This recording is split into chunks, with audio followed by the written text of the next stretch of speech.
Of love in your heart, but who you gonna give it to? I'm sure there's lots of guys that you see, but I swear they're not as cool as me.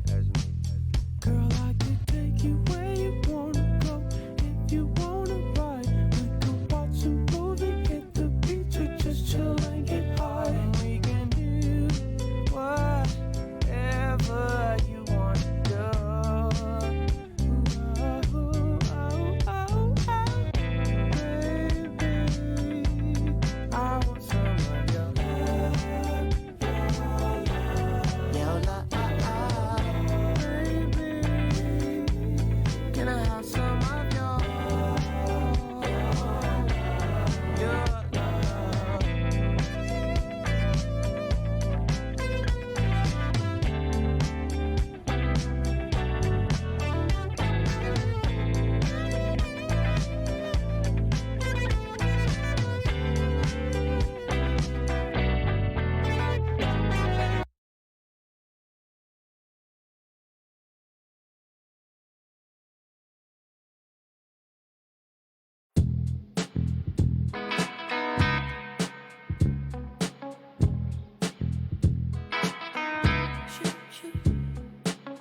and welcome to another stream.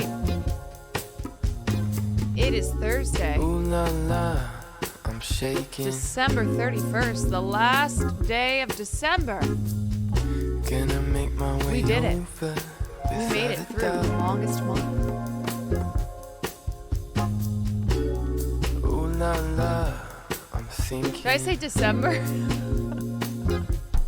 When you talk, I wanna hear my name. Yep, we are going backwards in time.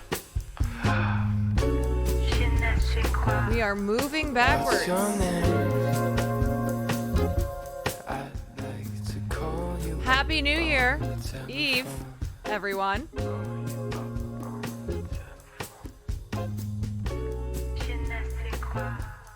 What's your game? Happy I 2008. never ever felt this way. Barack Obama is going to become president. I can't help but All feel is the going to way be I do. right in the world. We have traveled Feeling my backwards. insides falling.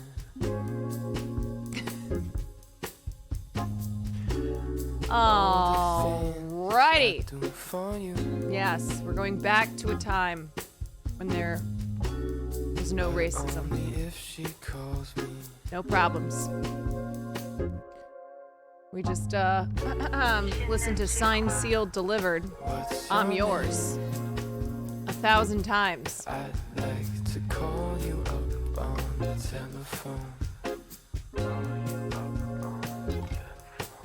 Yeah. And said, yes, we can. What's your game? Yes, we can. No, I've never ever Can't felt we? this way. Can we? What do you think? Yes, we can. Yes, we can. This is good for Carolyn Edwin enjoyers. Scootish. Thank you for the 2 months. This is real big for Caroline Juan enjoyers. Jimmy Gatsby, thank you for the 6 months.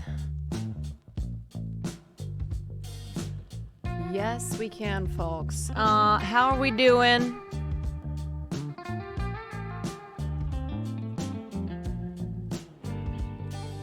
Makeup looks flawless. It is always the lighting. But thank you. We're hanging in there. Great. I have a headache, which is like a weekly occurrence now.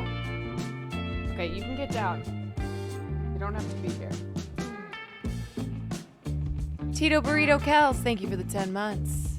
Yeah, Elmo, we are tired. We're tired. Elmo, we are not okay.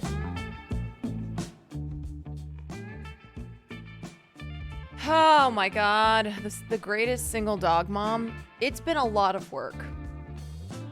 He requires a lot. Like I take him for a hike and he gets back and he has more energy. I don't understand. Now he's resting a little bit, but yeah, and Will wants 2 of them. I know. Lord help me. All right, so a couple updates.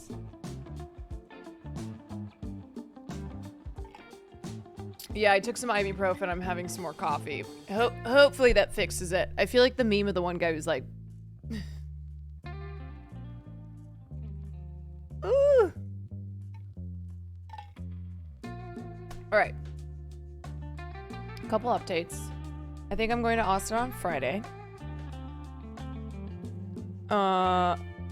Working on getting my flight booked. And also find a babysitter for Farley. That was something that was a hindrance to my travel plans. Because Sear has a couple dogs now. I was like, what? Last time I was there, you had 0 dogs. Now you have 2? So Sear's got a pretty full house. No, I didn't ask Hassan because I just think Farley would be pretty miserable, if I'm being honest. I don't think he would be very happy being with Kaya. Yeah, I know. No, I've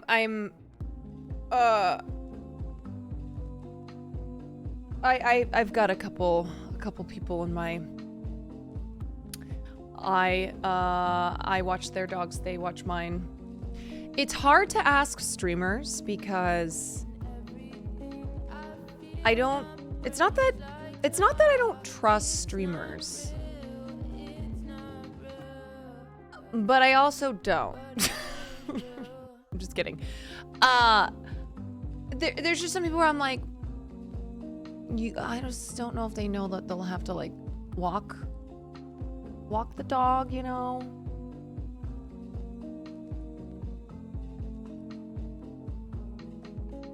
I'm also like, if somebody has a dog, I don't want them to have to take Farley too, you know. But anyway, I'm getting it all worked out, and then I think I'm gonna go Friday to Monday, and then next week, so I'll get back on Monday, and then next week on Wednesday I have to go to Vegas. What game are you gaming? I don't know. Wait, isn't there a new Silent Hill game? Which I probably shouldn't start a new game when I'm in the middle of stuff. Because I'm in the middle of... I was thinking of bringing back some Elden Ring tonight. Oh, yeah. Speaking of Vegas, hello, Vio. I don't know if I'll have time to try and see you guys, though, because I'm gonna be there, like, flying in Wednesday night. I gotta do this Streamer Bowl charity event all day on Thursday, and then leaving Friday morning. I was thinking about you, though.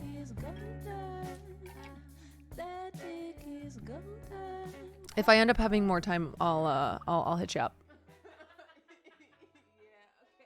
There's a Silent Hill 2 free demo. Do you think it's worth?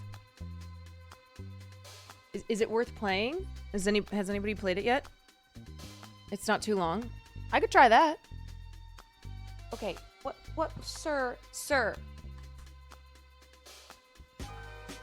We'll just stare at a wall together. So I had to fill out this intake form for this for the Twitch Streamer Bowl event next Thursday, and they were asking me questions like, what football team do you root for? Who's your favorite NFL player or players? Tell us some more fun facts so that during the broadcast they can talk about it, like whoever's hosting the broadcast. And here's what I wrote. First, I wrote as a joke, Taylor Swift. My favorite NFL team is Taylor Swift, and my favorite NFL players are Taylor Swift. But then I deleted that and I put the Jets. Duh. And for favorite NFL players, I've just put all of them. Smiley face. And then for fun facts or like extra information in regards to my love of football, I just said it's all fun.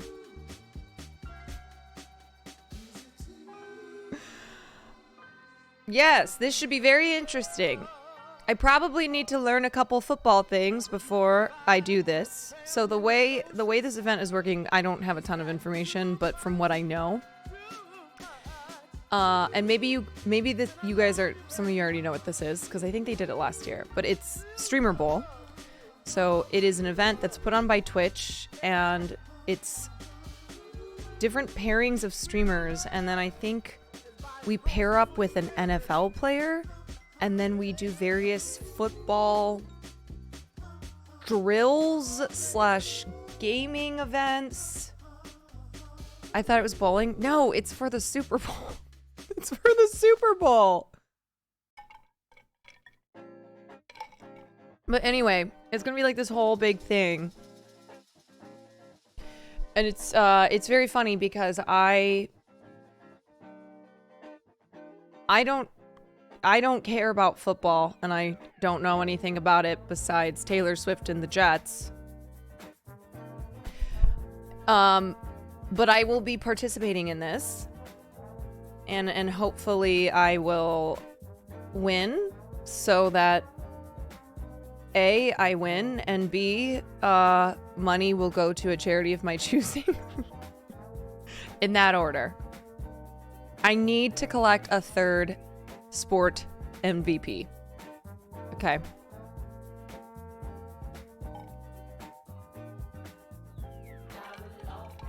I hope they pair you with Travis Kelce. I don't know if it's going to be football players who are playing in the Super Bowl. Like, Travis Kelce's he's a big get.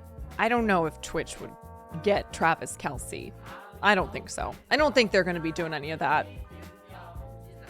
I don't even know who's in the Super Bowl besides the Chiefs.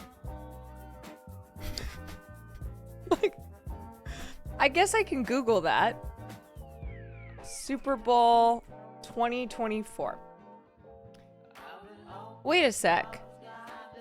It's the 49ers and the Chiefs again? Hold on. This is exactly what it was in 2020.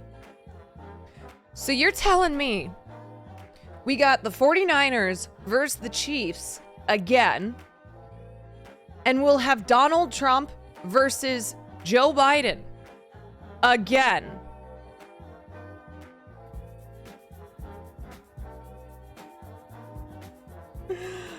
Ah! Whoa, we really are moving back in time. When I said December, when I said we made it through December, we're moving backwards.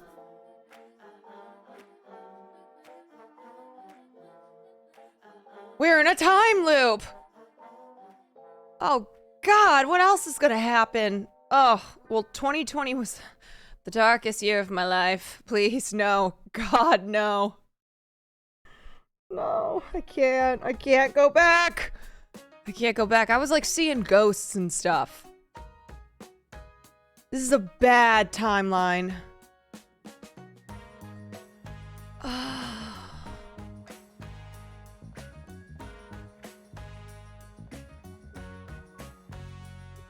Groundhog Day is coming up, isn't it?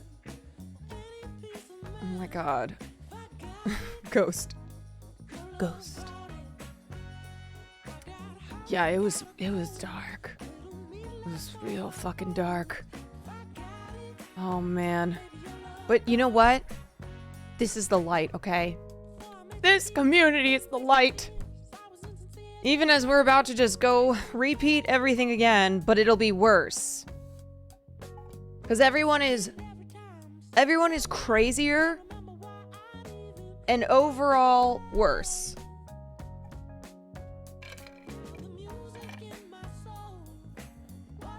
Oh my God. And didn't the Tiger King show come out? Oh! I can't, we're tired. Elmo, we need you. Elmo! Elmo, help!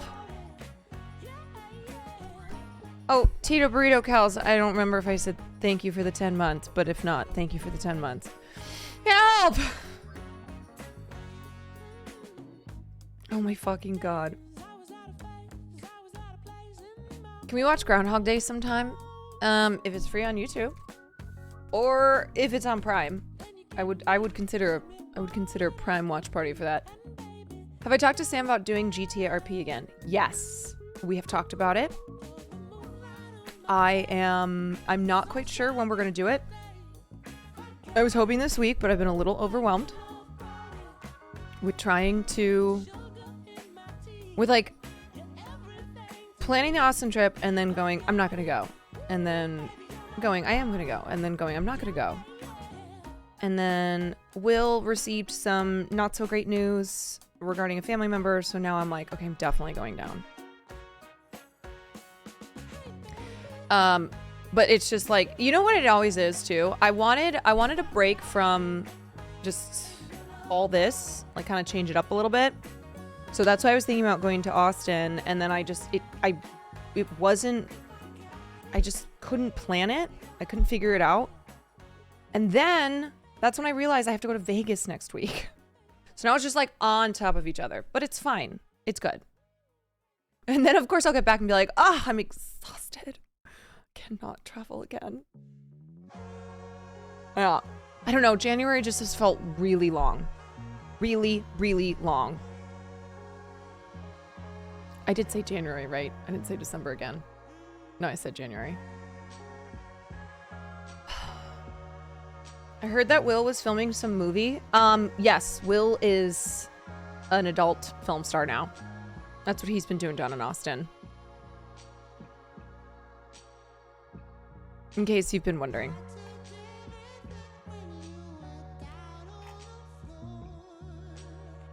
His first film coming out is called Self-Suck. Yeah.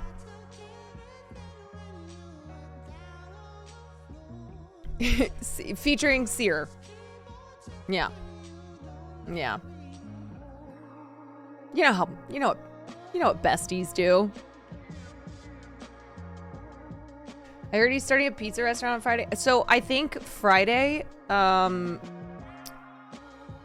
think they're gonna try to do some type of The Bear cooking stream. So if I get down there in time, I'll join in. Yes, chef. Thank you. Thank you. Can I see hands? Can I see hands, please?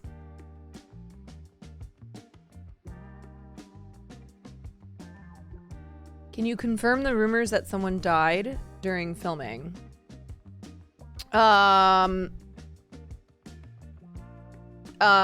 died during the filming of Will's video. Well, I don't know about someone dying.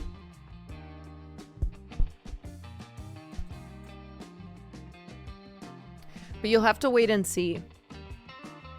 I shall neither confirm nor deny.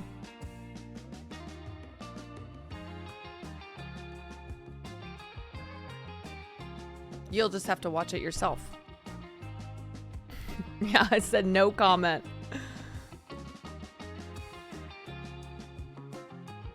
It was a man named Dignity, yes. Yes, indeed. So anyway, I am thinking about some stuff that I can do down in Austin. I'll probably try and do some collabs, but it's always a good opportunity to try to IRL. What happened to Carolique? It's a new year. New year, new me. I'm Caro, not Leak. Should go to the children's amusement park again. We're probably banned from there. I mean, it's not a children's amusement park. It's just that a lot of children go there. And we were accused of being creeps. My lord. N-Day Man, thank you for the 6 months. Quan love, Quan love. Well, I cooked some crack with Emily. I might teach Emily how to make real crack. Not that I know how to do that. How quickly would we be banned if we made crack?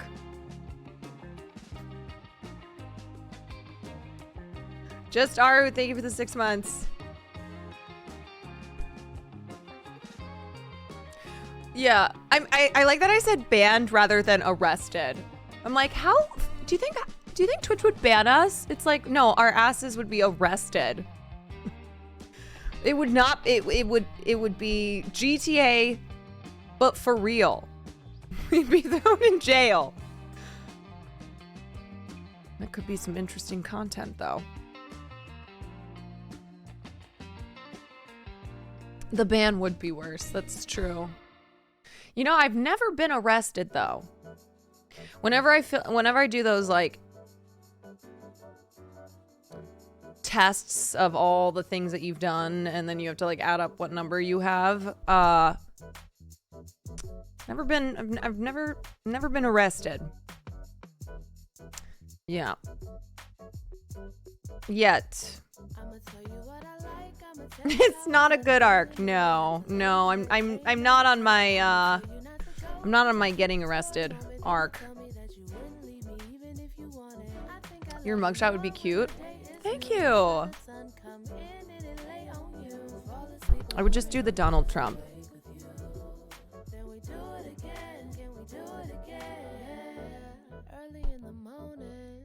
Never been caught. Yeah, that is true. Mm-hmm. Well, why would you be arrested? Would you be able to anticipate that? No, I don't think so. I don't think I'm like anticipating getting arrested. I don't really leave my house anymore. No, I did not do tax fraud. No. I filed an extension and I paid my taxes. And I'll probably file an extension again this year. Yeah. If I got arrested though and there was a mugshot of me, maybe that would be my first merch. Maybe my mugshot on a tee. Maybe a hat. Maybe some aprons. That'd be cute. Go along with the Sunday dinner and a movie theme.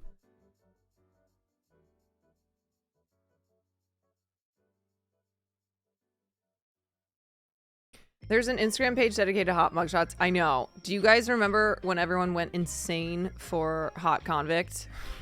I think that's just like a perfect encapsulation of our society. If someone is hot, it doesn't matter what they've done. There will always be people being like, they're kinda, and then turn them into a celebrity. That is like what happens when you're hot. I would, you know, I kind of would. Yeah, Jeremy Meeks became a whole ass model. Yes.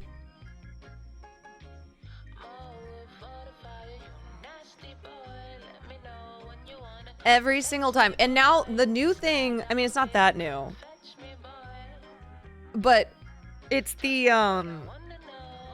I can fix her or I can fix him. Yeah, I can fix them. Mm-hmm.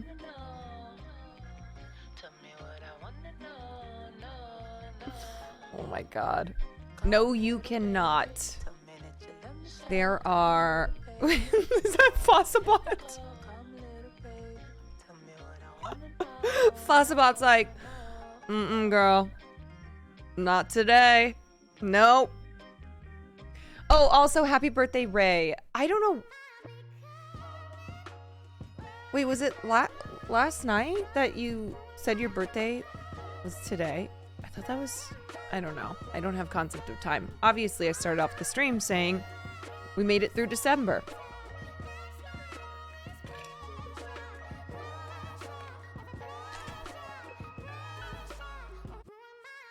All right, what are some things that I should learn about football? Since I'm going to be going to the Streamer Bowl next week. Okay, football. Things to know about... I don't think like playing football. I can play football, okay? I'm an athletic girly. I mean, like, okay, who should I pick as my favorite players? NFL players. I'm gonna look up the worst NFL players.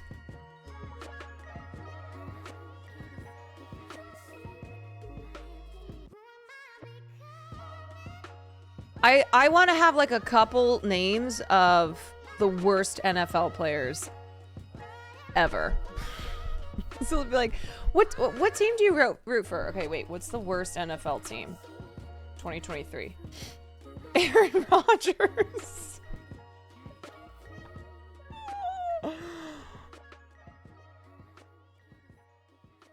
The Jets, that's so mean. I mean, like, who actually had the worst 2023 season? Was it the Jets? No, there's no way. I'm looking it up right now. I can't read these numbers. The Panthers? Okay, yes, I'm seeing this. The Panthers had the worst record by a team in a season. Okay. That'll be my team. Wait, wasn't it the Panthers that were selling seats for like 50 cents? The Carolina Panthers, yes. I think the Carolina Panthers were selling seats for under $1 because they were trying to get people to their games. Okay, here's what I'm going to say. My NFL team are the Carolina Panthers. My favorite NFL player, Aaron Rodgers. There we go. You're not a Bears fan? I just don't care about football. I don't watch football. The Bears. People assume because I'm from Chicago, like that means I root for the Bears. I guess if I were to be a football fan, then that would make sense for me to root for the Bears.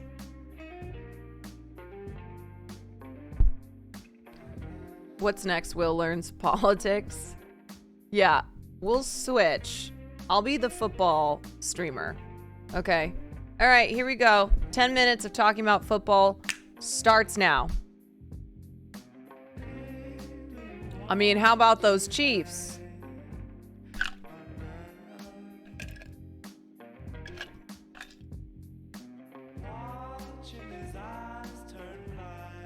Yeah, it'll be great though because I don't know anything about I don't know anything about gaming. And I don't know anything about football. And I am doing an event where it's both gaming and football. So this is right up my alley. Or when they ask me my favorite NFL player, I'll just start naming Taylor Swift songs. I'll be like, Karma, great.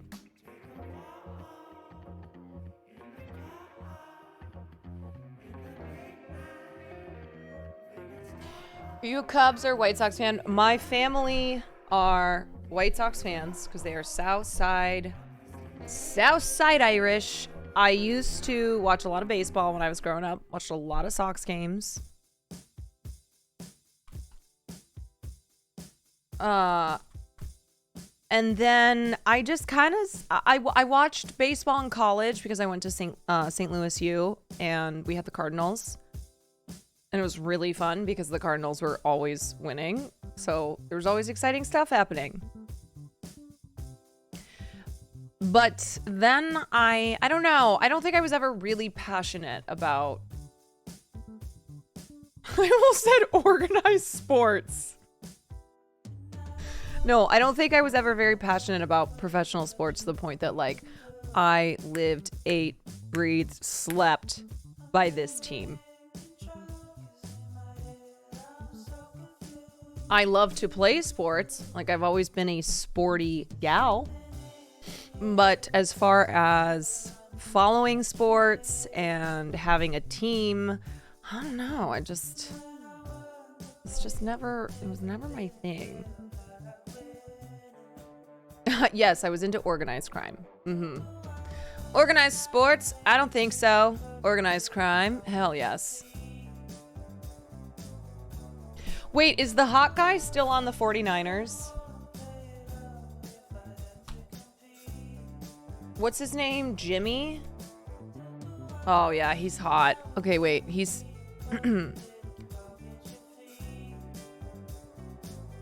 Jimmy G? Yeah, people were giving him shit because he was dating porn stars. Will and chat right now. No. Oh, he's on the Raiders now. Oh, damn. That sucks.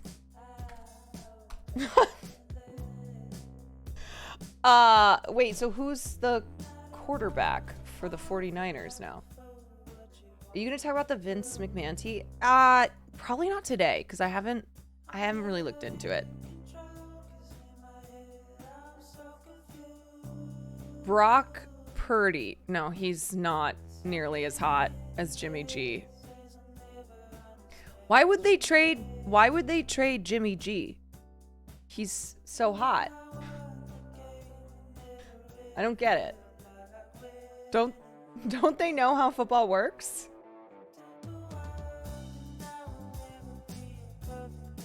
Wait, who's the quarterback that still lives with his parents, but he is hot? I don't know. Wait, who is it?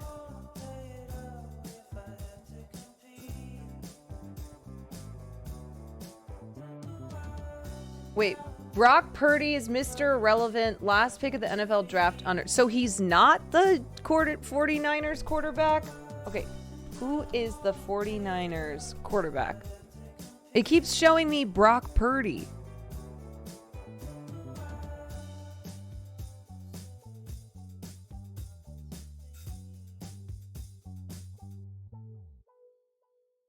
You need to look up Nick Bosa. Okay, on it.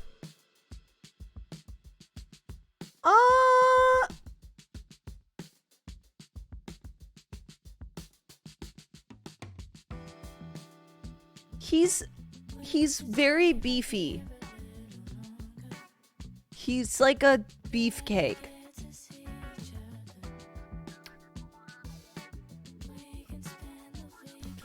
He's no Jimmy G. I gotta say. Here, I'll show you. I'll show y'all.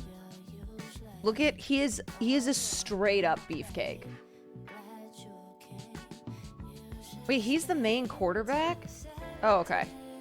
Oh, wait, no. Brock Purdy's the main quarterback.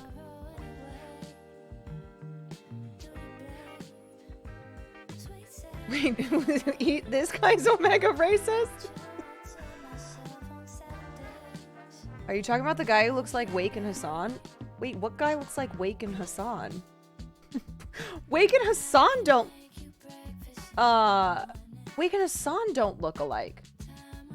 So who's a guy who looks like Wake and Hassan?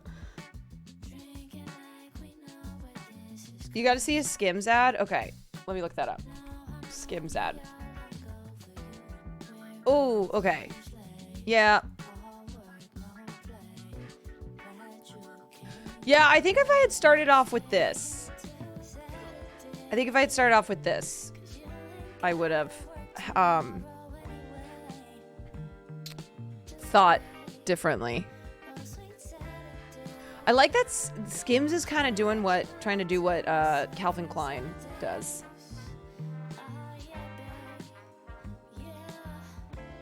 Who is this guy? Sam Hartman?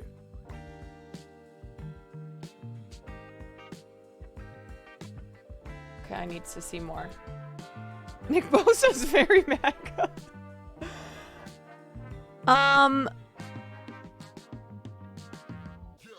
Okay, I see what you're saying. Waken is on. He's got shades of both of them.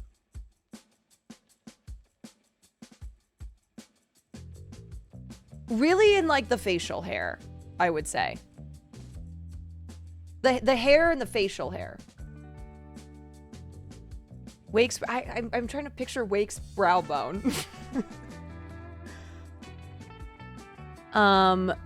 Yeah, he is a very, very good looking man. What team is he on, and is he gonna be there next week?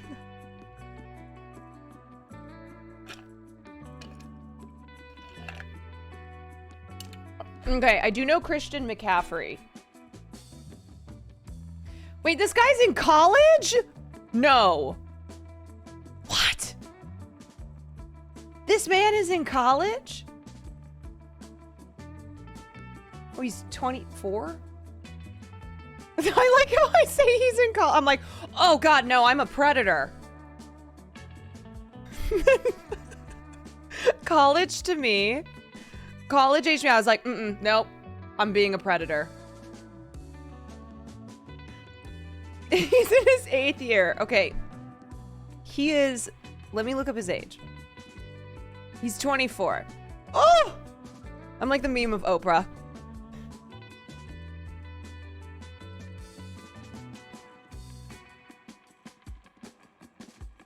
$1999. At least it's in the 90s still.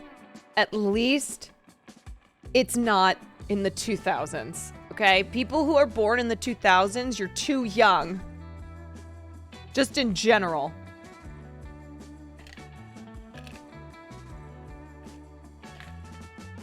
Like, how is it... Oh, God, I'm about to sound like Kamala Harris. Did you know that 18-year-olds were born in 2005? I'm about to blow your mind, huh? Are you ready for this? Are you ready to feel old? Are you ready for this? An 18-year-old was born in 2006 now. Oh God, I gave Kamala so much. I made fun of her and I was just about to do the same thing.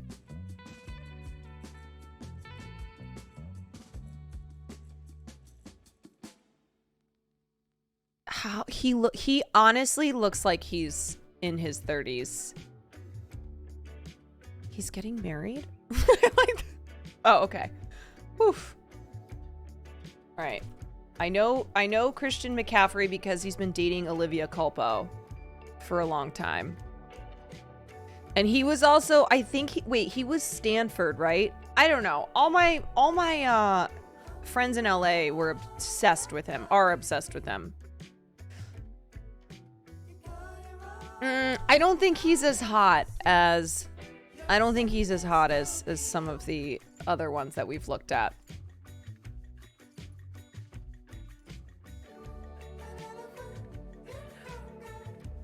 But he is very good at football.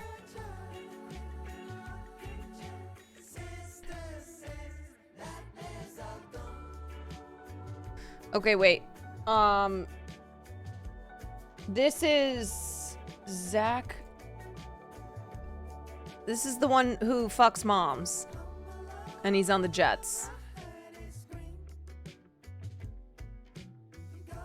He's cute. Zach Wilson's cute. There's Aaron Rodgers. He's got a baby face, is what I'll say. Like he'll look like a child for a while. Wait, does he fuck moms? I don't know. That's just what I heard. And that's what Will says too. As like a Zach Wilson, like fucks moms. Hear me out, Jimmy Garoppolo. Bruh, we started off with Jimmy Garoppolo because he's so fine. And I was like, is Jimmy Garoppolo on the 49ers? Because that will get me excited for the Super Bowl.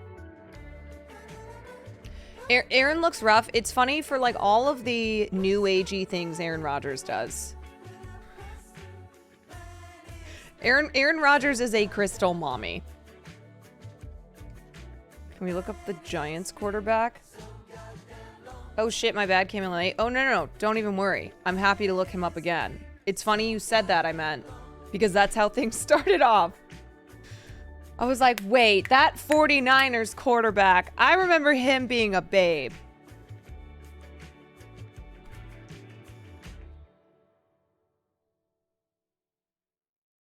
Daniel Jones? Wait, are we looking him up?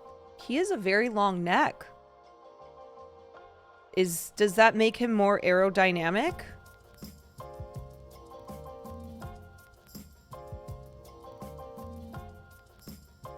Woody from Toy Story. Woody from Toy Story. Do you know who also has the longest neck in the world? Oh my god, what's his name? Why I'm blanking. Yes. Alfred Enoch.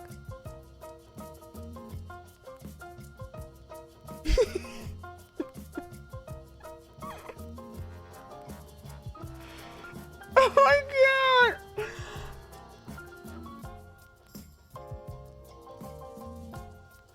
He is really hot.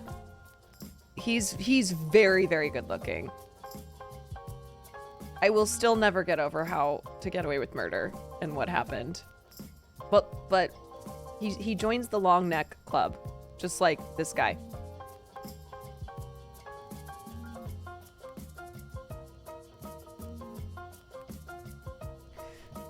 Not a quarterback, but look at pictures of DK Metcalf.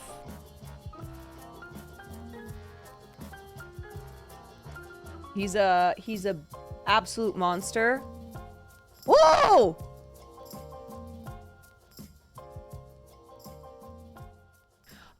I feel like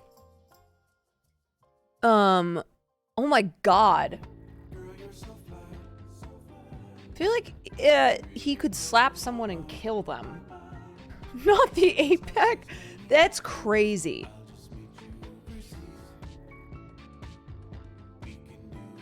Good lord. Do you guys think that Sierra's husband is hot? Do we what's Sierra's husband's name? Sierra's husband. Russell Wilson. He's so corny. I kind of feel like he's corny too.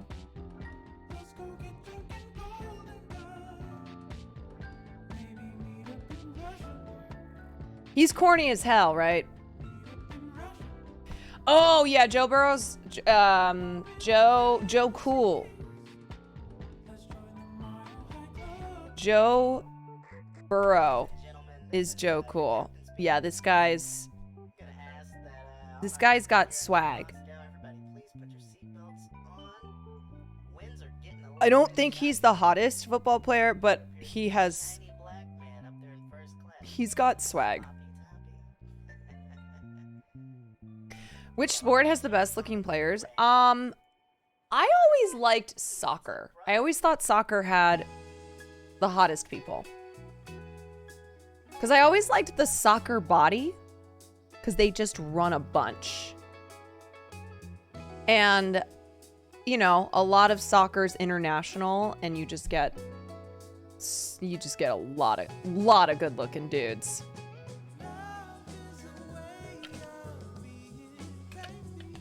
Google Joe Burrow women Facetune?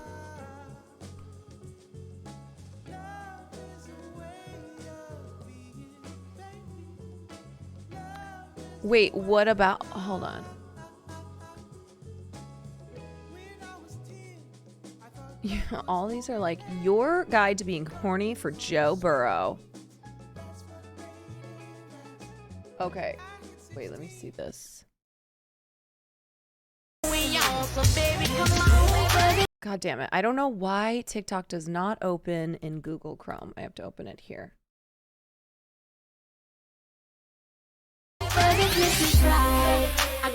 Even Joe Burrow as a girl makes me weak to my knees.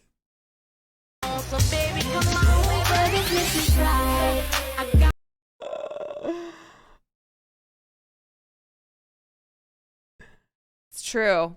They are not wrong about that.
hair, he got hair implants for sure. For sure. Look at how good his hair implants are.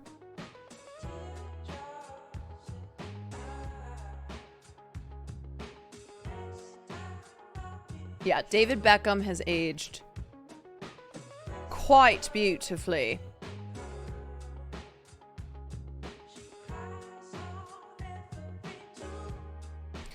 No, I think I thought, wait, he buzz cut his hair? I thought that was an older photo.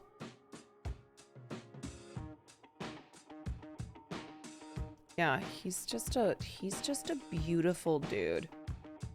My God. I mean, Posh and Beckham were such a hot couple. Still a super hot couple. Oh yeah, F1 has some hotties. I don't know anything about F1, but no, who's the other guy? I think it's this guy. Yeah, this guy's really good looking. And then wait, there was another guy I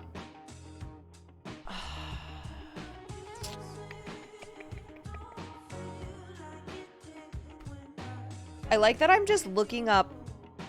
Yeah, oh, this guy is really good looking.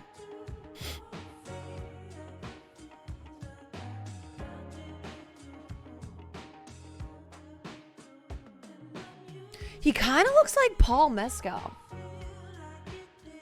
A little bit.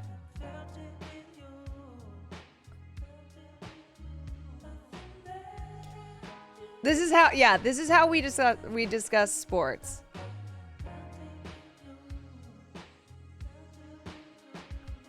We discuss sports by how hot someone is.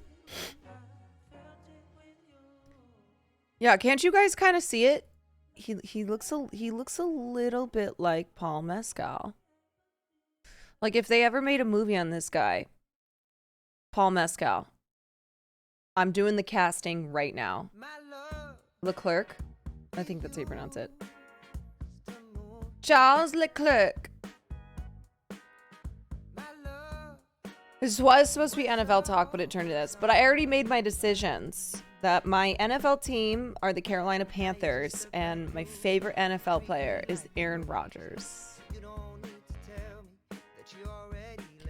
I should be a casting director, honestly. Boom. Paul Mescal. There you go.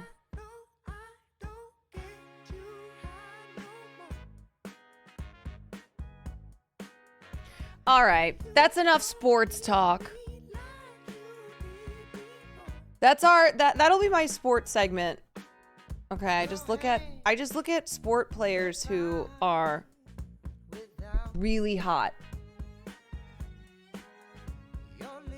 Like Will does his 10 minutes of football talk. That'll be mine. That will be mine. Okay, let's get into doing some content. I mean, more content.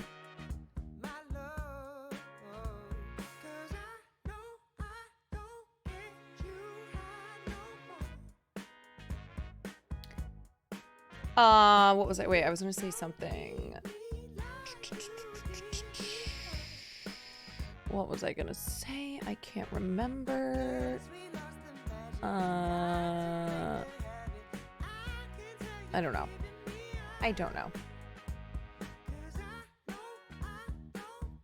Did I see Zuck in the Senate hearing? I looked at that a little bit before I went on. I got to stream.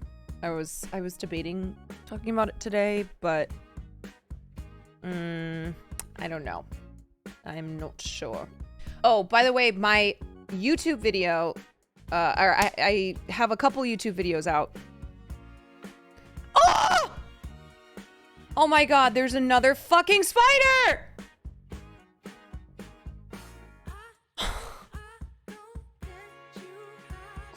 I can't do this anymore. I'm not saving this one's life. I'm not doing it anymore. You guys, this happens all the time. How do I know that it's not the same spider? I hate this apartment. Okay, I'm setting it on fire for real this time.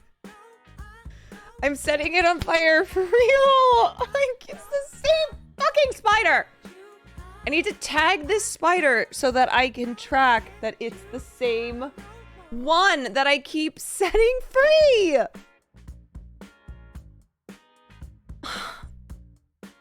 I can't. I need to go get it though because I don't want it to disappear. As I always say, the only thing worse than seeing a spider is then not seeing it.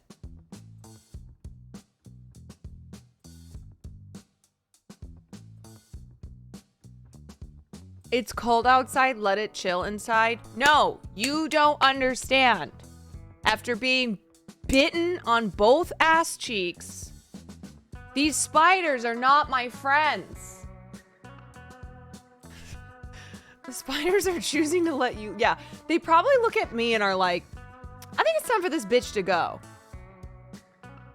Let's remove her. Like, they probably are waiting for me to leave. Good lord, this is a frequent occurrence. Coin hard. They leave you alone if you leave it alone? But I am scared though. Because of what happened to my butt. Kizdor, thank you for the 4 months. Oh, no, I have to do something about it. Oh, sorry, I missed a couple subs. Difficult, thank you for the 3 months, and Hogan, thank you for the gifted.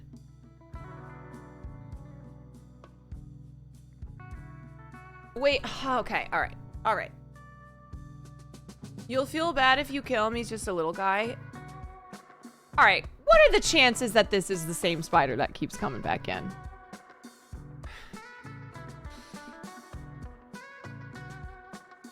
What are the chances? Okay, the one that bit my butt is dead. Thank you. As an arachnophobe, no, you don't let it chill. You don't leave it alone. All right. Boy, oh boy. What if I flush it down the toilet? So I'm not necessarily killing it, but it's leaving the vicinity. It's leaving the premises.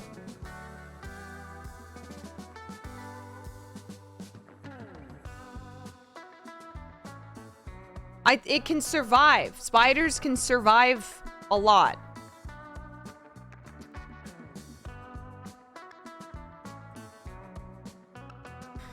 Hello, Peter!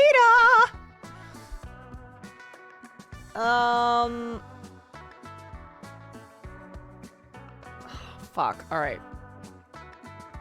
God damn it. Damned if I do, damned if I don't.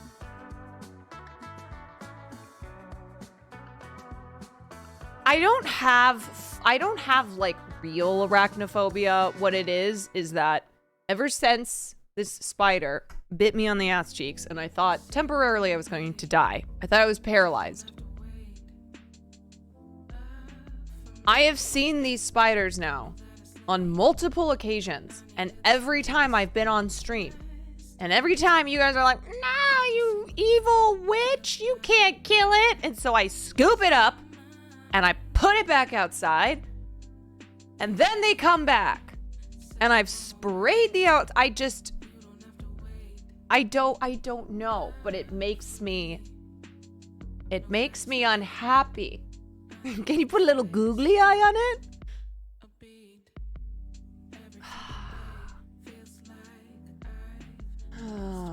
All right.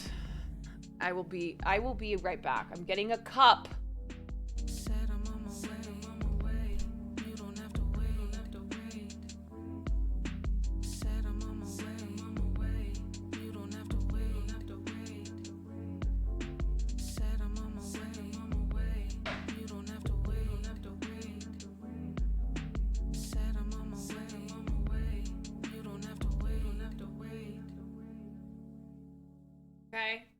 I'm gonna put it in this cup. Oh, God. Oh, this... Oh.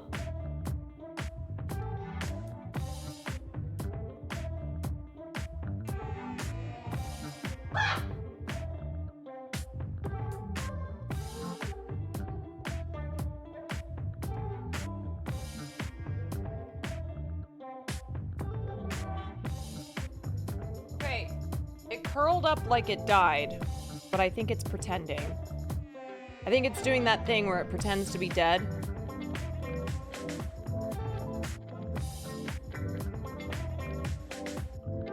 Maybe it is, maybe it is probably scared. Oh, man.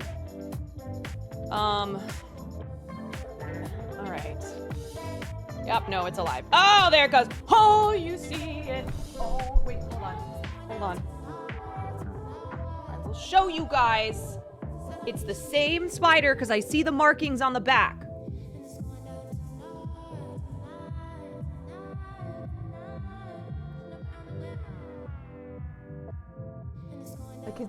I see the markings on the back. It's the one that bit me.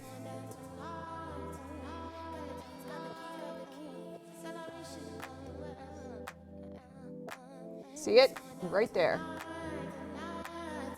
Oh! Yep. It's the cousin of the Black Widow. It's got that marking on its butt. This motherfucker. Yes, it's scary. It's a scary looking spider. Okay, I am removing it. Once again, I am going to free this spider. I'm gonna put it outside, and then it will probably just go back to Hotel Kawanda. You can't, no more chances. I do this every time. Every goddamn time.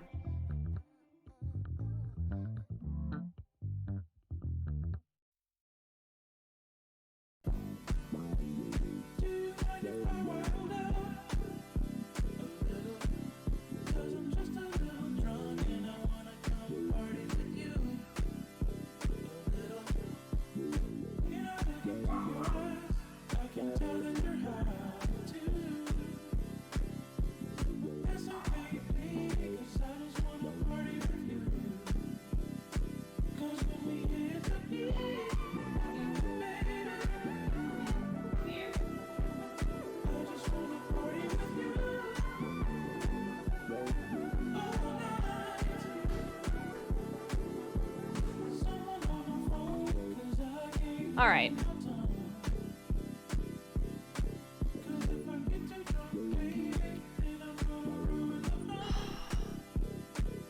Yeah, Farley followed after me barking.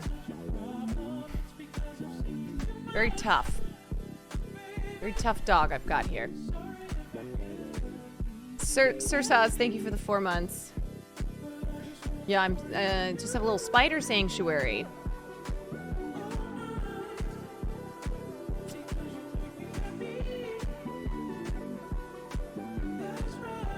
Just a little spider sanctuary I got going on here.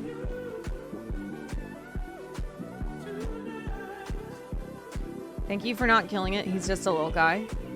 If a spider ever bites you on both butt cheeks, you might be singing a different tune about a little guy, okay? But I did save it. Right? In my own goddamn bed.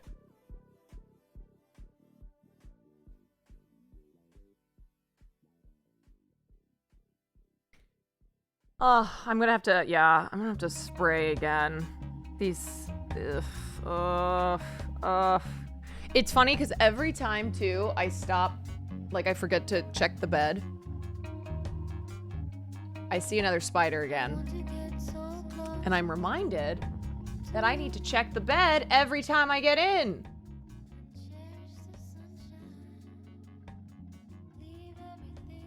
It's got a thirst for blood. I know. I honestly need to bottle up Will's farts. Should capture them in jars. I would say turn the other cheek, but that little fucker bit both. Right. All right. Anyway.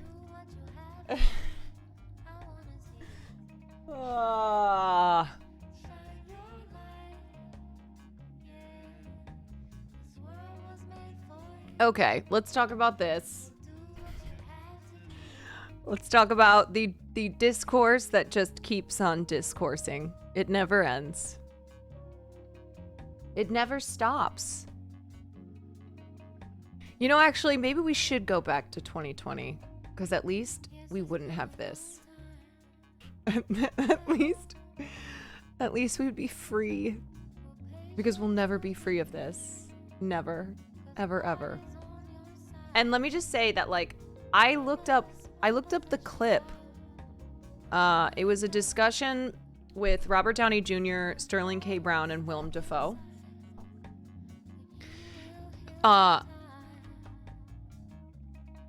And I looked it up to make sure it wasn't taken out of context, and it's not. And what makes it worse is that Barbie was not brought up. Like, these are three supporting actors, two of whom are nominated for Oscars. Barbie was not brought up. Robert Downey Jr. brought Barbie up. So this is what was said, okay? It was an hour-long discussion with these three actors. And Robert Downey Jr. goes, "It never fails to impress and remind me how little you need to do to be effective.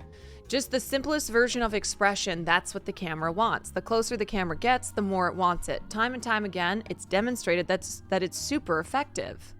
Yes. That's very true. That is something that is how film acting works versus stage, for instance. Right? Like, that's what you learn when you study acting for film, especially when you come from the world of theater, where everything is much more exaggerated. Okay. Margot Robbie is not getting enough credit, in my opinion, Downey Jr. continued, using the Barbie star as an example. Okay. America Ferrera has this amazing speech. And by the way, she nails it. I'm watching it and I go, wow, that was a really tough one. That's like a one-act play. Already I'm like, oh, what are you talking about, Robert Downey Jr.? A one-act play?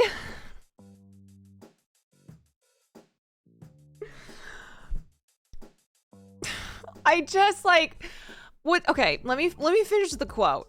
Let me finish what he said. Wow, that was a really tough one. That's like a one-act play. The whole movie hinges on it. But it's the cuts away to Robbie so actively listening that I realize Greta is really onto something here. But it's Robbie who had to trust. And it's hard when someone who has the fucking 2-page passage and they go, okay, now let's jump in and get Bob. And you're like, I've been listening to this all day and now I have to make it work. All right. So let me just start off by saying that I once again am in a position of needing to defend America Ferrera, who I don't think should have been nominated for an acting nomination. And I don't think that monologue she delivered was as groundbreaking and incredible as a lot of fierce Barbie defenders have made it out to be. Okay, these are already my takes on this. I've said this multiple times, but the fact that here we have yet again, another white person who can't just praise America Ferrera. Like, that is America Ferrera's moment. That is why she got nominated, because of that monologue. Which, yes, the movie hinges on it. Absolutely. But Robert Downey Jr. having to mention Margot Robbie, like overshadowing America Ferrera's monologue that everybody lost their minds over. It's like he can't just mention America Ferrera and the monologue, or like praise her and say how exciting it is she's gotten nominated. No. Him saying, but it's the cutaways to Robbie actively listening, meaning the important part of this scene that the whole movie hinges on is Margot Robbie listening.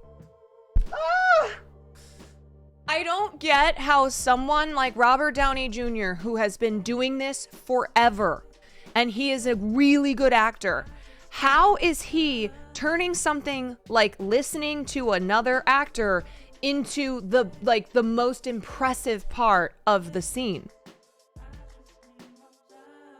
Like, this is acting 101, is actively listening. But he's turning this into like, wow, can you believe Margot Robbie is as incredible as she is by way of listening to America Ferrera during this scene? Like, Greta's really onto something here. Onto what? Doing what directors do? Cutting away to other actors as they are taking in what another actor is saying? This might, I know I keep saying this is the dumbest thing I've heard in the Barbie discourse. This is one of the dumbest things I've heard. And I can't believe it's coming from an actor as great as Robert Downey Jr. Like, can you imagine Daniel Day-Lewis saying something like this? What? What are you talking about, my guy? And again, he keeps putting the word but in there. Like, America's speech was great. She nailed it. But Margot Robbie. But it's Robbie who had to trust. Like, Margot's not getting enough credit for this.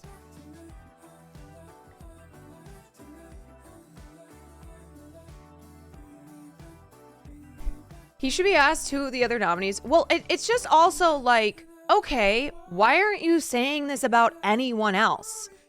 Because that's what, like, if this is your argument that, or just, you know, the point of what you're making here is that Margot Robbie is not getting enough attention, aka didn't get nominated for an Oscar, but what she did was so incredible by actively listening. Okay, then let's go look at Greta Lee in Past Lives. Let's pull up a scene of her actively listening to Haesung. Or like, let's pull up a clip of Teyana Taylor in 1001 where she's actively listening to another character who's speaking. Like, this is crazy. Having the camera cut to the main character while another is giving a speech was a stroke of directorial genius. I know. And the other thing too is that I went back to rewatch this scene because I'm like, am I missing something here? Am I the crazy one? Do you know that Margot's not the only actress in that scene who Greta cuts away to who is actively listening? And in fact, like they're all doing that, and they're all showing how moved they are and how much it's affecting them because they're acting. That's what they're doing.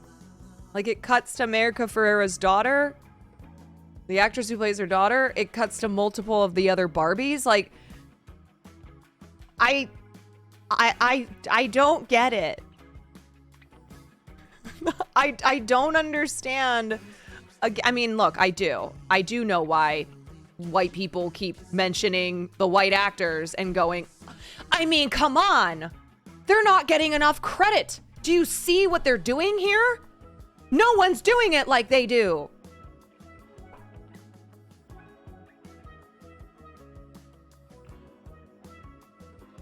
I think he makes it, well, like, okay, what he's talking about, what he's trying to talk about here is like as an actor, when you're on set all day and someone's got a page of dialogue, 2 pages of dialogue, it's hard to stay focused. Like Robert Downey Jr. is talking just from his experiences as an actor, where, like the thing with film is that it can be very tedious. It can be very exciting, but it can be very tedious because you're doing it a lot of times, and you have to get all the different camera angles, and you have to do everybody's coverage.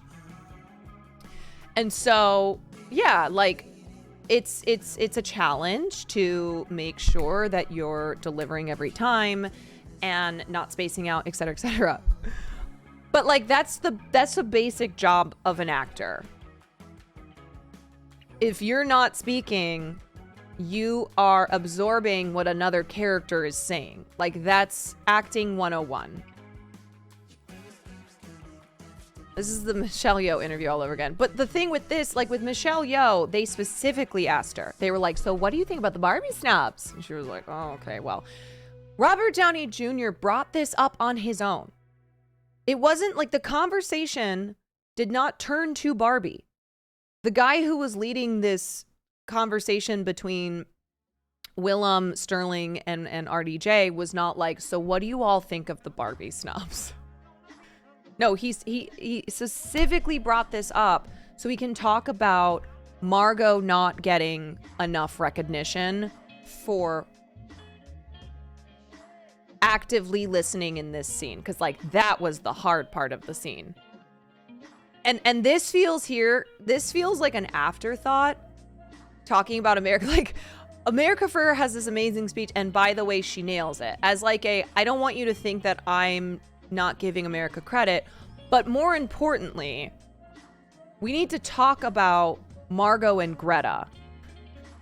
Greta really being a genius and cutting to Margot as she's responding to what America Ferrera's character is saying, and Margot listening to America Ferrera. And so, yes, does he have a future film project with Robbie? My question is like, is this Robert Downey Jr. seeing the power of Greta Gerwig and Margot Robbie and going, I'd like to do a movie. I'd like to get hired and work with Greta or Margot or both.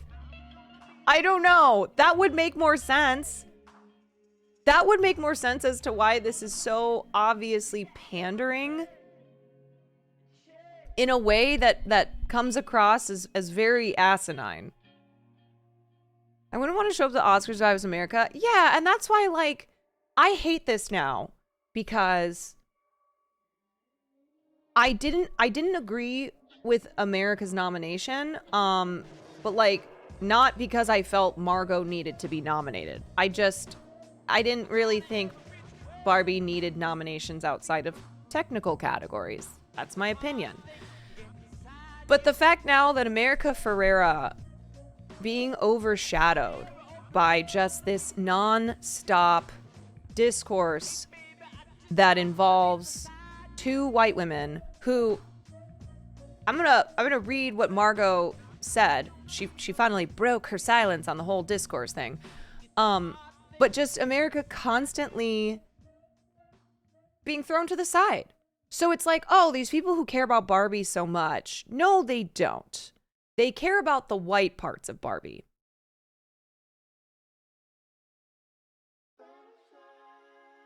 I'm also like, Robert Downey Jr., your Oscar's in the bag. This is not necessarily like, does he think these comments are necessary to help secure his win? I really do believe he's the safe bet. Like he's winning for old Oppenheimer.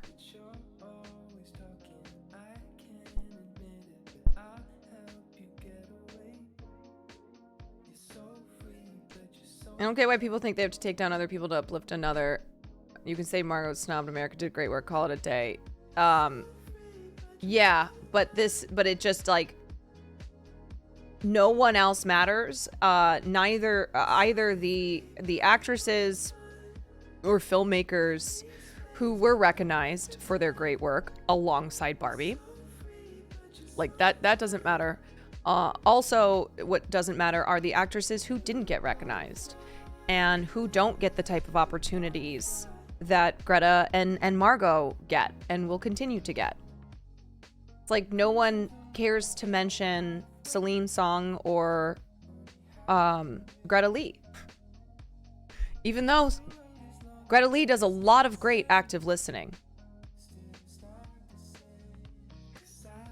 And Celine Song really knows what she's doing there by cutting away to Greta Lee as she's actively listening.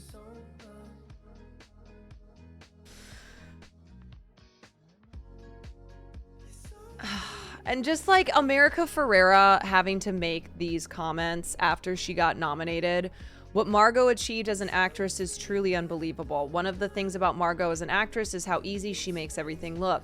And perhaps people got fooled into thinking that the work seems easy, but Margot is a magician as an actress in front of the screen, and it was one of the many honors, and it was one of the honors of my career to get to witness her pull off the amazing performance she did. She brings so much heart and humor and depth and joy and fun to the character. In my book, she's a master. It's like America Ferrera, who got nominated, has to also make it all about Margot Robbie. That is sad. And it's not because Margot Robbie is forcing anybody to do this.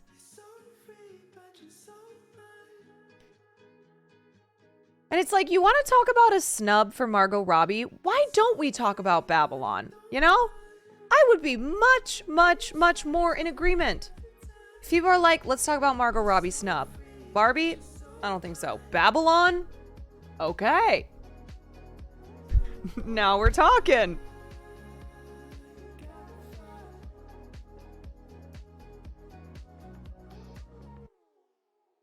All right, so let's go look at what Margot Robbie said. Margot Robbie is not letting the Oscars snubbing for her Best Actress break her spirit when it comes to Barbie, which still pulled off an impressive 8 Academy Award nominations this year. Robbie is a nominee in 2024 for Best Picture as she produced the blockbuster comedy. She recently joined her Barbie co-stars for a SAG-AFTRA discussion where she was asked about the Best Actress Oscar snub and the ensuing outrage. There's no way to feel sad when you know you're this blessed, Robbie said after the snub, while adding that it was Greta Gerwig's lack of inclusion in the Best Director race that was a bit more upsetting. Obviously, I think Greta should be nominated as a director. What she did is a once-in-a-career, once-in-a-lifetime thing. What she pulled off, it really is. But it's been an incredible year for all the films.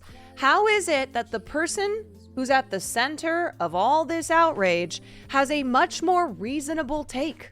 Has like an actual normal take about this, where she acknowledges the incredible films and the performers, acknowledges how blessed they have been with Barbie grossing as much money as it did, getting as many nominations as it did. Like, regardless, Robbie said she's beyond ecstatic with the film's 8 Oscar nominations, which include Best Picture, Adapted Screenplay, Supporting Actor for Ryan Gosling, Supporting Actress for America Ferrera, Costume Design, Production Design, and 2 noms for Original Song. Everyone getting the nods that they've had is just incredible, and the Best Picture nod, we set out to do something that would shift culture, affect culture, just make some sort of impact. And it's already done that, and some way more than we ever dreamed it would. And that is truly the biggest reward that could come out of all of this. Can every person who wrote a think piece or an insane Twitter thread or like has spoken anywhere about the sexism and misogyny and Me Too movement being slapped in the face and whatever, can they please read what Margot had to say and finally put this to bed? People's reactions to the movie have been the biggest reward of this entire experience. Whether it's seeing what people are writing online or even just seeing how much pink I can see in this room right now, I've never been a big part of something like this. Not like this. I've done comic book stuff and that gets a big reaction, but this felt very different. It still feels very different, and I can't think of a time when a movie's had this effect on culture, and it's amazing to be in the eye of the storm. Both Robbie and Gerwig's combined Oscar snubs ignited controversy following the announcement of this fucking fucking controversy. Oh my God, I'm gonna lose my mind. Following the announcement of this year's Academy Award nominations, their nominated co-stars Gosling and Ferreira separately addressed the snubs and both expressed disappointment. Robbie is nominated for Best Actress at the upcoming SAG Awards, where the cast is also up for the evening's top prize of Outstanding Ensemble in a Motion Picture. It's so controversial. She doesn't seem like the type of girl to be upset over not getting an Oscar nom. Looks like another case of... Well, just as a reminder, Margot Robbie is only 33 years old. She's 2 years older than I am. She has 2 acting Oscar nominations, and now she's been nominated as a producer for Barbie. And she has a very successful production company, and also her pick of the best roles in Hollywood. Like, Margot knows what an amazing position she's in. And she's so talented and, you know, incredibly hardworking. And I love all this for her. Okay. Big Margot Robbie fan. But her, like, understanding what a privileged position that she is in, and this, you know, enormously successful career that she has enjoyed so far and is only 33 years old, and all, like, the incredible impact that Barbie had and how many Oscar nominations that it received. When they set out to make Barbie, would they even have dreamed of getting 8 Oscar nominations, let alone Best Picture? No, I think that's like what she's conveying here. Margot has not been sitting inside, oh, I just can't believe it, just fucking Best Actress. No, because the thing is too, because of Margot's standing in Hollywood, and because, you know, not just her talent, but the way that she looks, and the, you know, the opportunities that white ingenues have to access, like, any role that they want, you know? Margot knows that she is going to have she has a long career ahead of her. She has her pick of what roles she wants in Hollywood. Whatever she wants to do, Margot Robbie can do. And there will be ample opportunities to, you know, to work with filmmakers or to play roles that are going to garner future awards possibilities.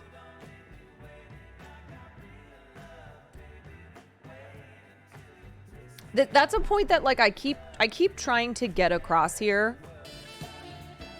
Speed Razor, let's go. Thank you so much for that 10. Speed Razor ring. But I keep trying to explain that an actress like Margot Robbie or Emma Stone, they are incredibly talented, and I'm a fan of both of them.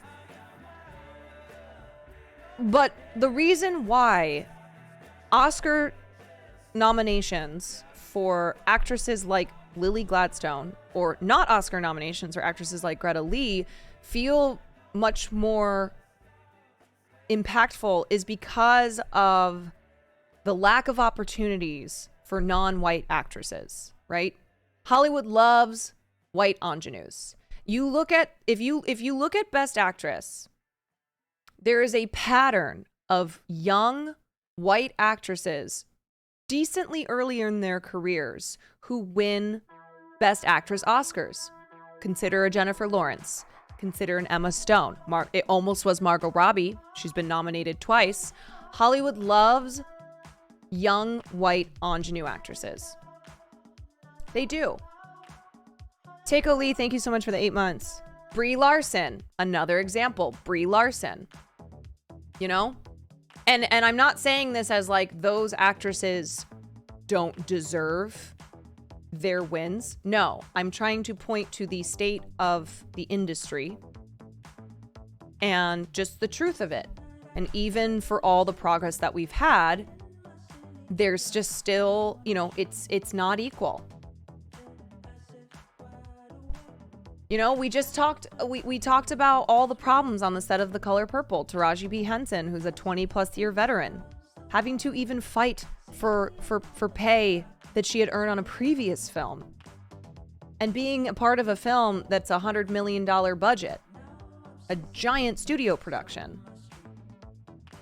Or like, Viola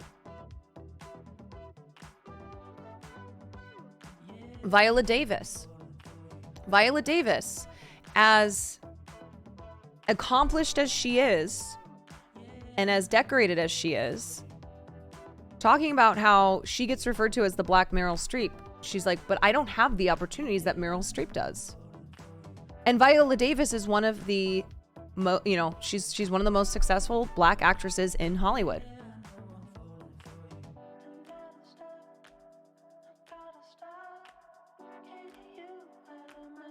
Taraji said she felt responsible for The Color Purple not doing well because she spoke up about her wage. That's shitty. And I was reading that as well. She got to a point where she was like, okay, we need to turn the conversation back to the film. Everything is about all the problems on that occurred on this set. Like, it sucks. It sucks that both things weren't able to happen. We weren't able to talk about Color Purple as a film and the performers in the film. And also talk about the treatment that all of these Black actors faced on a giant studio production.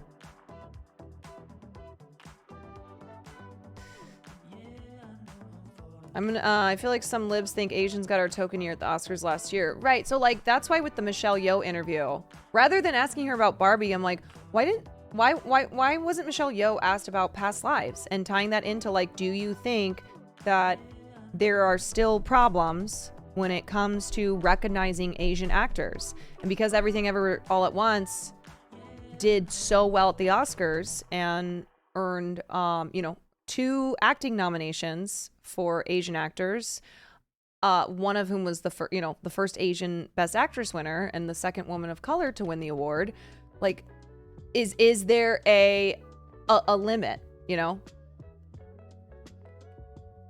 Like, that was a conversation that I wanted to hear. Or talking about how frequently a film that has Asian people in it will get nominated, but not for acting performances. But of course, that's not a conversation that they want to have. Of course not. No. Of course not. When we talk about problems in the industry, and specifically sexism, people want it to be pertaining to white women, and that is why this discourse has been what it's been. That and we can't escape it.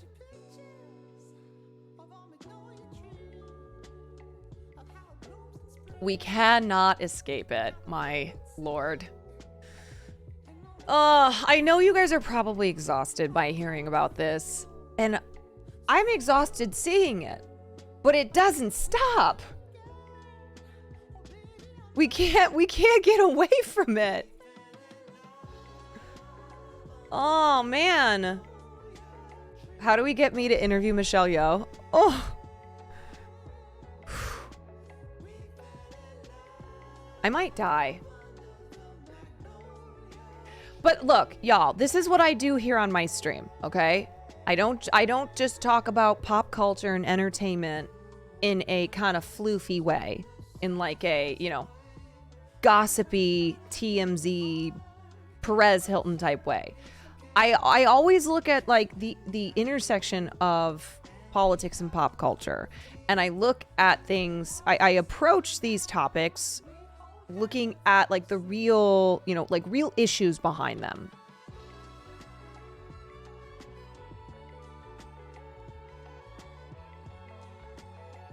So it's not just like, Barbie was a great movie, or Barbie wasn't that great, everybody shut up. It's like examining why this is happening and where we are in 2024 in regards to, you know, opportunities and the type of people who, if they, you know, if they are deemed to be slighted or snubbed or, you know, just not recognized enough, like, who gets angry on their behalf?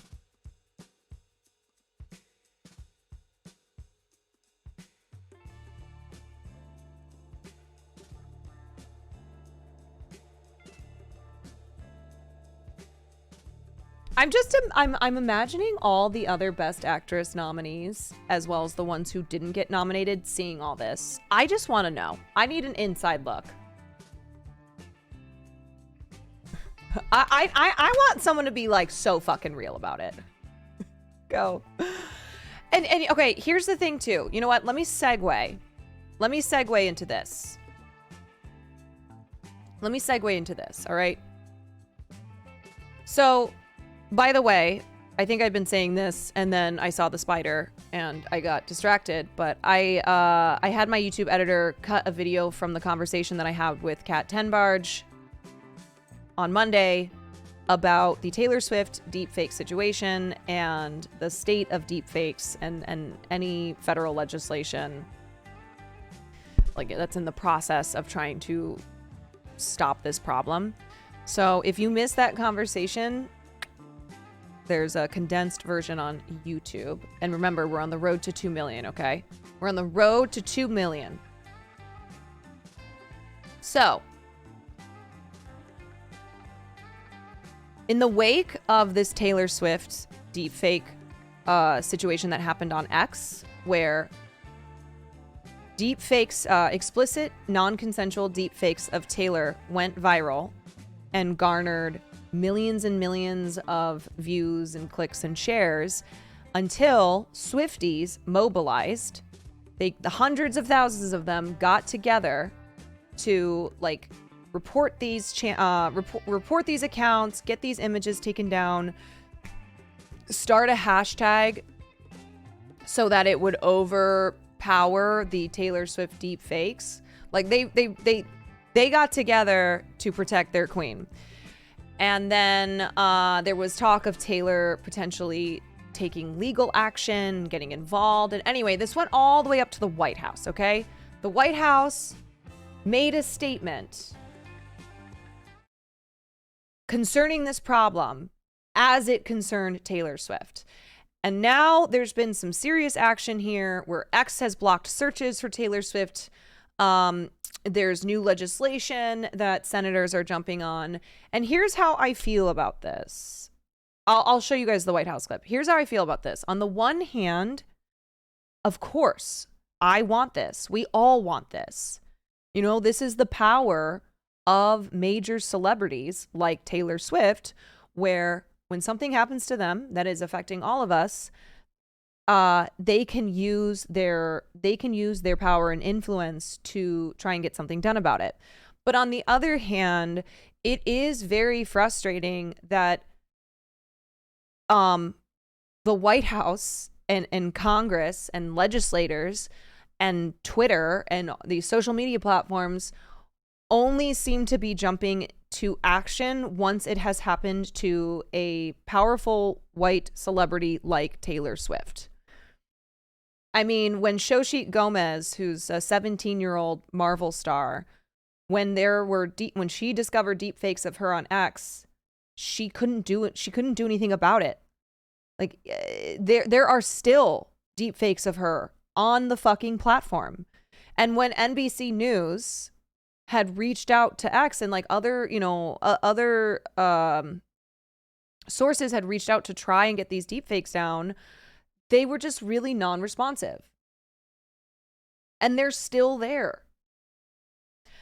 Or like, not to mention, you know, the 14-year-old girl who recently took her life because she was being so badly bullied by deepfakes. Like, this is a new problem, but it also didn't start with Taylor Swift. It's been going on for a while now. Like, you know, as soon as we got this technology it started off slowly, but as it got easier and easier to use and more people could create deepfakes, then this is just a snowballing problem. And it's been one that individuals who've been affected by this have made it their like life's mission now to try and get any attention on the issue. You know, they've teamed up with legal, they've teamed up with lawyers, they've teamed up with nonprofits, or they themselves have just gone ahead. These are all women who have been targeted by deepfakes, and like normal civilian women who don't have the power and influence that Taylor Swift does. It shouldn't have taken Taylor for legal action. Right, exactly what I'm saying. So again, to be clear, this is good.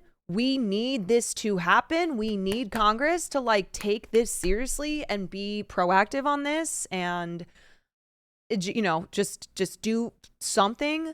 But on the other hand, it's like, why is this always the case?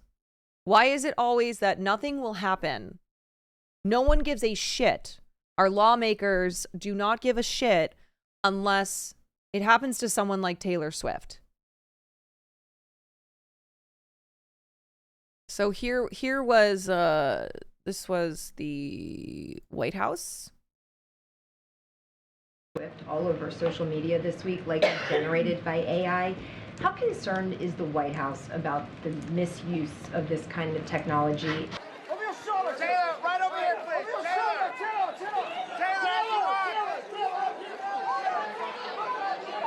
Taylor, on the next slide. Okay. Why did this cut to a, what are we doing here?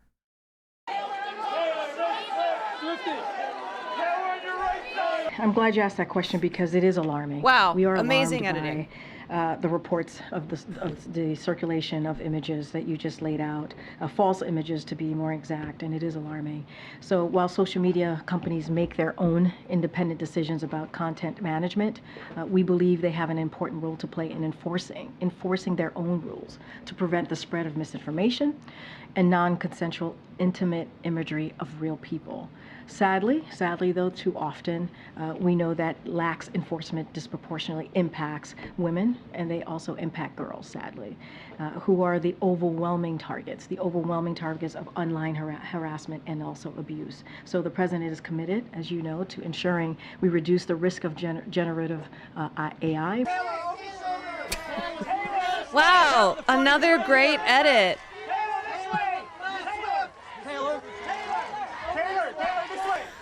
Amazing.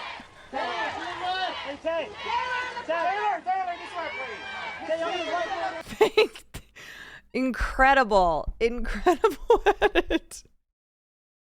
This is from a news station. Maybe it was a Swiftie who worked at this news station. Now when it's Taylor, it's red alert, but before it was chill. Right. I mean, there's a part of me too that feels as if the White House, in making this statement, and then, you know, like since then, they've also put out further stuff about how they are taking this very seriously and yada yada. And there is a part of me, and I'm probably not wrong in this, that thinks that because the Biden administration is looking to court Taylor Swift as part of their 2024 election plan to try and get the young folks out to vote for them, rather than just, I don't know, fix the problems that they've promised to fix or stop being complicit in a genocide. They're like, nope, our answer is Taylor Swift. So I feel too, because this happened to Taylor Swift, that the White House is like, oh, this could be an opportunity too to try and, you know, solidify our relationship with Miss Swift and her team and show that like we are actively taking a stance against this and are doing, you know, what we can to ensure that these images are removed and this doesn't continue to happen.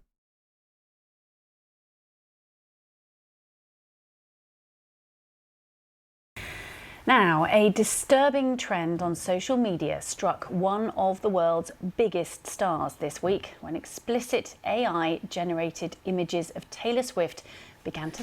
I think Taylor Swift is going to do what she does every time, and she will not be an actual part of a political campaign. She's not going to do like what Gaga does, where Gaga comes out on stage. She's like, "What's up, everybody? Joe Biden!" She's not going to, John Legend with the piano. Taylor will probably a week before, in encouraging people to get out to vote, will post like a Joe Biden cake or something like that. Yeah, no, like anyone who thinks that Taylor Swift is going to join the Biden campaign in any capacity, there ain't no way. Circulate on X, formerly known as Twitter. Taylor Swift's fans, or Swifties, rallied to flood the platform with posts and drown out the so-called deep fakes. The incident has led to renewed calls by politicians in the US for legislation to clamp down on these AI-generated fakes. Here's what a White House press secretary had to say. We are alarmed by the reports of this, and it is intent matters, real people. Law. Sorry, we just already watched and that. non-consensual, intimate imagery of real people. Well, here's our America correspondent, David Willis. Under existing US law, tech platforms such as X, formerly known as Twitter, enjoy protection. It is so stupid that we now have to say X, formerly known as Twitter. Like, the artist formerly known as... I hate Elon Musk so much. Against liability for content posted on their sites, which means that lawmakers here can do very little to prevent the spread of this sort of misinformation. There was a bill put forward a short while ago which would have imposed criminal penalties against anyone found guilty of creating or distributing this sort of information, but it's currently bogged down in Congress. And the hope is that the involvement in all this now of Taylor Swift This guy is the most British man ever.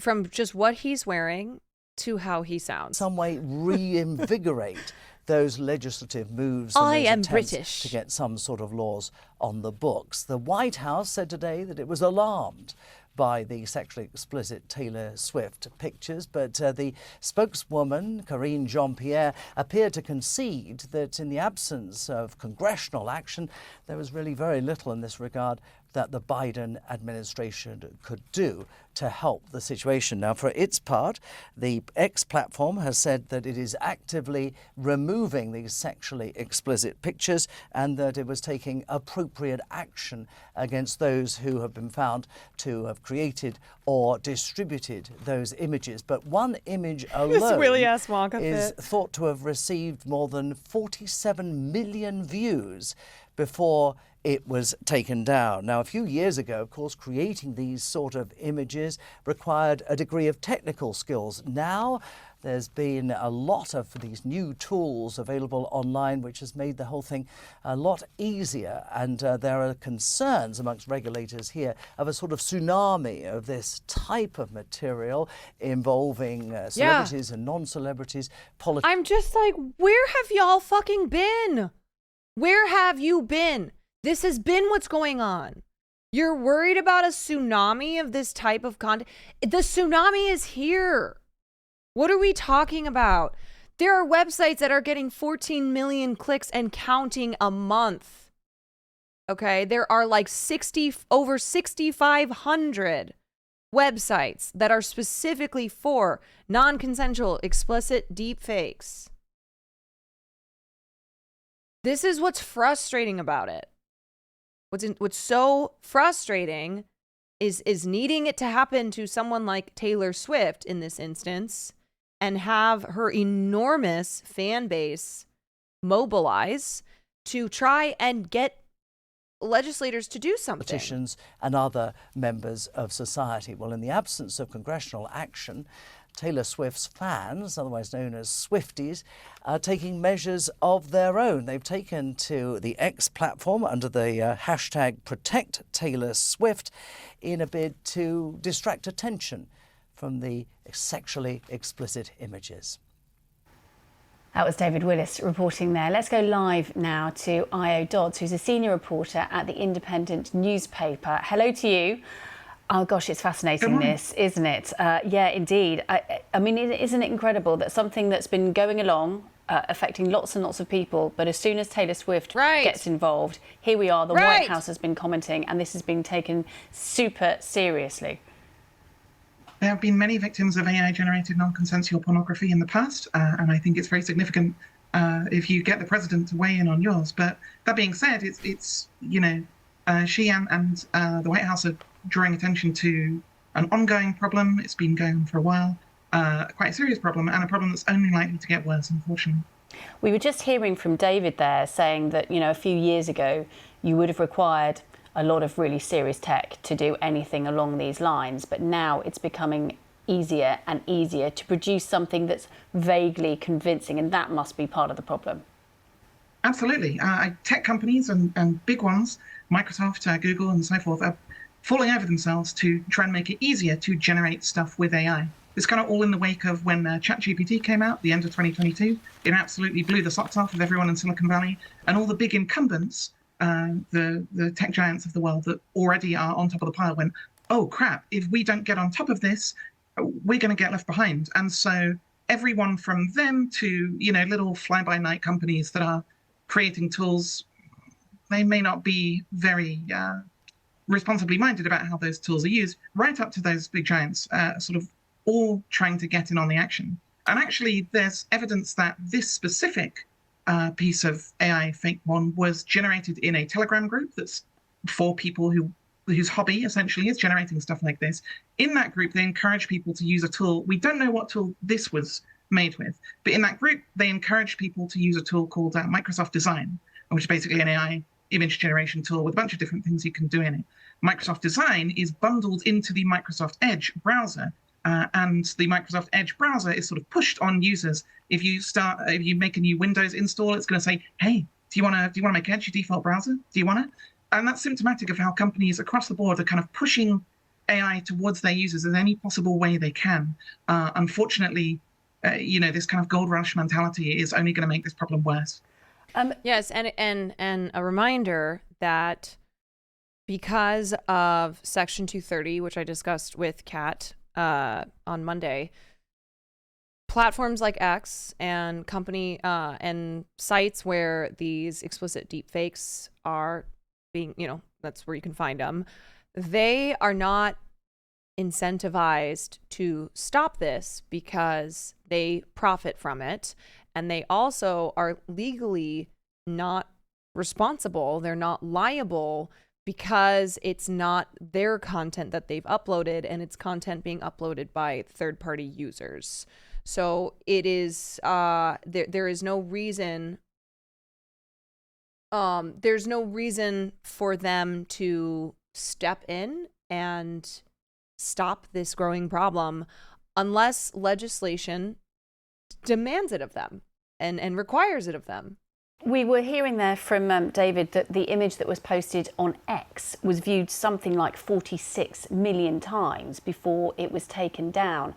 How easy is it to get these deep fakes taken down? I mean, with Taylor Swift, I don't know how long that image was up there for, but 47 million views is a lot. Well, it's not so easy for Twitter to take down things these days because, of course, post Elon Musk takeover, they've really gutted their content moderation infrastructure. A lot of people who previously would have been reviewing this content manually have been fired. And so the company's really degraded its own capacity to respond to these sort of problems. But even putting that aside, these kinds of, it's a common pattern that something that really shouldn't go viral goes viral and isn't caught before it goes viral. And once it goes viral, eventually it can be clamped down on because all of these companies basically subscribe to like shared image databases that take a sort of exact record of the image and then can spot it again. So once it's in those databases, then if that same image is posted again, then another AI tool can police the thing which is created by a different AI tool and can sort of remove it automatically. Once that happens, this stuff can kind of be suppressed, but you know, if it gets big enough too quickly, then it's going to be seen before that happens. And yeah, unfortunately, I don't think that tech companies are very far ahead yet in creating automated tools, because ultimately that's what it's going to take to respond to this with any degree of speed that can spot these kind of images while they are trending or even before they are trending. The sort of the state of AI that can check whether something is AI generated isn't really there yet. Not everybody has an army of Swifties to help you out as well. IO Dodds, it's been absolutely fascinating talking to you. Thank you. That state. Yeah. But truly, thank goodness for the Swifties in this situation, because of them galvanizing leaders and legislators to do something about this. So here's another piece by Kat in regards to what has happened since these Taylor Swift deepfakes broke on Twitter. A bipartisan group of 3 senators is looking to give victims of sexually explicit deepfake images a way to hold their creators and distributors responsible. Senators Dick Durbin, Lindsey Graham, and Josh Hawley, 2 of my favorite people, plan to introduce the Disrupt Explicit Forged Images and Non-Consensual Edits Act on Tuesday, a day ahead of, so this would have been yesterday, a day ahead of a Senate Judiciary Committee hearing on internet safety with CEOs from Meta, X, Snap, and other companies. Durbin chairs the panel while Graham is the committee's top Republican. Okay, all right. Victims would be able to sue people involved in the creation and distribution of such images if the person knew or recklessly disregarded that the victim did not consent to the material. The bill would classify such material as a digital forgery and creates a 10-year statute of limitations. The volume of deepfake content available online is increasing exponentially as the technology used to create it becomes more accessible to the public, Durbin's office said in a news release. The laws have not kept up with the spread of this abusive content. In the release, the senators noted that Taylor Swift had recently become a victim of such deepfakes. Although the imagery may be fake, the harm to the victims from the distribution of sexually explicit deepfakes is very real. Victims have lost their jobs and may suffer ongoing depression or anxiety. Non-consensual sexually explicit deepfakes use AI technology to create original fake imagery, undress real photos, and face swap people into pornographic videos. Victims are overwhelmingly women and girls. Oh wait, no, god damn it. Did I miss someone in chat? Did I miss someone in chat who's a big ol' idiot? Let's see. Are we arguing that women are harming and abusing men just as equally? Yes. What an amazingly what an amazingly thought out argument here. Even when you consider that over 90% of deepfakes target women and girls. But you are correct because of your own hatred of women. That women are just as abusive. And especially when we're talking about deepfakes, even though the math ain't math in there.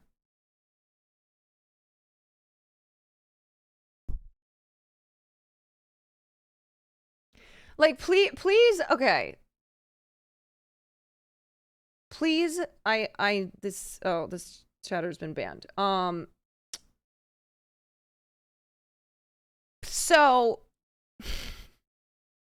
before you open your mouth to run your mouth about the inequalities here, but rather than understanding how it affects women and looking at more of like, it's not fair towards men and how, we're not talking about men enough. Why don't you just do 5 minutes of quick research, okay? If you were to just look up who is targeted by something like deepfake pornography, common sense would tell you that it's women and girls because of nonstop sexism and misogyny that we deal with on a daily basis on all corners of the world, not excluding the internet. Okay? So why don't you just start there and understand then why when we talk about this topic, we are talking about women and girls being the victims, because that is overwhelmingly who the victims are. Just like all forms of abuse and harassment online, the majority of it being directed at women, because it is a way to force us out of these spaces. And especially whatever, given the industry And this is what I talked with Kat about, how women in journalism, in politics, in gaming, in spaces that are typically male dominated, and there is a ton of rampant misogyny, it only increases the likelihood that a woman in that space will face violent abuse and harassment online. And deep fake pornography is just one of the latest ways to be able to remind women and girls that we are not safe, that we are not the ones in power, and that if we get it in our heads that we're gonna go play Valorant, or we're gonna go be a part of the Marvel universe, or we're gonna go run for office, or we're gonna go write a piece about, just anything, okay? But especially, God forbid, you are a journalist writing about sexism or misogyny. If you decide that you're going to try to do any of those things, well, guess what? There will be men there to remind you of your place. Yeah. And how easily they can ruin your life by doing something like this.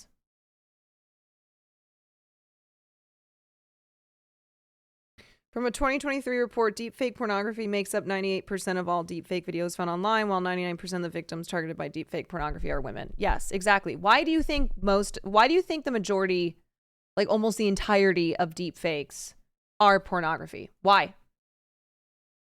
Because women and girls are the target here. And it is just one more way to non-consensually sexualize us. It is a system of control and power. And look no further than every single time a woman talks about this, be it Brooke AB, myself, Taylor Swift fans who were posting about this, the responses will always include, "Oh yeah? Well then you're next. Oh, you think we won't do this to you too?" Yes, Cutie Cinderella, of course.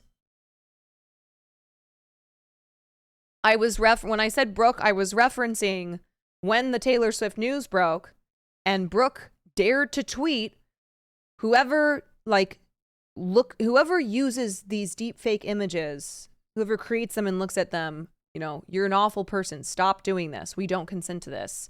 And so many of her comments were fucking vile.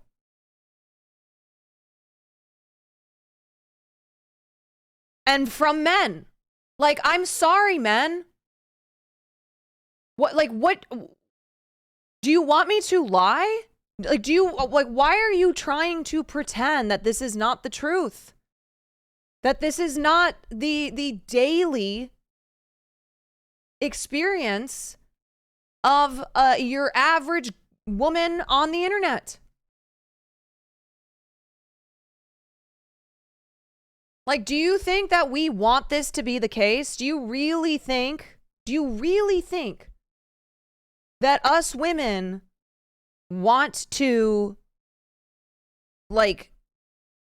pretend as if we are victims of constant harassment? Why would we do that?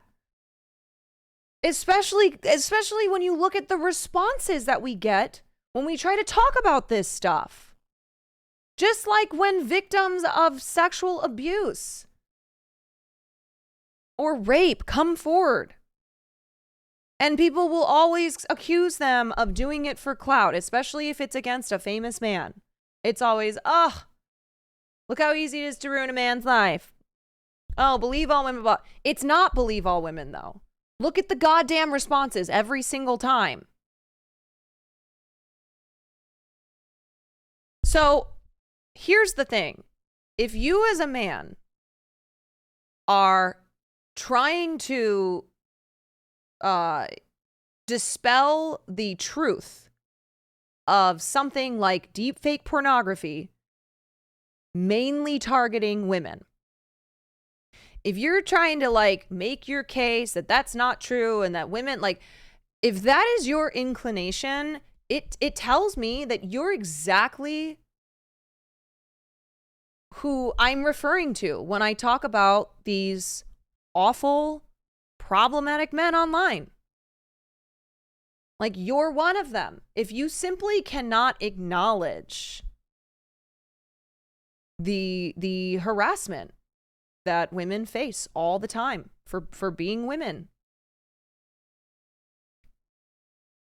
Like, that's step one.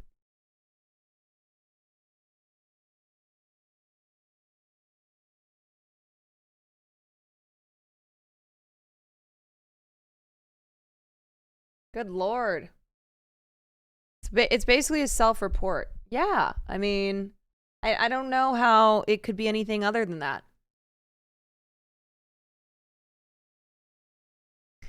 I just like men should realize how lucky they are that this is not a part of their normal existence. Okay, for like being men, like the societal expectations and obstacles that they deal with because of the gender that they identify with. Consider yourself as a man lucky that this isn't what you experience. And because I have to say this every fucking time, does this mean that not a single man has ever been deepfaked? Of course not. Will was deepfaked when he worked at BuzzFeed. Does this mean that men don't face harassment? Also, of course not. But you know what?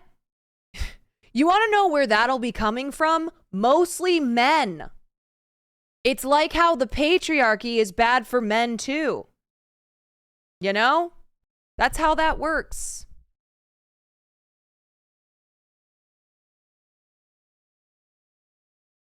So please, like, whenever I'm talking about an issue that is mainly one that affects women because of misogyny, because of the patriarchy, please don't come in and be like, yeah, but men. Like, do you not see the irony in that? This goes for everyone. This goes for everyone in regards to any topic I am talking about where it specifically affects one group of people. Okay? Like, when I'm talking about something like that, it's not the time for you to come in and be like, oh yeah, but how about X, Y, Z?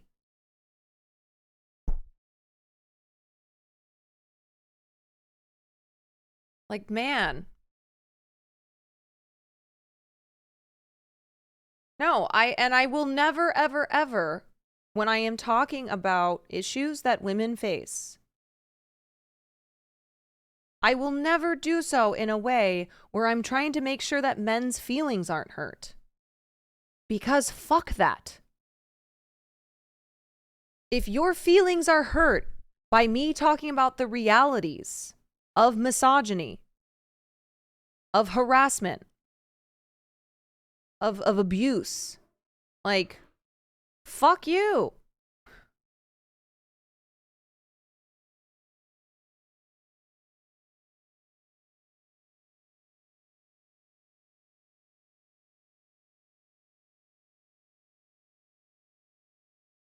It's the same energy as saying all lives matter during BLM coverage when you bring up M word in the middle of discussion of misogyny and the issues women face. I think it's like, what I would say with that is it's more like when you're talking about the incarceration, the incarceral system in this country and how it, how it most affects black and brown men. And when you talk about police brutality and, how it disproportionately affects black men and women, and people will be like, yeah, but, what about these poor white people? Or, these, like, try to pull up examples of parts of the country where poor white people are sitting in jails. Like I would say like that is the equivalent of when I talk about something such as deep fake pornography targeting, like the targets, 99% of the targets of it being women and girls because of a systemic issue, because of us living in a patriarchal society.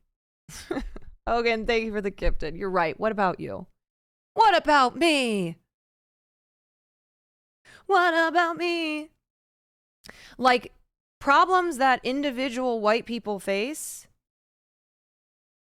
you cannot put in the conversation when we're talking about systemic issues that affect black and brown people. You know, it's always like people treat things like we're talking about that not a single individual from any other group gets affected. Of course, we're not talking about that, but we're talking about systemic problems.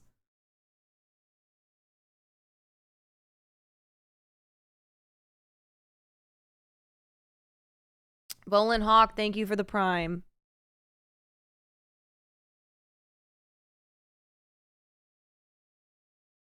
Aside from reporting a deepfake website, what else can we do? We don't know who these men are. Yeah, I mean, look, this kind of goes to the topic of consent, where we need to teach boys at a young age about the true nature of consent, you know, and raise them like the way that like boys versus girls should be raised is girls shouldn't be raised being told, don't do those things, or this is what will happen to you. Don't send a nude to a guy that you're seeing, or else it could end up online. Or don't go outside wearing a short skirt because you could be sexually assaulted. That puts the responsibility on girls. And instead, the responsibility should be on boys to not treat women that way, to not look at them and, you know, and behave in all sorts of abusive manners. And yet that's still not, it's just still not the norm, unfortunately. And it manifests itself like the way that boys versus girls are raised. It just manifests itself in so many different ways. But it starts when it starts at youth. You know, the moment our children are born. The moment we are born into this world. And there are societal expectations put on us. And also, you know, just different power structures. And things that we are expected to do or not to do.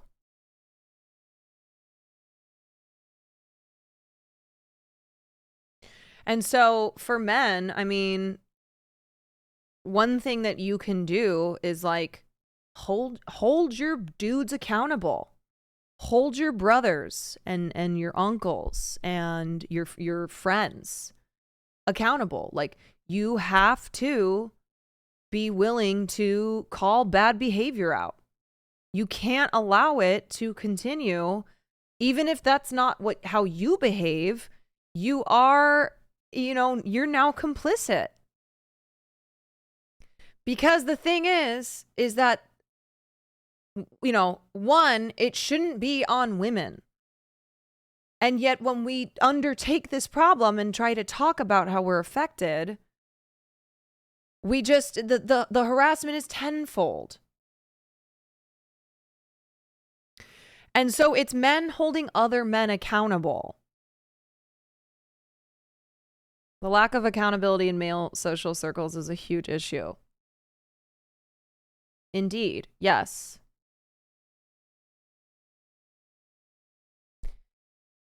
Yeah. I mean that's what I can suggest there, because I'm not saying, you know, you're going to be able to fight every battle on Twitter.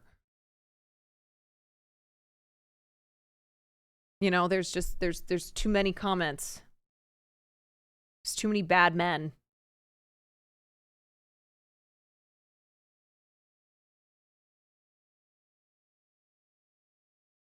Please read this chatter's comment. I can see how it's fucked up, but it, like, if someone drew me nude, would that be unethical?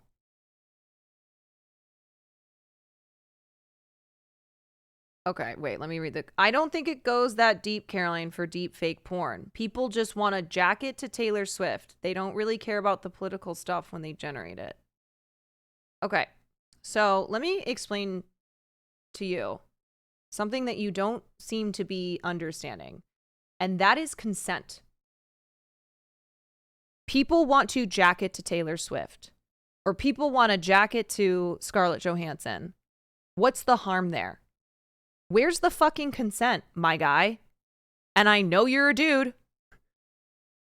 I know you're a man.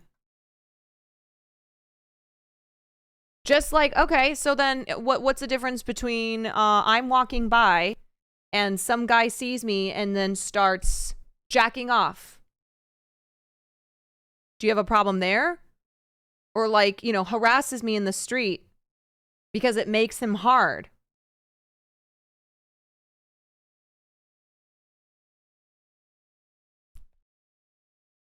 Like, wow, having to have a conversation about consent tells me that you need to go back to, we got to go back to step one here.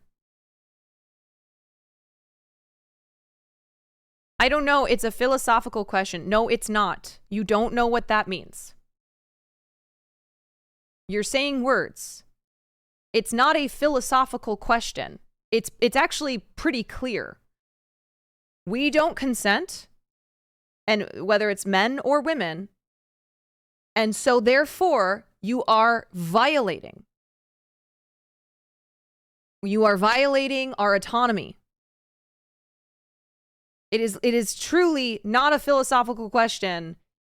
It is literally about consent and whether or not it is there, and it's not. And I don't care if you want to sit there and go, well, I'm fine if someone makes nudes of me. First of all, you know, it's interesting that's always the response. That's what men will say. They'll be like, oh, I would be honored if someone thought that I was attractive enough or that they just wanted to jack off to me. No. First of all, I don't believe that. I don't believe that.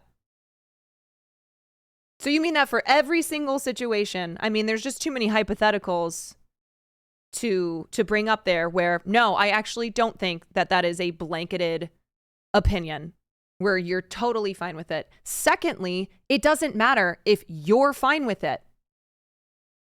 Just because you think it's fine, if someone did it to you, has no bearing on whether or not it is ethically okay to explicitly, non-consensually deep fake someone.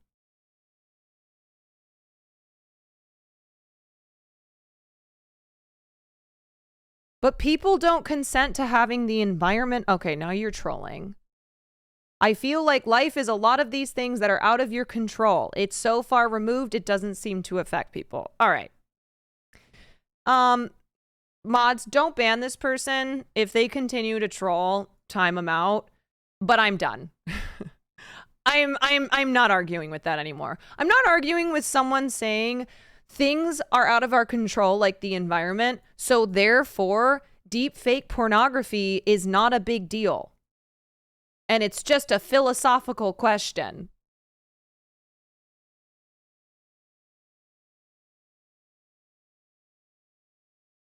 Every time I talk about this subject, I am always reminded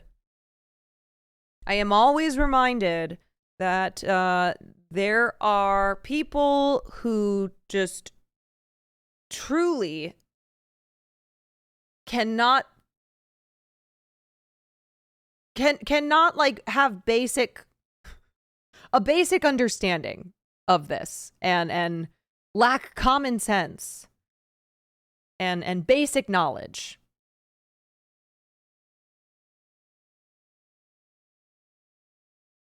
You know, it's like you're arguing with a blank wall.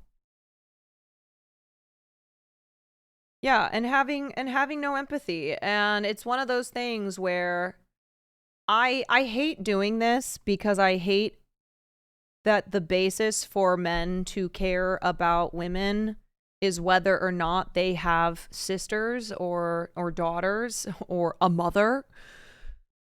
But it is one of those things where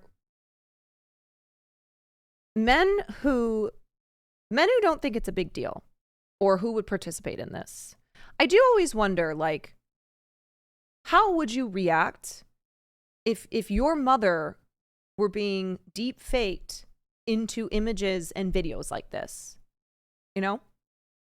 Or your sister, and it ruined her life. And she fell into such a deep depression because of the PTSD that she had from it.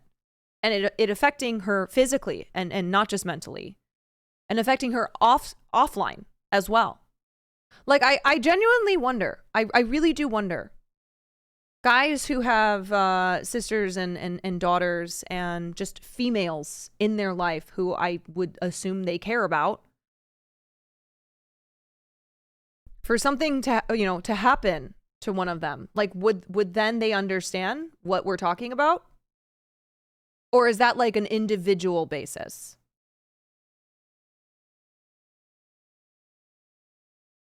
If their sister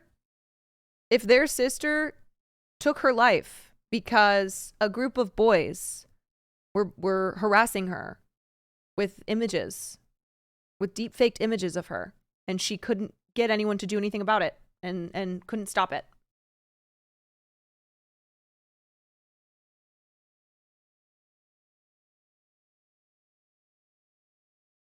I would be serving a life sentence. Yeah, I don't know. It's like, you hope that you hope that men have empathy for women and do not want to be a part of the continuing problem because they respect women, like, genuinely, and understand that this is an ongoing issue that pertains to the patriarchal society that we live in. You would hope that just like on their own they would do that, but at the very least thinking about the women in their life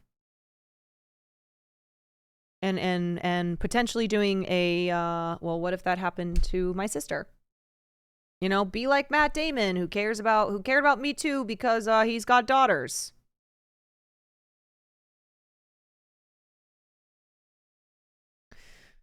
I am a man. I've been sexually assaulted. I also hate being sexualized. I am so sorry. I am very sorry about that. I hope you are okay. And as a reminder that, like, just like white supremacy hurts white people, okay? It hurts the people that it's supposed to be beneficial to,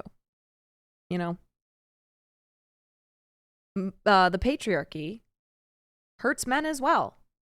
I mean, look at, like, the responses to straight men who express themselves in ways that are not necessarily conforming to society. So straight men who paint their nails, or who, want to wear a little bit of makeup, or who dare to wear anything fashionable that I'll just stop there. Who dare to wear anything fashionable? No.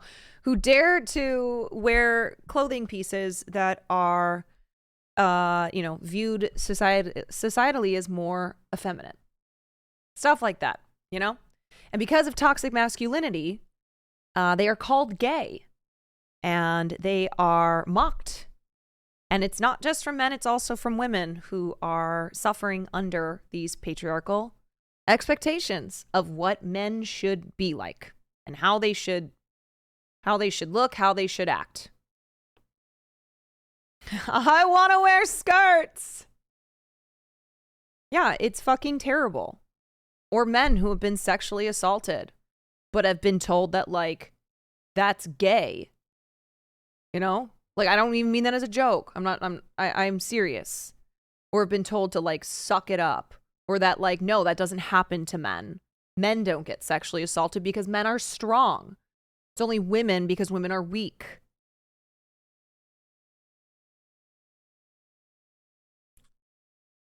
Consent applies to both men and women. The right to bodily autonomy. And we should all be able to freely express ourselves without having to fear, without having to fear repercussions, whether physically or mentally, you know? A woman should be, or a man should be able to wear a skirt out and not worry about being assaulted for it.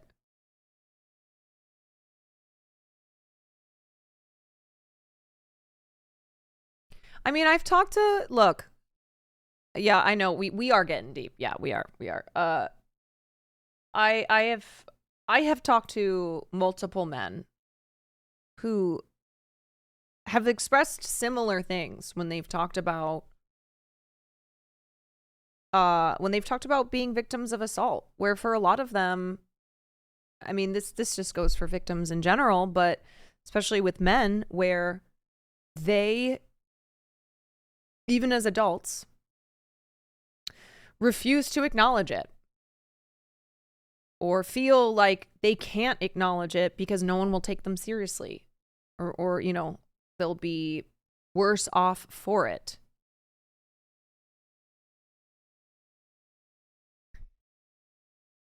And for the thousandth time, this all stems from living in a society where men are expected to be a certain way, and as are women, and the power structure exists so that men are the dominant gender. And God forbid you go against that, and you will suffer the consequences.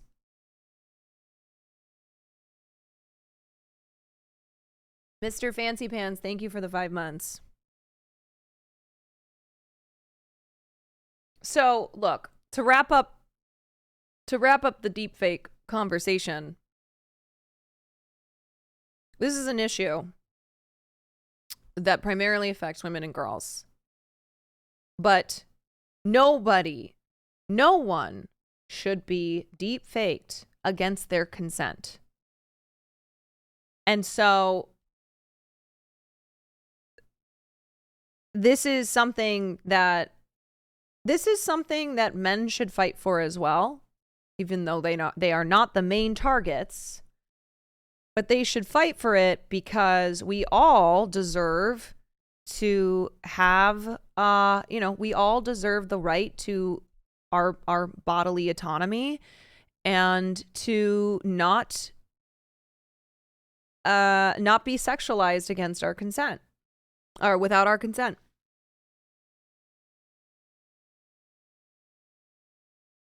Yes, everyone deserves to feel to feel safe. You know, we should all be able to go online, a place where we hang out so often, and so much of life now is online. And we should all be able to go online and be safe and be able to, you know, freely express ourselves and hang out here.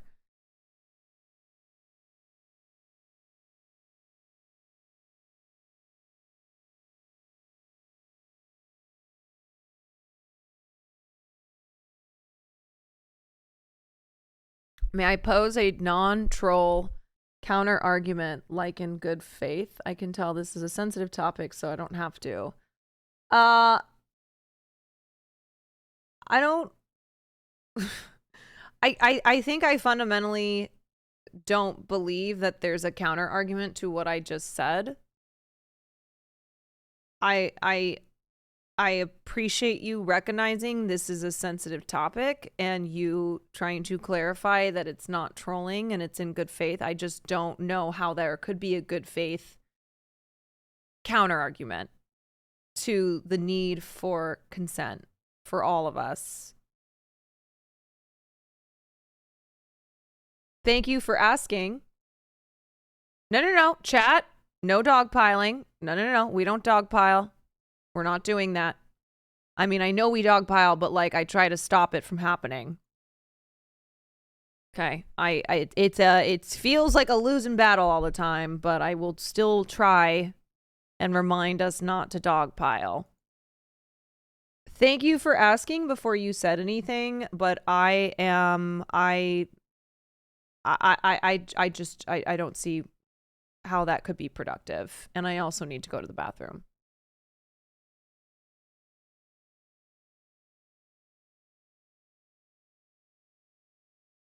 I gotta go pee. Go piss, girl.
Good vibration, yeah.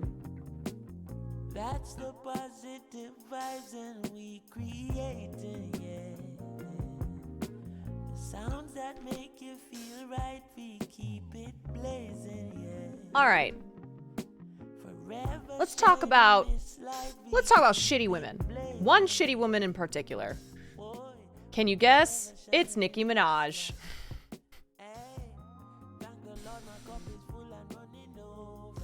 Nicki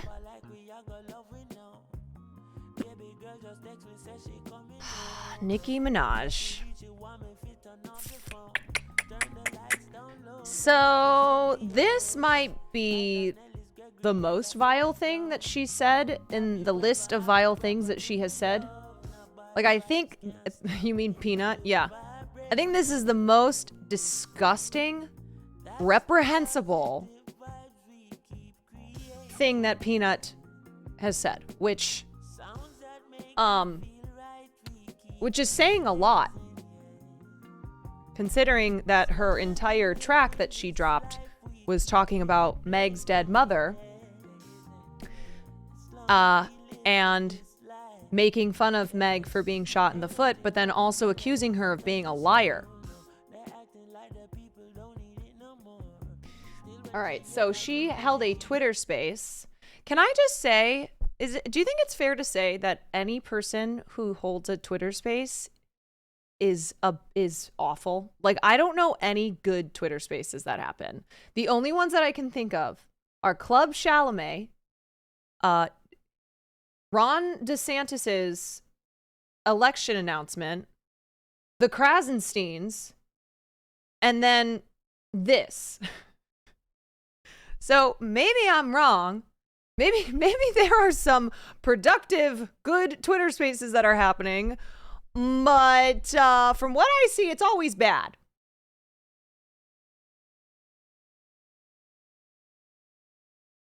Twitter Spaces are exclusively run by garbage people you only show up to laugh at.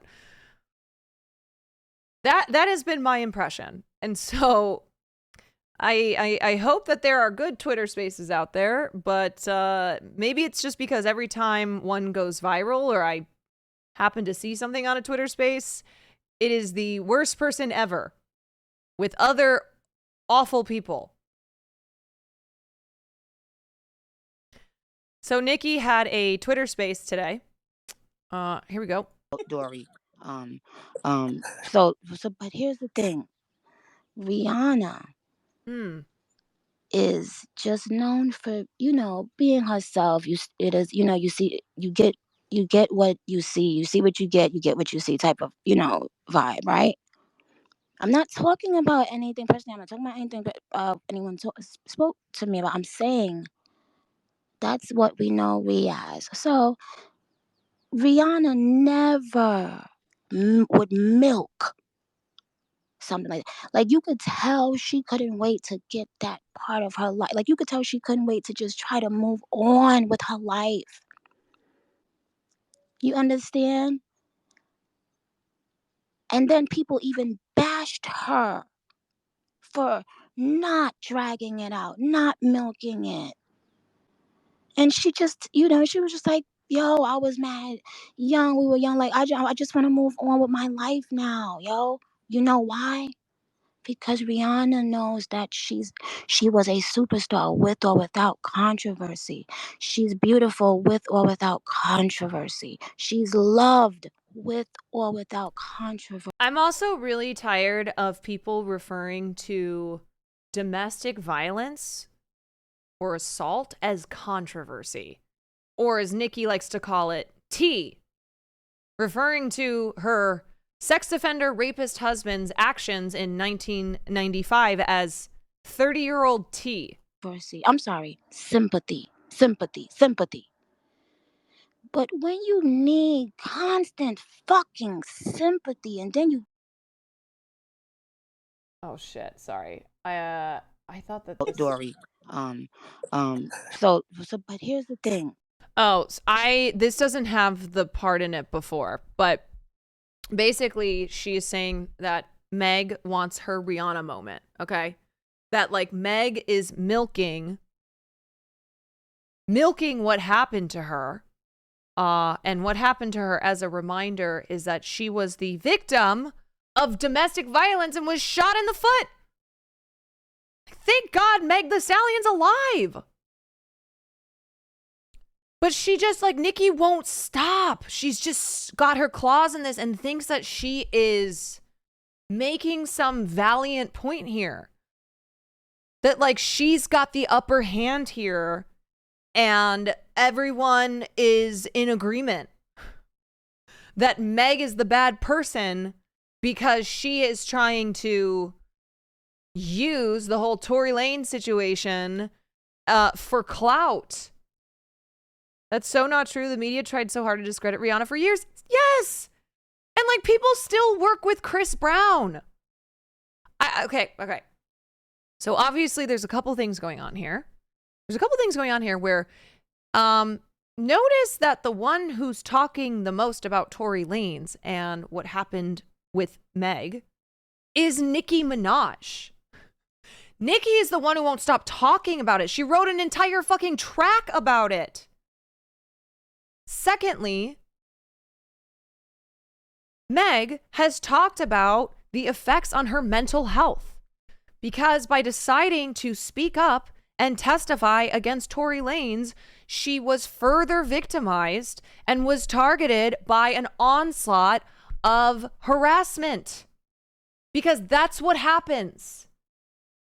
And it was monumental that Tory Lanez was convicted of the assault. And it was one of those moments where it felt like, oh my God, if Meg the Stallion, with all her fame and notoriety, like if she can't get justice here, then what's the hope? But she did. But of course she was never going to be able to escape the subsequent harassment. And how many people will still like continue to harass her on that, including Nicki Minaj? including Nicki Minaj. And you want to know who still experiences that? Rihanna. Nicki wants to pretend as if the reason that Rihanna tried to move on with her life was that she knew she didn't need that controversy because she's a superstar, beautiful and with or without. Wow, Nicki, you are missing the fucking truth here. You are absolutely, to me, it seems willfully, but maybe she just is so incapable of understanding these things. But Rihanna did what she needed to do to move forward because of how awful the entire situation was for her and how awful it still is. Of people who minimize what happened to her, who side with Chris Brown, who laugh at the domestic violence situation. I mean, do you know how many times it's been referenced in music and like in a way that is so inappropriate and takes away the severity of what happened to Rihanna? Like the references of Chris Brown beating Rihanna or in TV. Yes.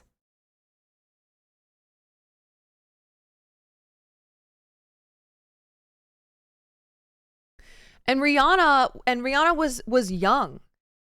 And you know, it's one of those things where she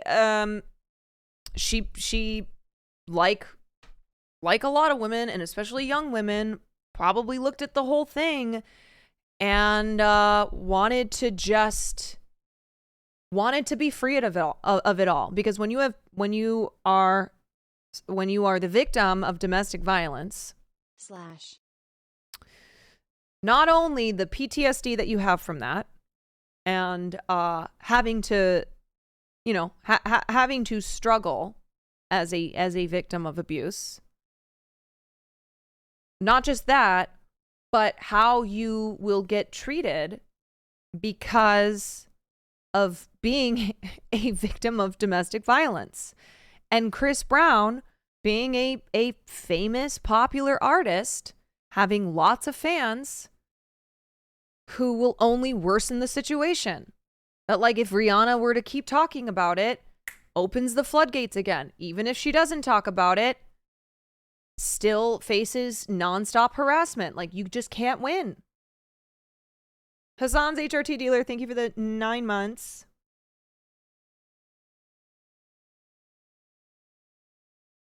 Oh, thank you. Thank you, Julia. Gail King. Now you going Gail King. She wanted to be honest, this is so obvious. She wanted a Rihanna moment so bad. And I'm sorry too, but referring to the domestic abuse that Rihanna suffered as a Rihanna moment, oh, it's so gross. It's so gross. She is a bad person. She is such a bad person. She has been a bad person. Like, how can anyone look at Nicki Minaj and who she surrounds herself with and not understand that she is a bad person? What do you mean? Let me finish. Wait, is this what's your name, babe? Is this the person I like, or is this the person I don't like? I don't know. Are you the girl that just spoke? No, I'm just a girl. I don't know. I'm not. No, that's the girl. I'm the guy girl. Which one is the one I don't like today, right now? That was getting on my nerves right before I got on. That's Jameson. I get on everybody's nerves, Nikki. I'm sorry. Oh, okay. So sweetheart, the person that just spoke, what's your name, Mama? Because I don't want to keep calling you Mama. I'm Dory. Okay, Dory. Okay. So Dory, I'll She's get you said insane, again, Mama, because I didn't. Because you said she wanted a Rihanna moment, so I wanted to know which Rihanna moment. Like, just another example of how whack Nicki Minaj is. That person simply went, "Oh, what do you mean? Like, can you clarify?" And Nicki was like, "What do you mean? What do I mean? This is how she talks. Are you the person that I don't like? Oh, wait, what's your name? Wait, hold on. Wait a sec." Like, oh my goodness, this woman is so unwell. Why does she baby talk? She's a whole 42. Yes, you would forget that she is a woman in her 40s. Jesus Christ. Well, you know what? You go and Google. You go and Google, Dory. Um, but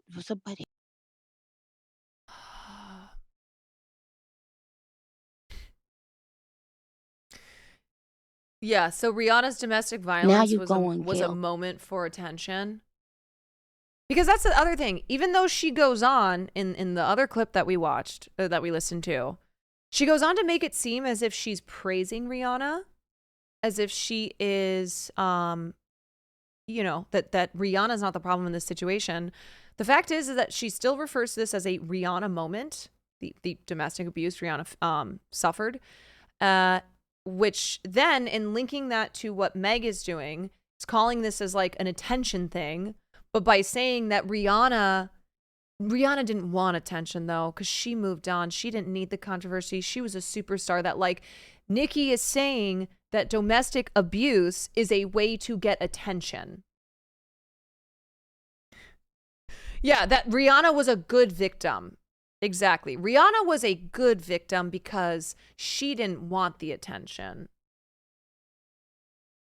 And it reveals what she thinks of Rihanna's situation. Yes, and just like how Nicki views women. And how she views abuse. I mean, this woman is married to a sex offender and a rapist. Her brother is a child molester. Like, these are the men in her life. She did all that shit with her cousins, friends, brothers, whoever in Trinidad whose balls enlarged after they took the COVID vaccine. Like, this is Nicki Minaj.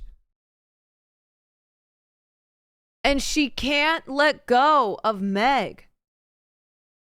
And I'm telling you, it is because Meg is young, Meg is hot, Meg is super talented, Meg is a superstar. And Nicki feels threatened. Nicki Minaj is a classic example of an older woman who thinks that she broke down the doors. She broke down the barriers. She shattered that glass ceiling. So all these young women who come along, who do they even think that they are?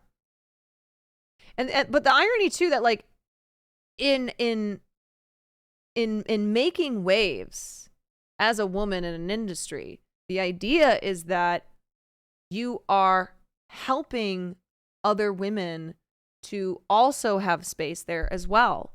That, like, you are breaking barriers, shattering glass ceilings in the hope that more women, like, that it's better for younger women, for younger generations. But the truth is that Nicki wasn't the first to do this. Nicki isn't the woman who changed everything. So that's just that to start.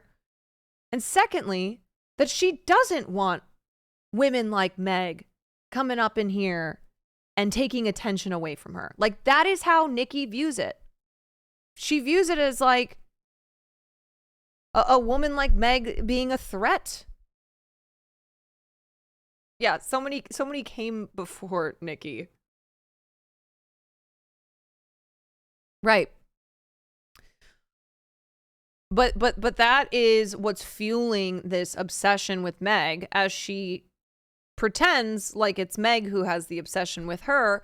Meanwhile, here's Meg. Here's Meg on Good Morning America as all this is going on. Megan has more good news. Oh, we're having the tour this year. The Hot Girl Summer Tour is going to be 2024 summertime. I feel like I've never been able to be outside doing my own thing during the summer, like since like 2019. So this is going to be the first time that I drop an album on time for the summer. I do want to give... Where, yes, this is just a clip, but Meg is not acknowledging Nicki. Meg, this is incredible. Meg is continuing on her album promo tour and is like talking about her album and talking about the upcoming summer. And this is how you win. This was filmed before. I don't know. I thought that this just came out, but I mean, the point stands though that Meg the Stallion has not been she's not been given Nicki what she wants. Yeah. Unbothered, moisturized, in her lane, thriving. And it's genius. This is exactly what she should be doing. You know, Meg's like, why would I waste my PR tour? Why would I talk about Nicki Minaj? Like, Nicki Minaj is just off to the side yapping and trying to make this a thing.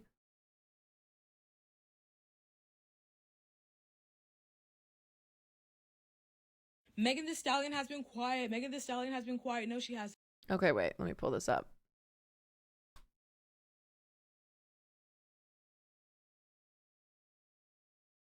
Hasn't. Okay, she has not been quiet. You are just not an anime fan. You are just not an anime girl. And if you were, you would have gotten the image that she posted to her story yesterday afternoon. After Miss Minaj had her rampage, you know, basically... Okay, I am not an anime girly. All day, all over Twitter, all up in people's TikTok comments. The Barbs were doxing people yesterday. It was crazy. By the way, Barbs, you got it. You got it, okay? Don't attack me, please. The peanut gallery. Afternoon, Megan posted this to her story. And if you don't watch anime, you wouldn't know what this means. This picture right here says 1,000 words, okay? And if you know, you know. I'm not going to do that to you. I'm going to explain. So these are spider lilies, red spider lilies. And in anime, when these show up, it basically means imminent death and misfortune is coming soon.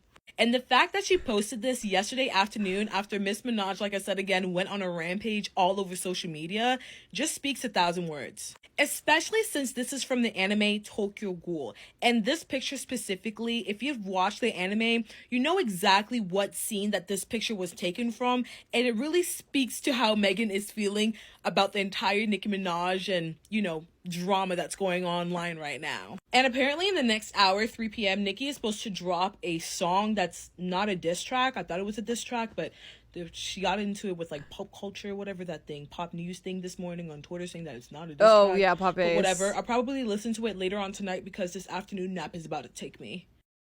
That is, that's incredible because one, weebs, this is your moment. Two, if that is true, one, Meg is a weeb. Three, I've lost what number I'm on.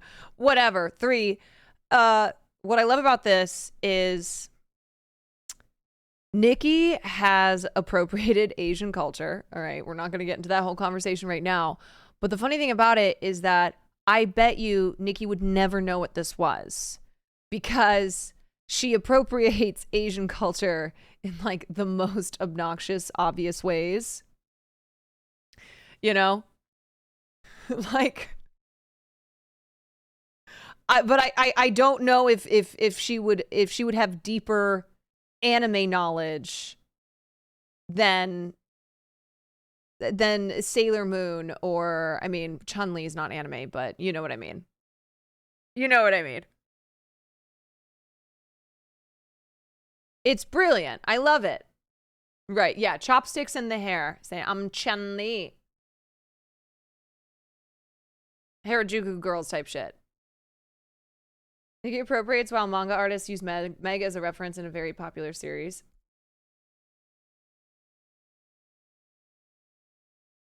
Oh yeah, this is awesome.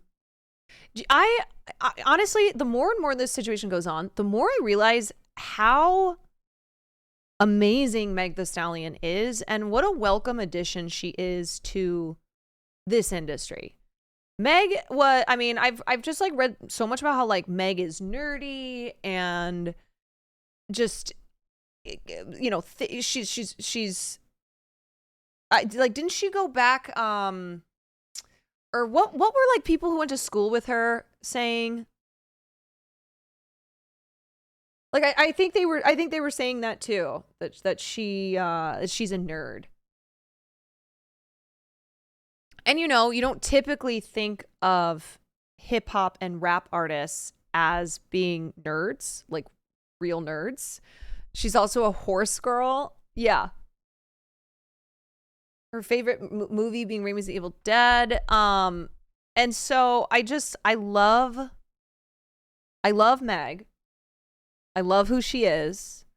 I love that she, everything she's done, and especially standing up for herself and getting justice for what happened to her.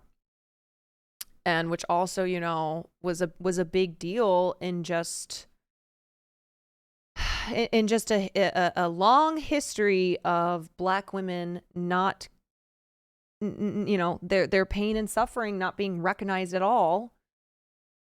And then being able to like get through that, produce an amazing album, her working independently, and then coming up against the biggest, most evil skank bitch.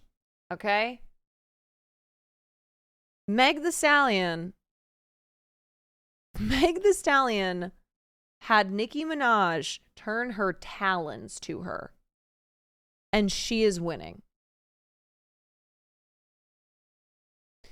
Rappers rap about Dragon Ball Z, but maybe Naruto if we're lucky, but they don't know actual shit about anime. Right, that's what I mean, the difference of like rapping about that stuff. I mean, Nicki has an entire song called Chun-Li, but then really actually being a true nerd, a true anime nerd like Meg the Stallion.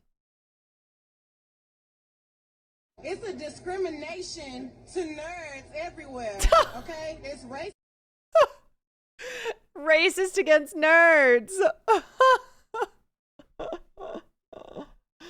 It's a discrimination against nerds everywhere. It is racist. And honestly, what Meg needs to continue doing is exactly what she's doing. Okay? Promote her album, talk about summer plans, talk about her tour, and ignore this crazy ass bitch. Let her come out with her 5 other tracks where she's probably just going to repeat the same things. Let her stands, run around in circles trying to bring down Meg the Stallion. It's not going to happen, Peanut Gallery.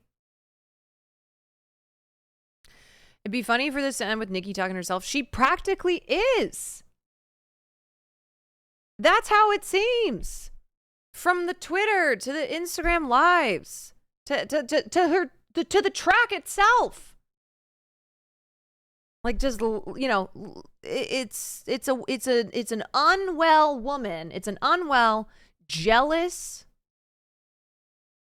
misogynistic woman who's just yapping and yapping and yapping.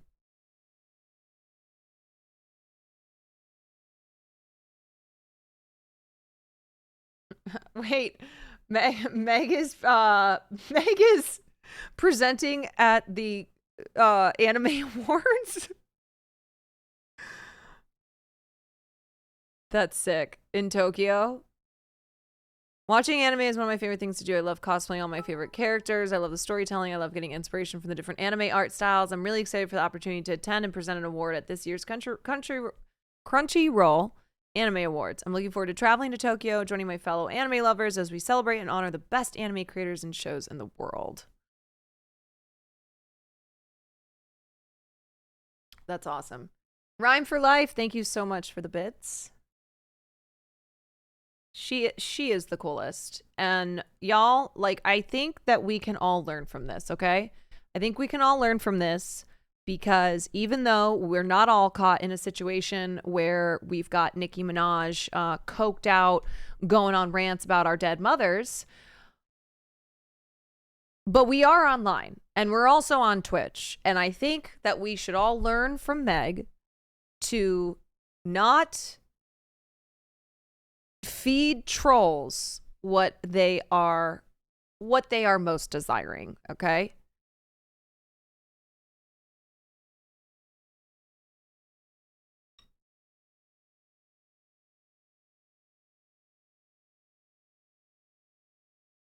We should all take a page out of Meg the Stallion's book. Let them starve. Exactly.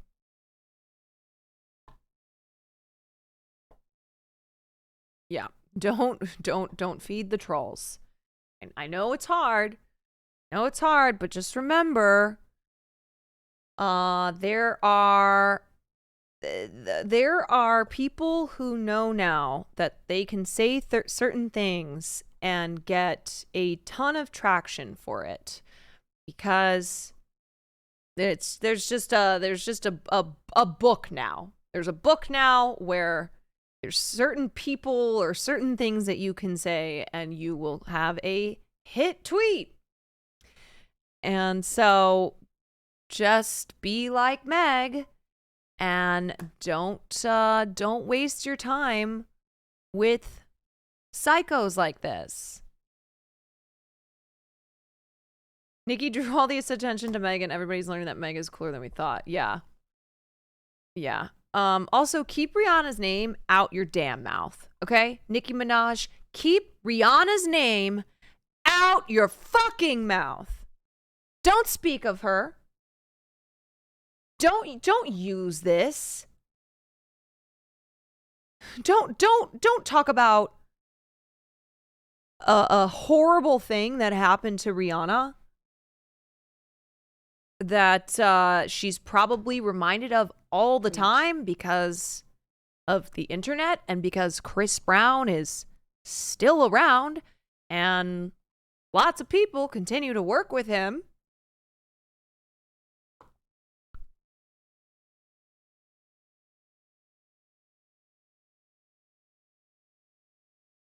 I swear if you mention Riri again, it's on site. Good night, Martian Bond.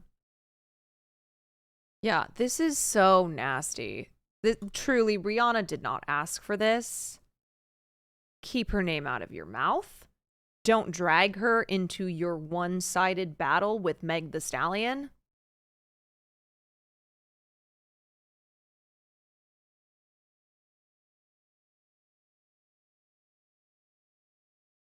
You nasty, nasty, nasty bitch.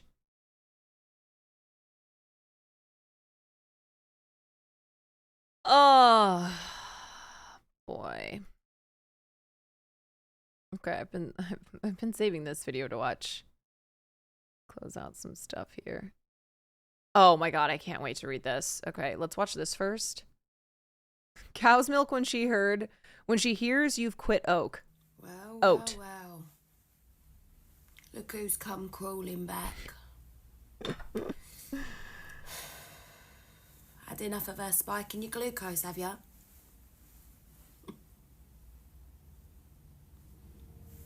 I should have known what you were up to from the start. All them years ago. Stopped ordering me and your Costa.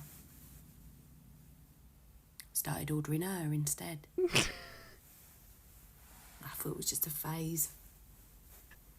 He'll get over it. He's dabbled before in almond milk, even though we all know it tastes like shit. But then you started only using me in your cereal. I thought, that's odd. Not even gracing me with a cup of tea. And then you moved her into the fridge.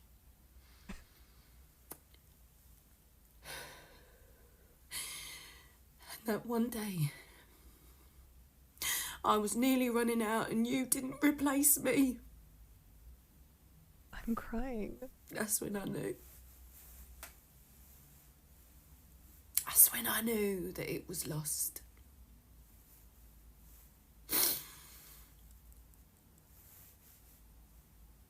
So what's changed? You're sick of her being the toxic one now, yeah? She's the one that's bad for the environment. I feel sorry for her. Feel sorry Poor for bitch. her. Poor bitch. Extra Thor, thank you for the 5 months. And Elena, thank you for the And 5. now you want to come back to me? After the way you treated me?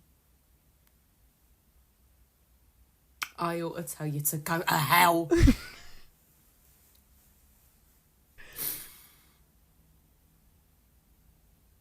But even though you could quit me,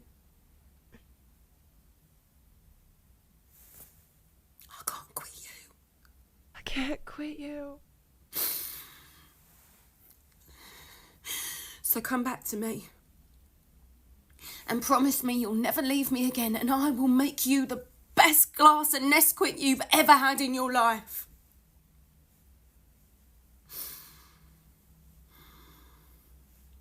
I missed ya. Silly bastard. Oh, the TikTok sound.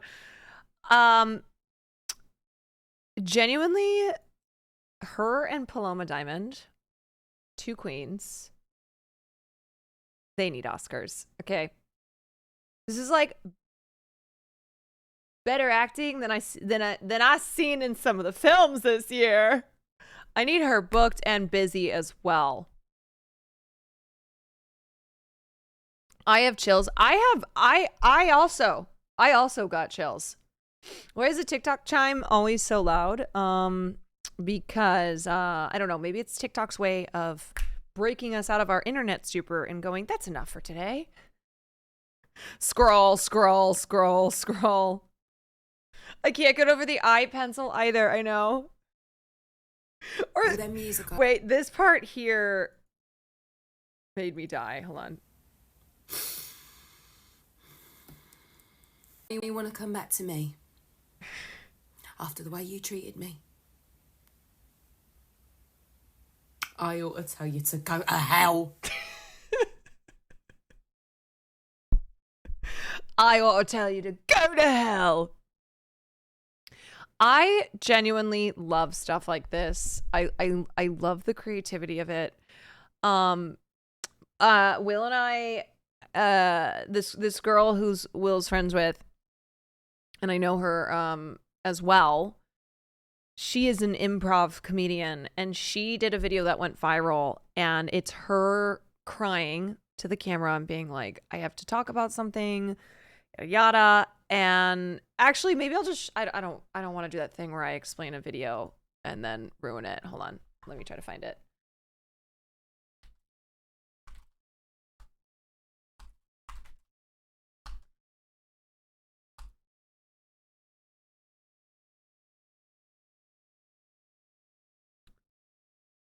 Okay. Okay. All right, here we go. Here we go. It's my second attempt at making this video. But I thought it should have been a fun time for all. God. I drank the pop that I told him not Damn to drink it! and floated up to the ceiling. Happened very.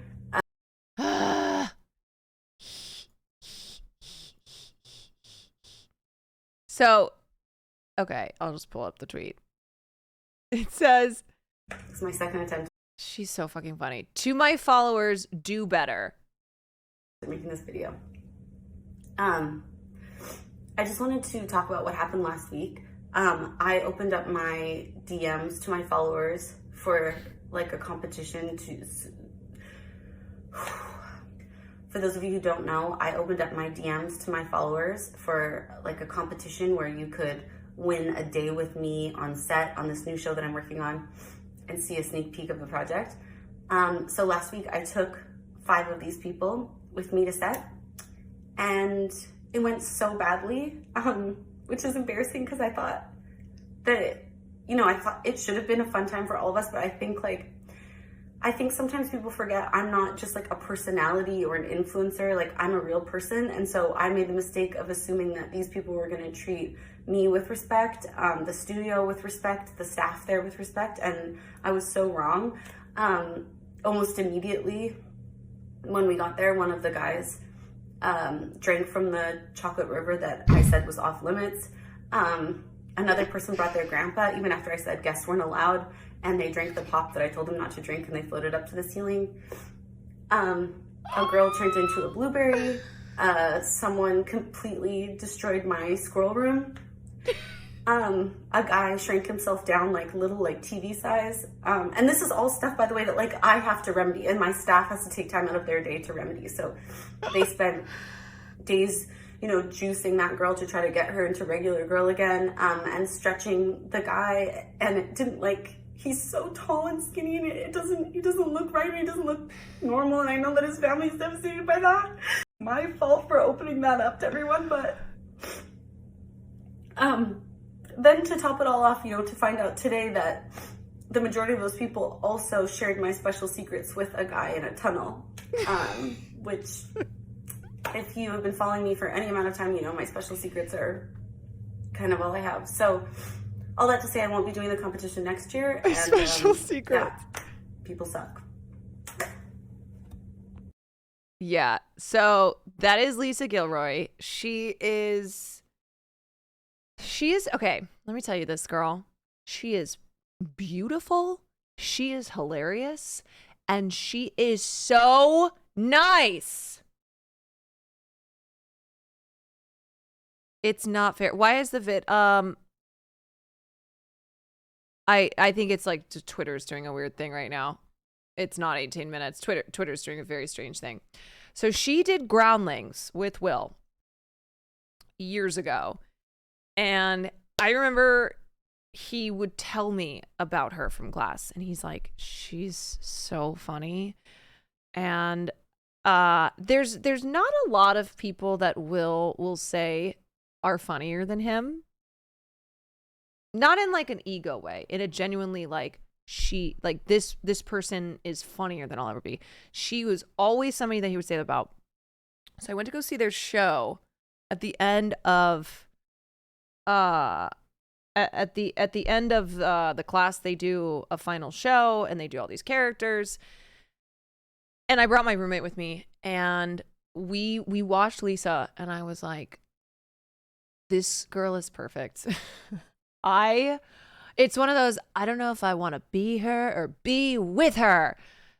She does kind of look like Kristen Bell. She is so funny and also a very, very nice human. And she's one of those people who I am genuinely happy to see her gaining so much success, especially in the last couple years. She was one of those, like, COVID was good to her in that she started making TikToks, stuff like this, and blew up from that, and then started booking work.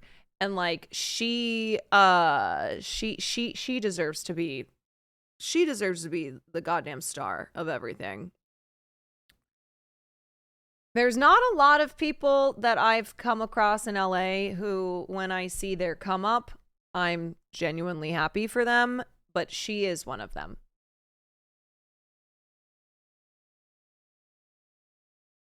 Like, you can't be jealous because they're so nice too. I know. Anyway, I love characters like this. I love the creativity of going, okay, I'm gonna go out of the box here, but deliver it with just pristine acting.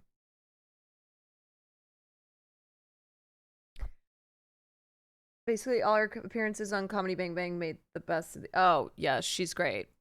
She's great. She's one of those where I'm seeing her career happening. You know, started with like a small co-star role on this television show, and then just bit by bit gaining more. Like you don't see that happen all the time, because most of the people that you'll meet in LA either don't succeed or have some success and then it just doesn't happen for them. So people will either leave, they'll switch to something else. But it's rare that you see someone from before they start making it and going, I know that person's going to make it. Lisa was a person who I saw her, I was like, there's no way that this girl cannot make it because she's too good. And she just also has that thing, because there's a lot of talented people, but like I was like, she just got that thing about her. I'm like, there's no way she's not going to succeed. So seeing her book little parts here and there, and I would talk, you know, I'd be like, oh my God, Will, did you see Lisa Gilroy? Blah, blah, blah. And both of us being like, I'm so happy for her. And she deserves to be, she deserves just to like keep rising. This was like my friend Kevin. Will and I are both friends with Kevin Miles, who is Jake from State Farm. And we both know him separately, but is another guy who Kevin and I met when I was working as a host at this one club, and he was a bartender, and then he had been at BuzzFeed with Will. And so the three of us separately finding success. And then we ran into Kevin at TwitchCon, and we were talking about it because like we all knew each other when no success had been had between, working at BuzzFeed, where yes, it was a big deal to have like gotten to BuzzFeed, but they hadn't turned BuzzFeed into these entertainment careers. And then me meeting Kevin when he was a bartender and was just trying to go on auditions and stuff. And then he booked Jake from State Farm. I remember when he booked it, and he's a guy who couldn't have happened to a more deserving dude, and seeing his success with it. I don't know. It makes, you know what it is? It makes you feel like it's not totally hopeless. When you know people and you know them from when they had nothing, right? They were just actors trying to pay their bills through bartending or through waitressing or nannying, whatever it was, or writers or directors, and then you see them make it. And the hope is that like you all come up together, right? The hope is that you all find success in some way.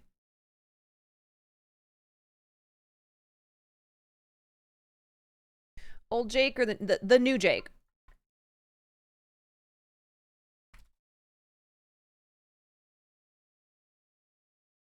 This is Kevin. Yeah. So anyway, Will and I ran into him in the partner lounge at TwitchCon, because he does things with Twitch now as Jake from State Farm. And it was awesome to see each other. It was funny because who could have imagined that we would all be, hanging out at something like TwitchCon. When I was working with Kevin at this club, I didn't even know what the fuck Twitch was, and I'm sure he didn't either. My sister was in acting classes with and was good friends with Glenn Powell and Jesse Williams. Like, they came to spend Christmas. Oh my gosh. It's been cool seeing them make it. How I wouldn't know who to look at more. Probably Jesse Williams. I've always loved Jesse Williams. Glenn Powell and Jesse Williams came to spend Christmas with your family. That's really cool. But yeah, it gives you hope that, hi. It gives you hope that this industry, okay, you're staring at me, is not just completely about nepotism or about rewarding people who don't deserve it. Good people who are talented can also succeed. It's not super common, sadly, and there's going to be it's a long road. It's a long road to that success, but it can happen.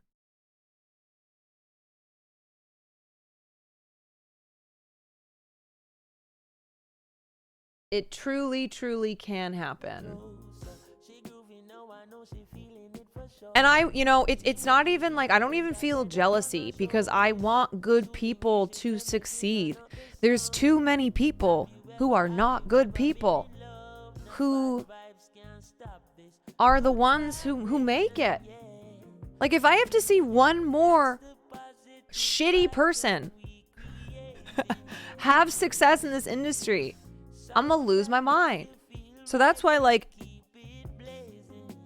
every person who I've met and who I've rooted for to succeed, who then succeeds,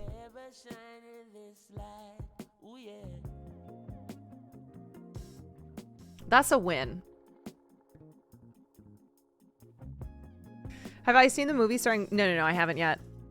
Anyone But You? The rom-com?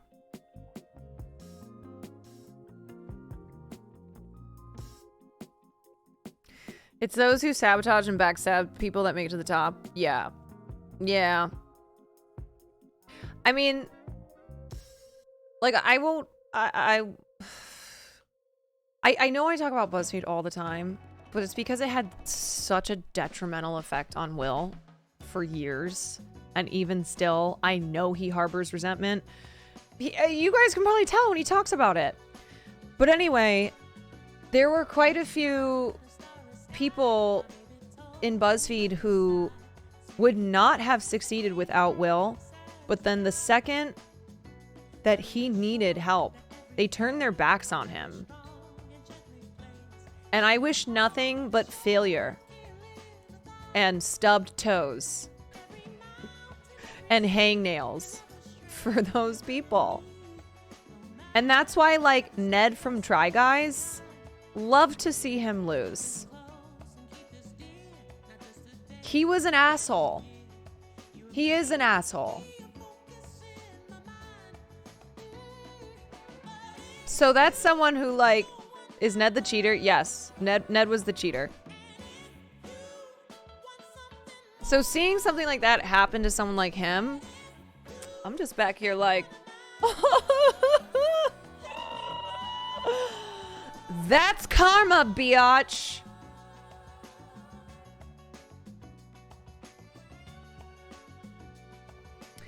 And there are names of BuzzFeed people that I will never name, but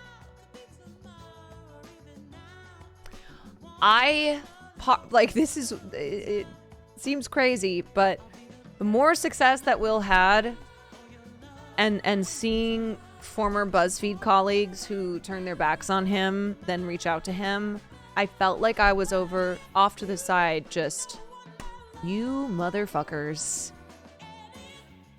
And I've experienced similar things with people who just, like, totally blow you off because you have, you don't have enough clout. You don't have anything to offer them. And I'm not even, like, I'm on the beginning of what I hope is a road of success that isn't going to be marred by years of not success. Like how, my experience in the entertainment industry was, where you'd get a little bit and then nothing, and then you'd get a little bit and then nothing.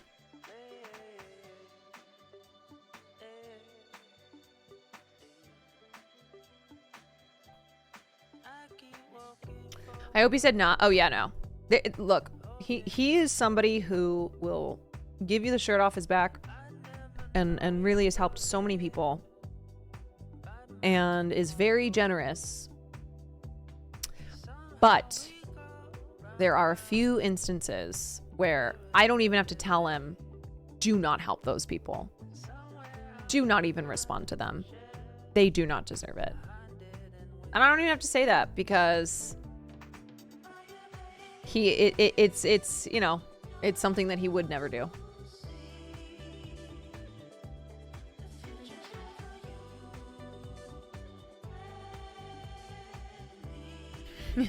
Love a man who knows his worth. Exactly. Gotta know your worth. And this is a town where collaboration is so important. And networking is important, but more importantly is not turning around at the first opportunity you get and screwing over the people who have helped you get to that place. And a lot of people do that. A lot of people think like it's sink or swim. It's me or them. And it's not that way.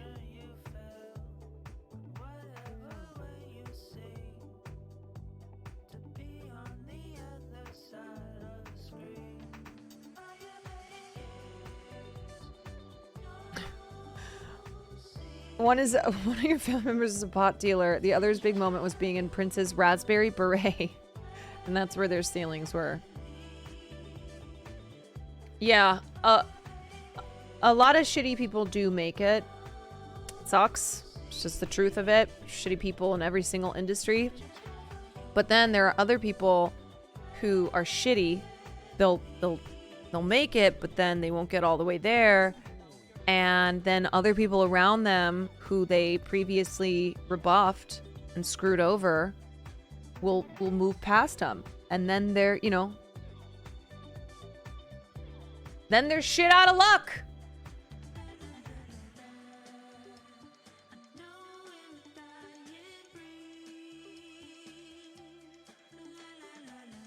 Yeah, I don't ever believe in turning around and stepping on the head of someone who was a part of a part of your success. And even if not, it's like, how is you helping someone who you look at as like, I can't get anything from this person? How is that a bad thing? Like, why does everything have to be a trade-off? Why is it everything have to be a measure of like, you know, each person is not a person, but a mixture of clout and connections, and comparing that to you and wondering if that's going to be an advantage for you or if there's nothing in it for you. Hassan was saying that something Twitch lacks now is that collaborative community, and the lack is what's Twitch's downfall, essentially. Yeah, I mean, it does kind of feel, and granted, I just started doing this a little over a year ago, so I don't have as much of a perspective as people have been doing it longer. But it does feel to me as if people formed their cliques or decided to march on independently, and that's it. That, like, the gates are closed and there is to be no crossover. And it's sad because first and foremost, Twitch is a collaborative platform. And from everything I've heard, that's how it used to be.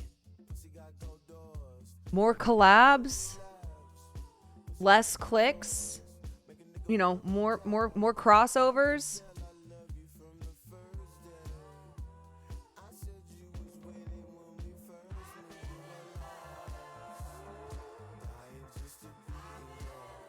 And then I look at something like the Streamer Awards and people online, which, remember, be Meg the Stallion.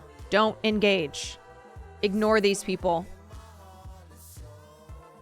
But I'm seeing a lot of things of people shitting on the Streamer Awards, and it's like, this is one of the only things that we have anymore that first and foremost is about community. Is about streamers coming together and communities coming together.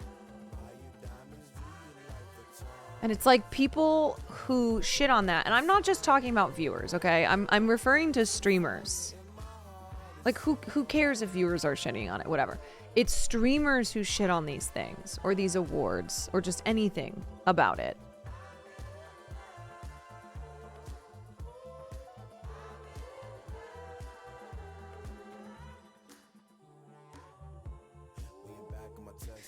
Do you think it could get back to that? No. I don't think so. From what I know of what Twitch used to be like, I don't think it will ever go back to that. And as more people split off from Twitch, as Twitch makes it harder to make, you know, to maximize the amount of money that you can make, and people go to different platforms, or, you know, streamers start to burn out, or, like, you know, there's just been enough giant rifts and drama and people afraid to collab with other people because of baggage. There's pretty deep divides. Yeah. There's pretty deep divides that make it seem that makes it kind of seem as if, you know, we're moving even further away from collaboration than towards it. I've always appreciated how Melanie and Cutie have brought events and collabs into the mix. Yeah, I mean, they are two people who are trying their best to keep the collab nature of streaming alive.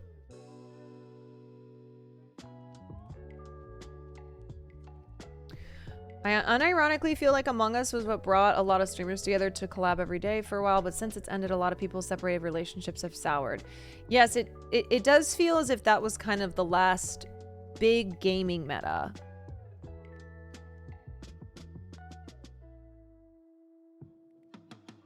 But yeah, a lot of big streamers have, I don't know, because of cancellations one way or another. I mean, you had the whole gambling thing on Twitch that caused a huge divide.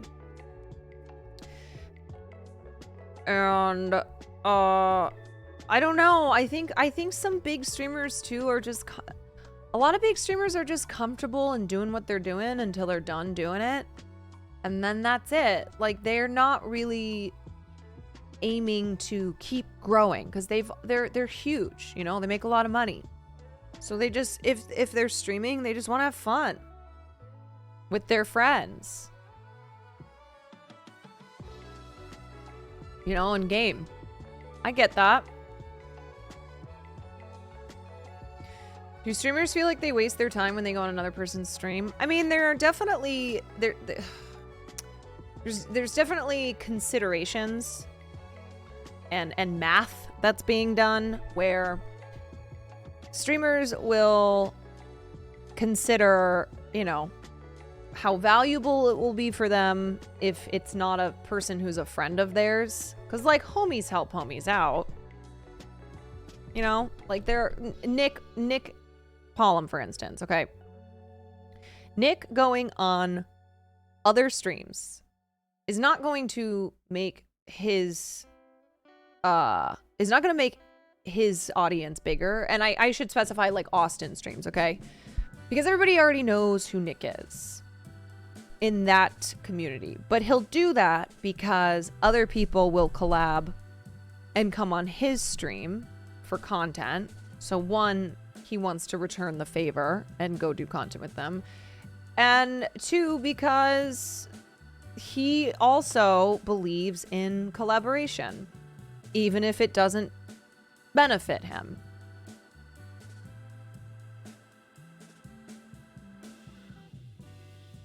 I found you from a collab and now you're my main streamer. Hell yes. Yeah, that's what collabs can be great because they open you up to other communities and can help you as a streamer to continue to grow, which then will help the other streamers you collab with. But it gets tough when you have one streamer who's really big and one streamer who's not that big, because the bigger streamer might not see any advantage to streaming with the smaller streamer, even though isn't content king. And even if a smaller streamer does not have the advantage of a large community, but their content, then it's worth it to have that smaller streamer.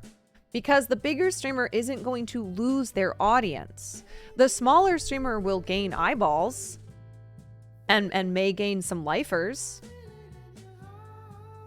But more importantly, like, if they are good they have to be good content. They have to be good content for people to stay. And they need to be good content for it to be worth it for bigger streamers to stream with them.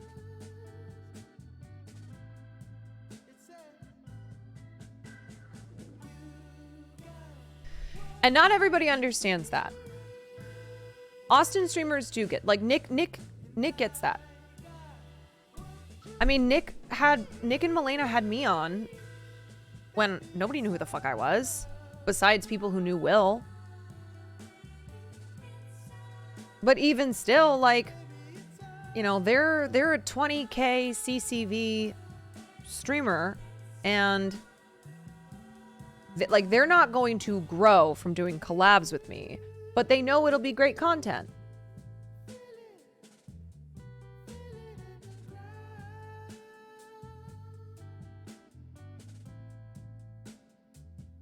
I discovered you from Name Your Praise, since we're saying. Yeah, I mean, I've done a lot of collabs at this point. I've worked with quite a few streamers and different shows or whatnot. Anything to do with live streaming.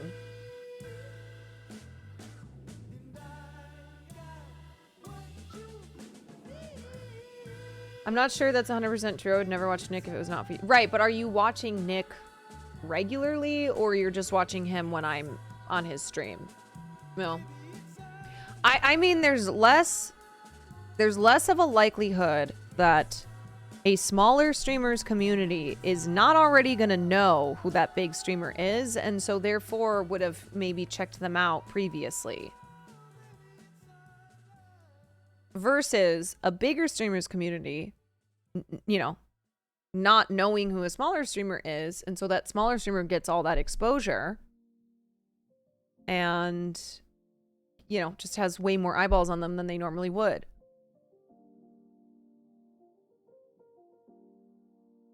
Cutie makes me discover so many streamers. Well, the beauty too is that what Cutie does is she puts a lot of streamers together. So streamers who didn't even know each other, and some of them become friends from that, or like continue to collab themselves.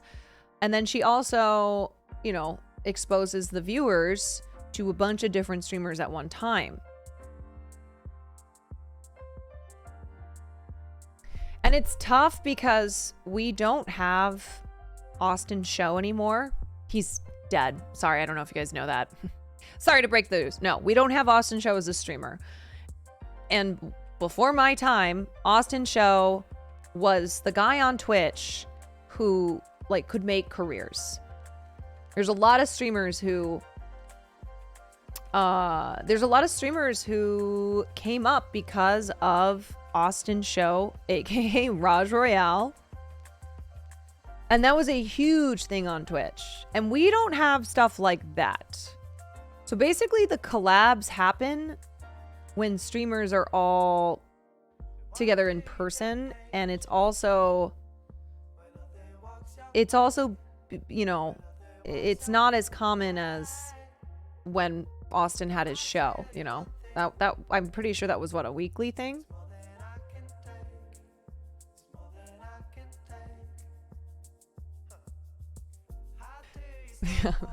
R.I.P. Austin Show. From Twitch.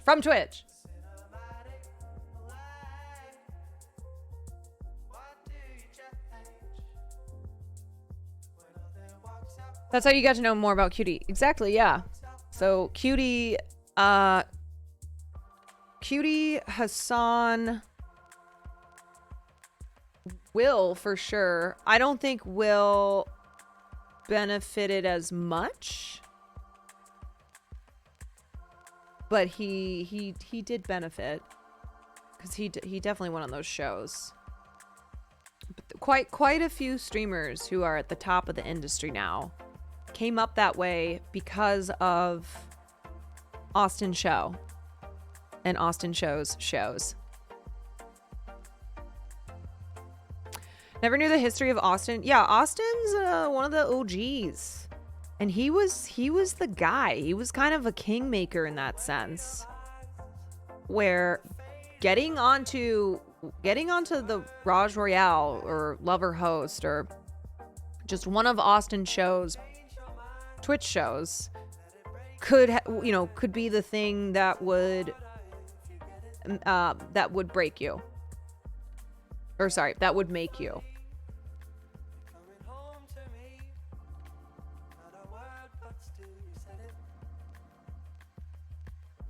Austin's how I met a lot of my Twitch friends. Yeah, he's the man. He's Mr. Show, everybody. Yeah, and all those big streamers, like big streamers now, at one point or another, appeared on his show. Went through the Austin Show program.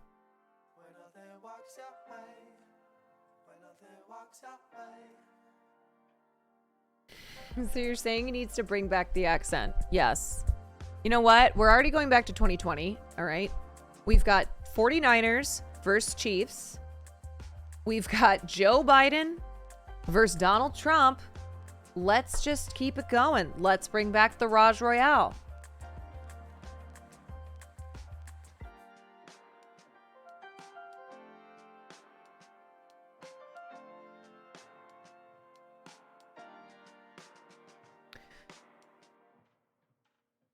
Javier in game, thank you for the prime. And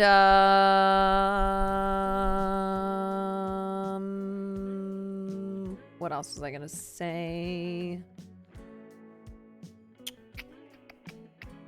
You won Queen of the Hill once? Okay, get it. Get it. So in 2 months, a new pandemic. No, the nice thing is the pandemic's never ended, so that's one thing that we don't have to worry about, you know. How are we gonna get that back? If we're redoing 2020 all over again.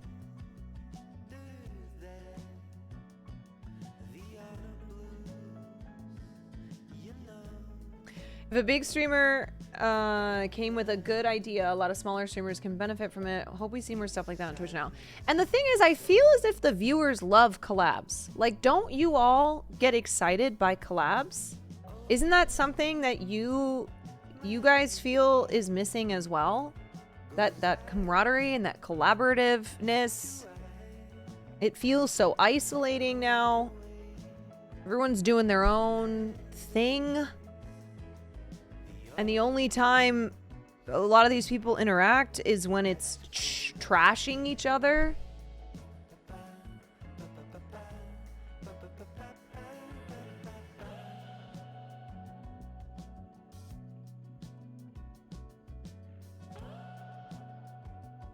Yeah, so there's incentive there, not just for streamers to, you know, to be able to benefit from collabs, but for the viewers as well.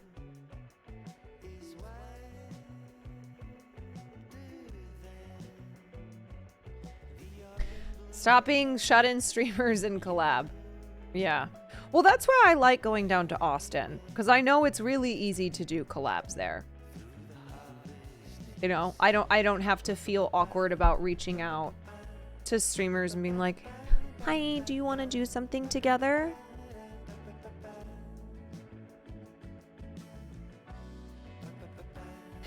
I'm not a man of science, but collabs are electrifying. I'm no big city science man.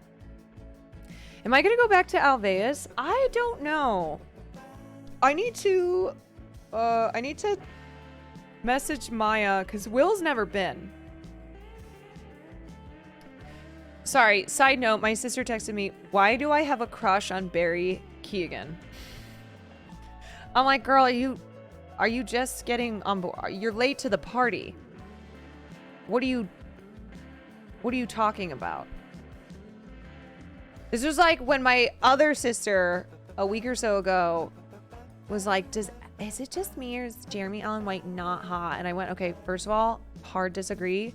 Second of all, we're done with that discourse. We're through it. Y'all are behind.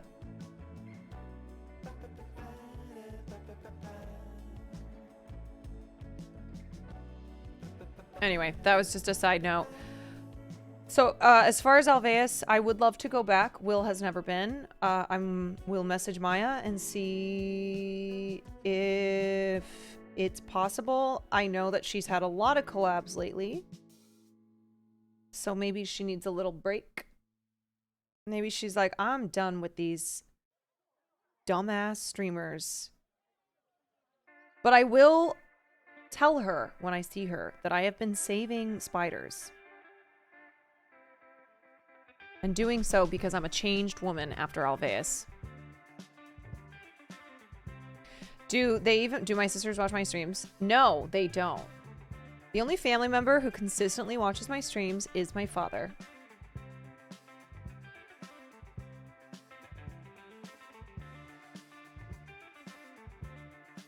My sisters will say, ugh, you just stream for so long though. Or you stream all the time. I'm like, yeah, plenty of opportunities to watch the stream. Oh, interesting point you make there. Except the other day when they were all watching you on the big TV. Yes, you want TV. You want to know why? My dad put it on. My dad is always putting my stream on. and having my other family members watch.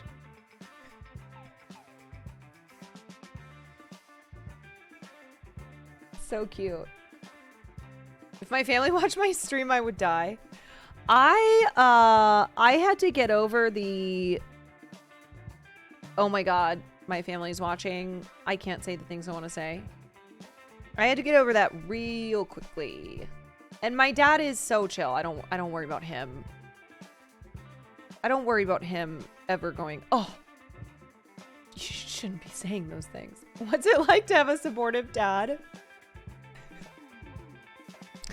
You know what it's like? It is, it's super great. And the feeling is one that you can have. And here's how you get that feeling. If you have Amazon Prime, then you get 1 Prime sub a month. 1 free sub. Did you know that? Did I just blow your mind? Well, guess what? You can use that 1 free sub on a streamer of your choice, and then you can watch the streams without ads. It's an amazing feeling, and it is how I feel having a supportive father.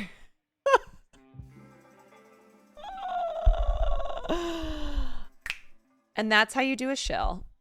Even though I only do it with Amazon Prime though, okay? I only do it with the Prime subs. Because 1, it's a fun way to see how I can do it. And 2, I feel less cringe because you do have a free sub if you have Prime. Sean something, thank you for the Prime. And they're making Primes they're making Primes less valuable for streamers, but I'm still gonna do it. That was pretty good. That was a 10 out of 10. I don't do the top of the hour ad breaks, okay? I don't, you know, I don't do a full top of the hour ad break. Hogan, thank you for the gifted sub to Shill. Can confirm I don't have a dad and couldn't care less thanks to Amazon Prime. See? I told you. I couldn't care less thanks to having 1 free Prime sub a month that I can use on my streamer of choice. Your Prime segues are more vicious than Hassan. Well, okay, in his defense, he has to do way more ad break segues because he's doing a top of the hour ad break. Let's say you're streaming 7 to 8 hours. That's 7 to 8 times a day. If I even remember to do an Amazon Prime shell, it's only once. And I don't do it that often. So I got more in the tank.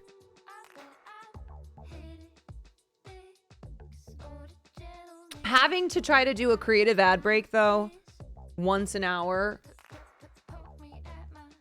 every stream, I would run out probably after 1 stream. I'd be like, and it's the, speaking of Nicki Minaj, it's the top of the hour ad break. If you want to continue to suffer from us talking about Nicki Minaj, then make sure you subscribe. If you've got Amazon Prime, then you can use you have 1 free Prime sub a month. Or if you get gifted a sub, then you have a sub that way.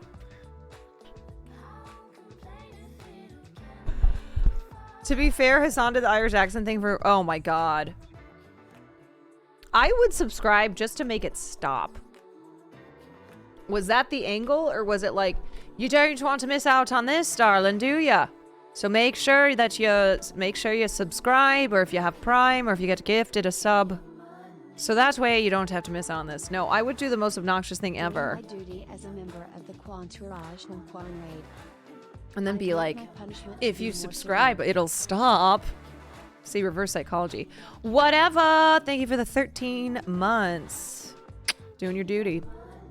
K-Dragon, thank you for the 8 months. I want my punishment to be more severe. Top of the hour.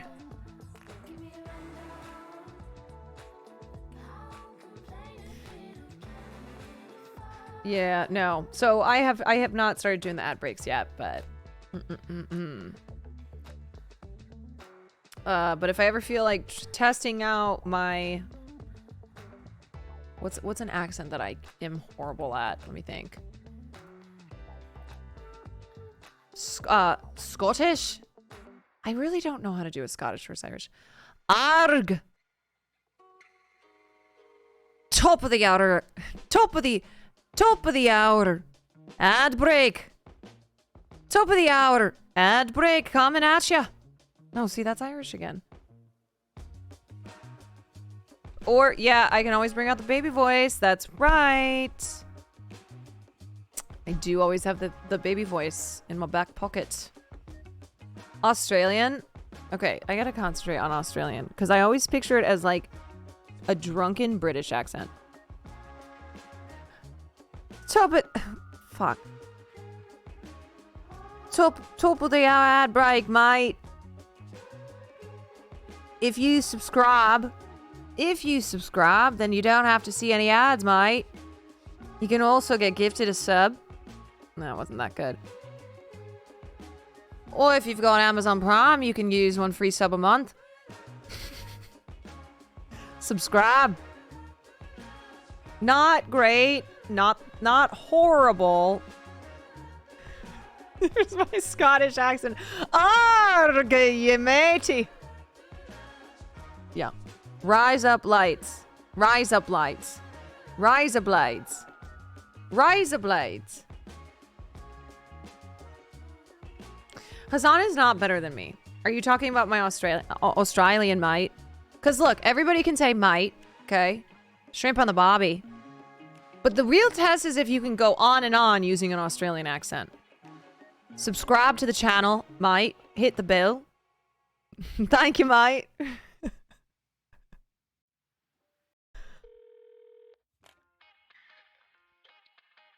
All right, fine. I'll give it. His Australian could be better. Mine's not very good at all. Bacon. Oh yeah, bacon. I'm gonna eat some bacon. Bacon. God. Going down under, mate. Yeah, just say the words nar. Oh, nar. Say mate. Say crocodile. I'm gonna hunt down a nice one of these crocodiles. Fucking hell.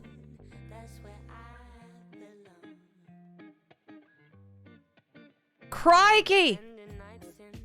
Crikey! Okay. Okay, question. Should I play that Silent Hill game? I know I kind of just, whoop! Flipped a Yui here. Should I play the Silent Hill game? How long does it take? And is it on Steam?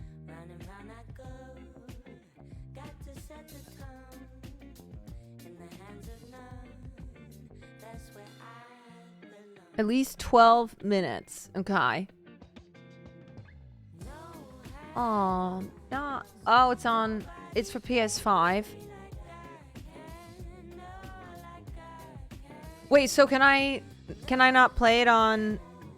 Can I not play it on my computer?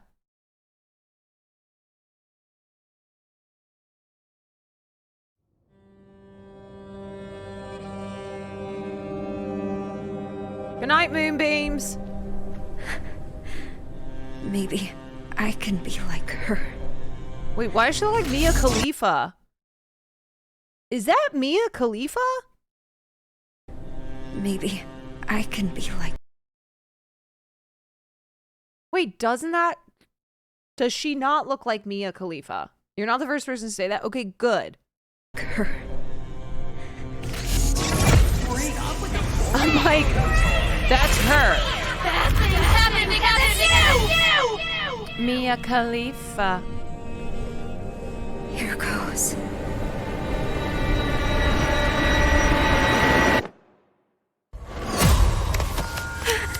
Is this a dream?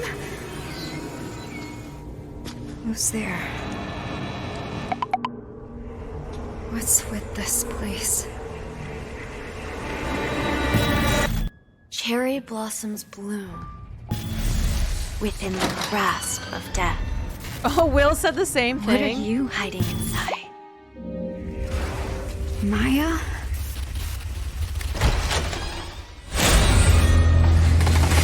What the fuck? I'm sorry. Stop! Please! What did I do to deserve this?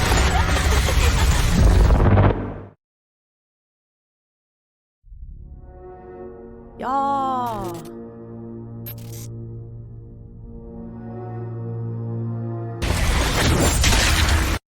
Ah, jump scare. Jump scare. Okay, so I can't play this on stream though.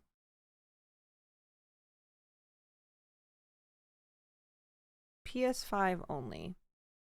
I don't even think I have a PS5.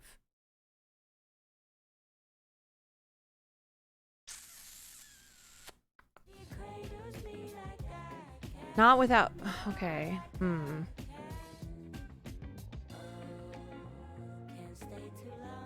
Wait, what did I play Last of Us 2 on? Oh, wait. Is that on PS5? If that's PS5, then we have a then we do have a PS5. Here from Will's stream, movie was getting too scary. Chat was being extra weird. No way. Chat being extra weird? Was there a woman on screen?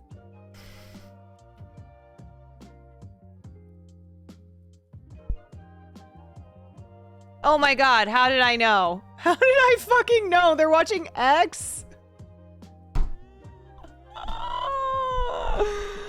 Oh man, it's too predictable. Yeah, chat being weird about porn horror? Norway. Norway.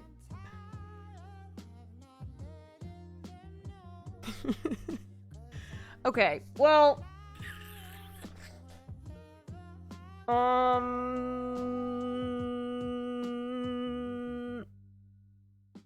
I'm trying to think about what to play.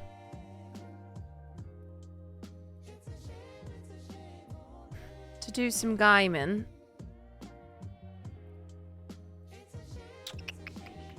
Why the fuck did that just pop up? So I have Deep Space. I've got Elden Ring.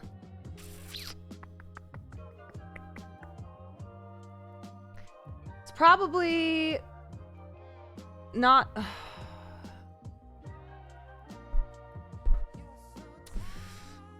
Okay, so Deep Space or Elden Ring? Do you want a short new game? Possibly.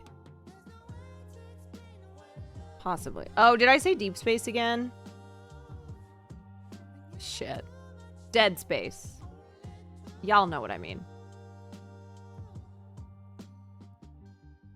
Telltale's Wolf Among Us. Okay, can you relink the spreadsheet, please? I love your music choice for streams. Oh, thanks.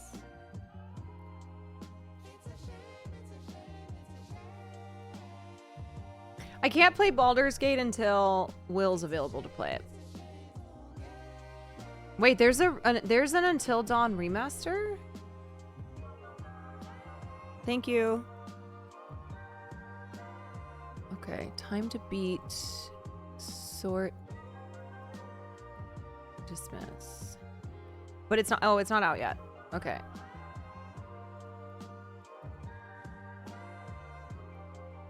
I did Midnight Shift. There's Poppy Playtime, Night okay, I'm sorry. 1 hour time to beat? The roof alone took me an hour. Class of 09. Streamers going. Okay, and then pretty much everything after that is like. Wait, what the hell? Why didn't it? Oh, this kind of. Oh, this organized it weirdly. Photo Metal, thank you for the tier 1. Oh. Oh, shit. Hold on. I don't think I edit. Do time range. Okay.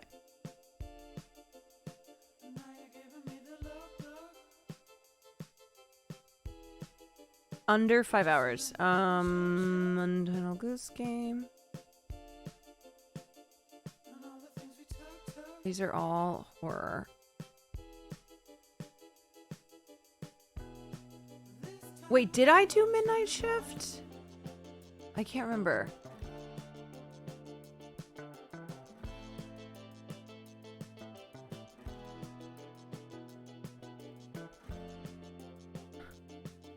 Oh, a political game? I'm in. Wait, is Midnight Shift the coffee one? I don't remember. Hold on, let me open up Steam. And see what I got. Library.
I'm gonna run to the bathroom and think about this. Evil Within is longer than Dead Space? Shit! Baby, please, baby, oh baby, please don't walk away. What I gotta do to make you stay?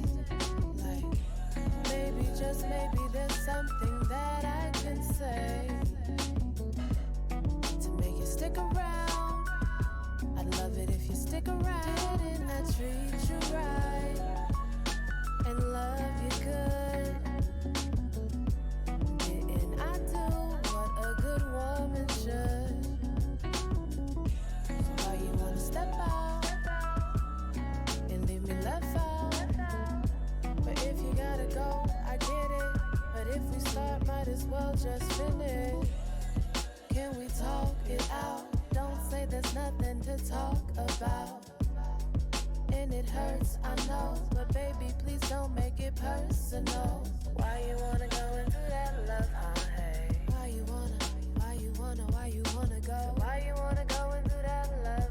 Hey. Why you wanna go? You got wintertime cold on me. I feel like I mean, should your start a new heart game. just froze on me. Can you tell me how you How much does anyone know? At least tell me that you love me still. We used to romance and hold hands and slow dance while the world. Does anyone know how much Dead Space I have left? Now it's just lowlands and no chance we'll make it out this whirlwind. Is Poppy Playtime scary though? Like for me? And yours restart 100 times. And you're left with the best of me. Oh shit, Ron. This heart of mine. So baby, please, baby, oh baby, if you walk away. This jump scare. Alright, well.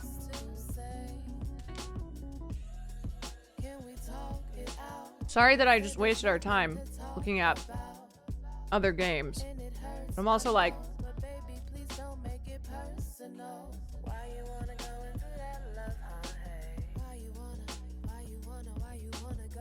I want to know how much Dead Space I have left. I hate being in the middle of quite a few games. But it takes me forever. What chapter am I on? I think I'm almost done with chapter 4. There's 12? There's 12 chapters? I feel like I've already played 12 hours.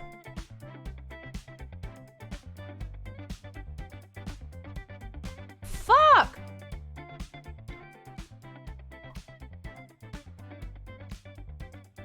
I thought I was almost done. You don't seem to be enjoying Dead Space? No. I am enjoying Dead Space. I am enjoying Dead Space. But I'm stressed because it takes me so long to finish games. So and I like to finish them.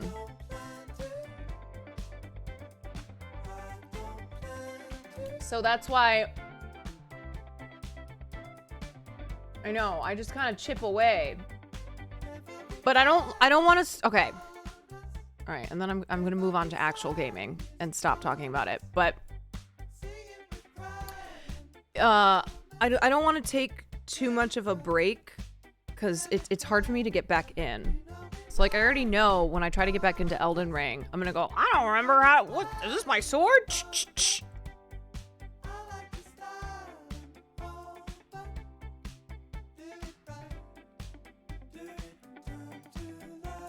I think it's common for streamers not to finish. I know, and there are definitely games I won't finish, but Elden Frog Rings, me are starving. Sorry, mate. Alright. Okay, I'm just gonna play some Dead Space. I'm sorry if that is disappointing. But it is always good for me to have these gaming conversations so that I can know what I want to do next.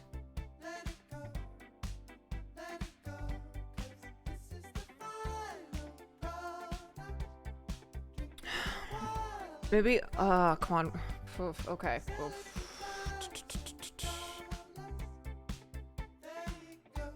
Okay. All right. Sorry if you're not a Dead Space. Dead Space. Yes. Sorry if you're not a Dead Space frog. But I do want to. I do want to get more of this done.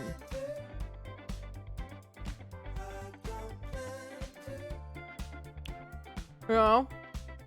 Now, when I go back to Elden Ring, I'm gonna need time to get back into Elden Ring. So I can't have a night where I'm like, I'm just gonna do an hour of gaming. Okay. I'm a simple gaming frog. Any game will do. See, you're easy. You're easy. Okay. Alright.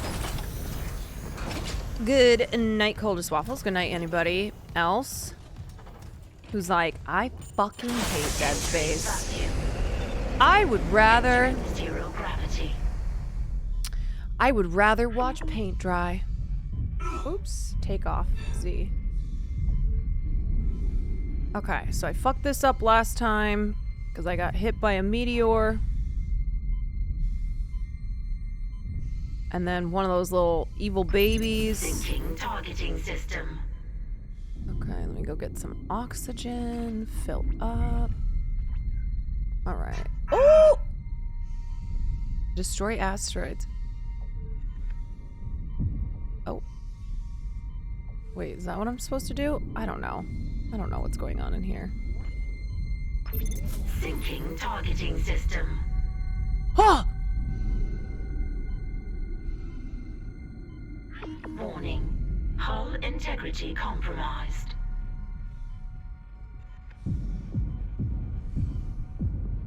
Hey, baby! Syncing targeting system. Okay. Now, I don't understand. Ah! Am I not done? Okay. Hold target? Shit! There's another thing? Hold on. Fudge! Oh, shit. God. Ah! Ah!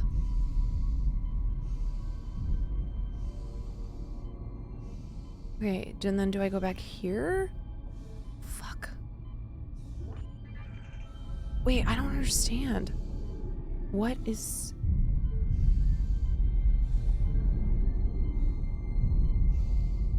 What am I missing here? I don't know. Fucker. Okay, because didn't I hit all? Oh, I'm dead. I'm dead. Wait, so I'm confused. I am confuzzled. I don't get it.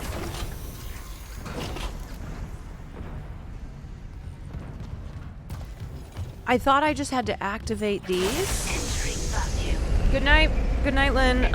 Zero gravity. Hull integrity. Okay, see, I come over here and look at this little thing. I'm like, what's going on? Override cannon. Right? Syncing targeting system. Syncing targeting system. Now it's telling me to hold. Did I do that?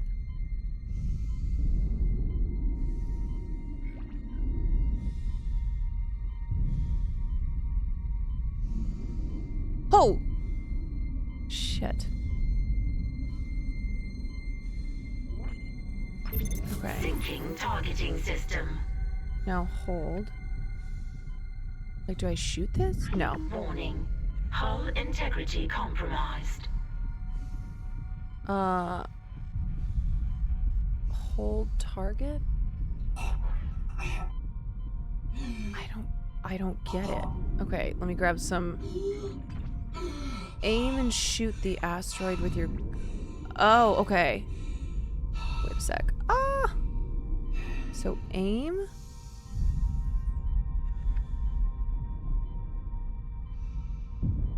No? Okay. Ah!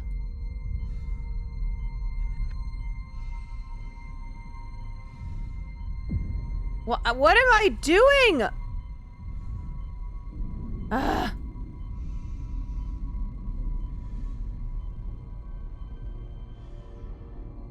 Okay, you have to activate all of... I hate this twistingness. So it says eat. Okay, so did I think I did that one. So now I gotta do this one. While aiming, press E to call a strike on... Okay.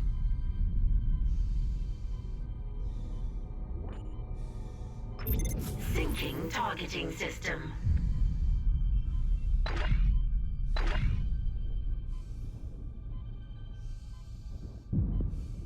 I don't know why I'm being really dumb here. Okay. Like, what the fuck? Hull integrity approaching critical.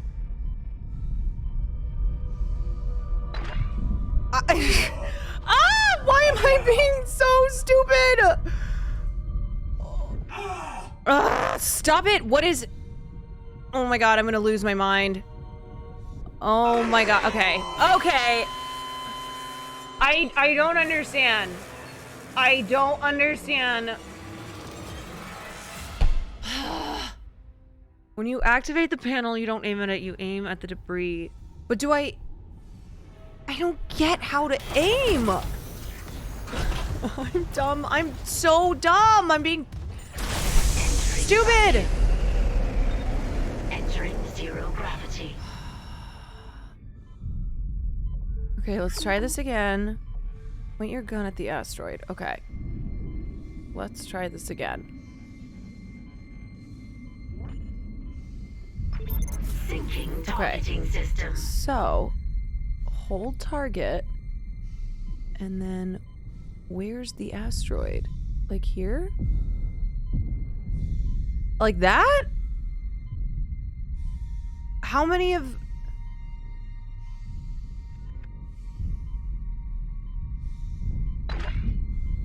Oh my god. Okay.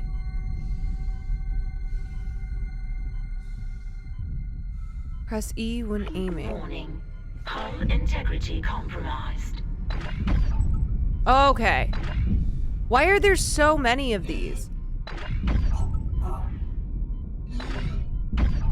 Oh, fuck. God damn it!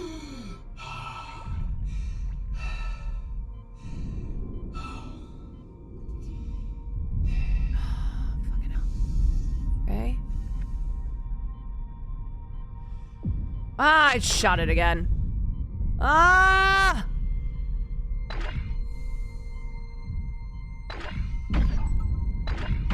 Calibration complete. Okay. Auto targeting online. Oh my god, that was so dumb! See, I was confused though because they had multiple. Okay, so now am I done?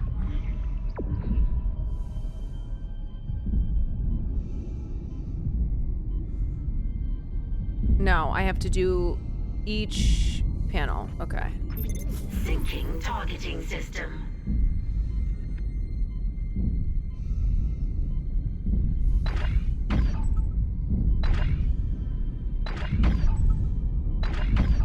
Okay. Calibration. Okay, I see now. I understand. Auto targeting online. Wow, that was beyond stupid.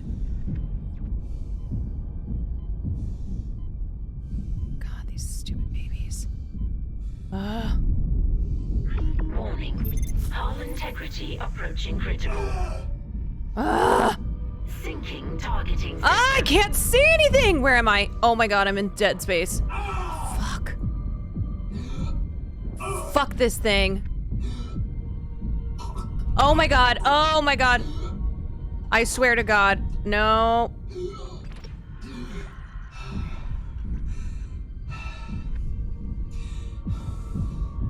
Please be dead. Oh, I'm so upside down. Oh my god, this is so hard. Oh. No. No, no, no, no. Where am I? Oh. Sick. Oh my god. Okay. Now, here we go.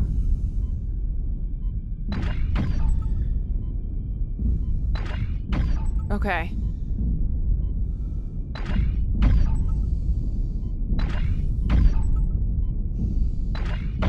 Data migration complete. Okay, please tell me we are done. ADS recalibrated. Because I am so Auto-targeting almost dead. systems enabled.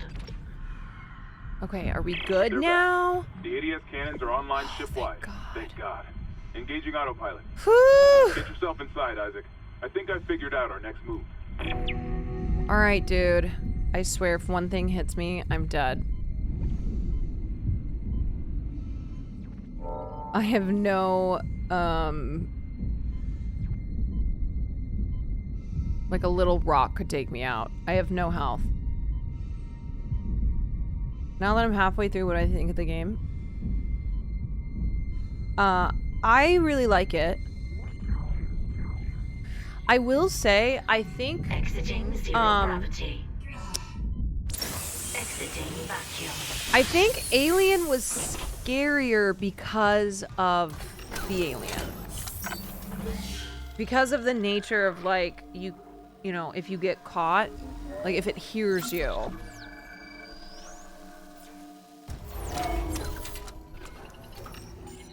You're effed.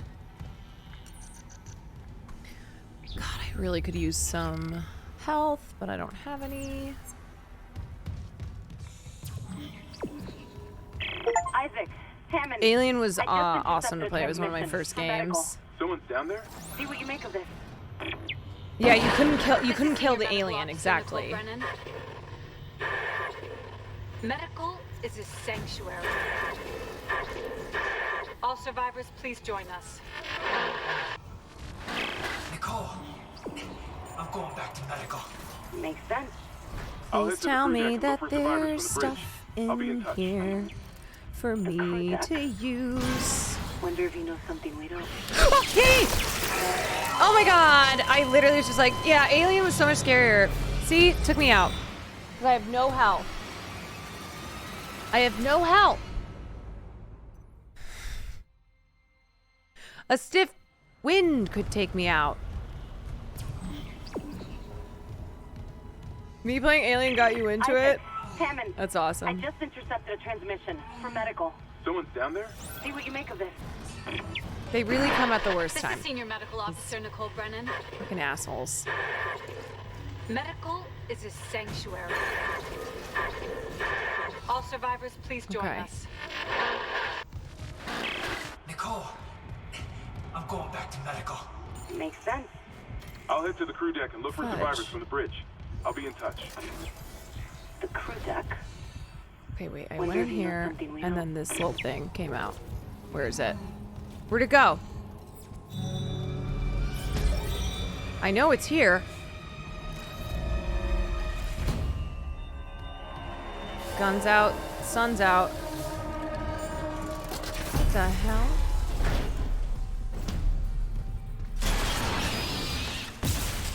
Shit!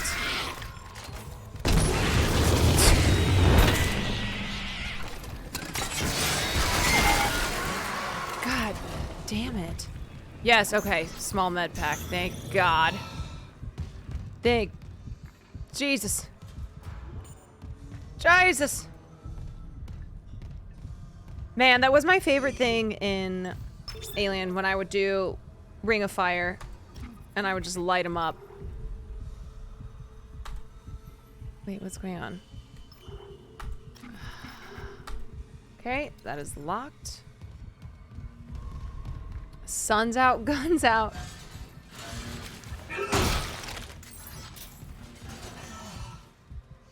Yeah, the good old Ring of Fire when those little fuckers. What are these? Wait, what are these? No, no, no! Run! Run! Run! Ring of Fire! Ah! What is happening?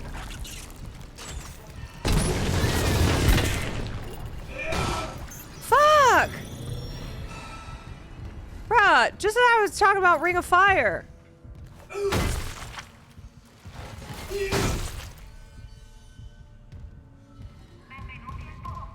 Oh, calamari?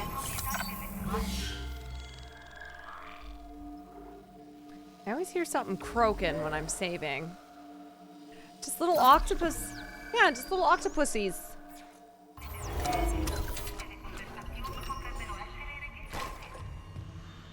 Oh god, I am running low once again. Oh. Okay, fudge. Any supplies around here? God damn it.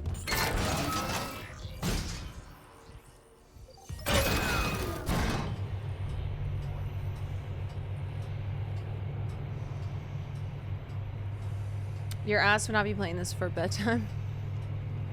I like spooky stuff. Gives me comfort. Oh. Who's that?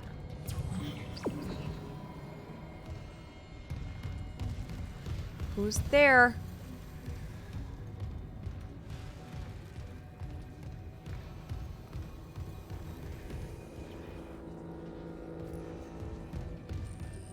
Do I have any notes? Let's see.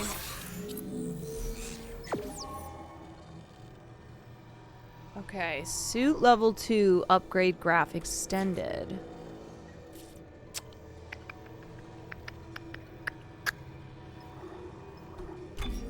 Let's see what we got.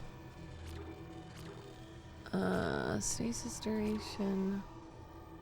Stasis energy? Sure. Let's see.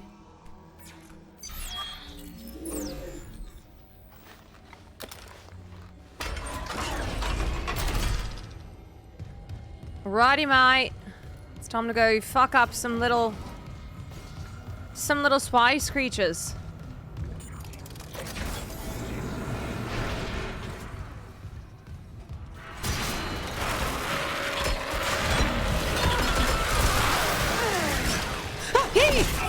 You fucker!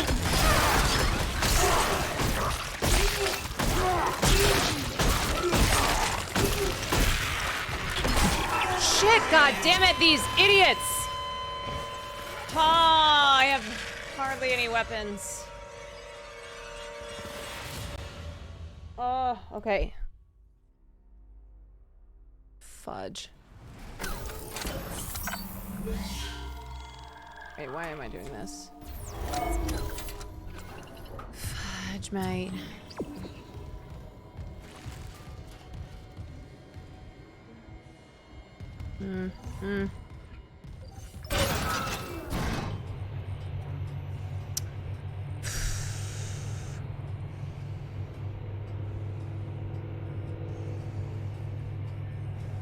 How am I gonna do this? I might try to... I'm out of that. Great.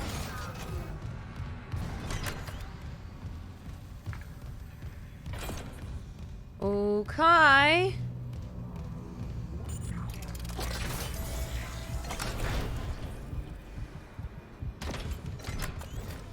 Wait.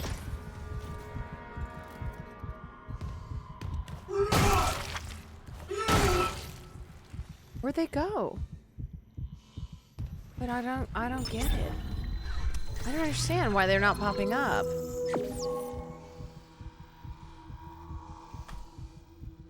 Okay. $20,000. Yeah, fucking right, mate. Okay, fudge, fudge, fudge.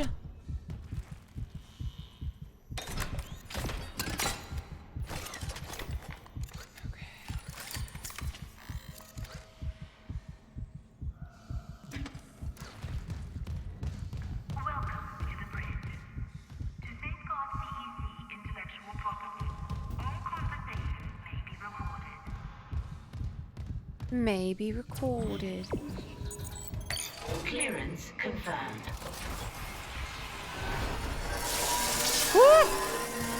Alright, looks like some good looting to be had in here.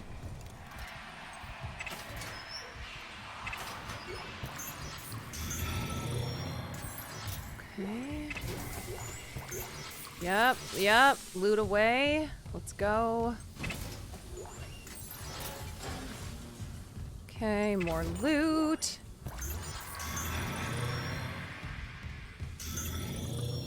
Alrighty.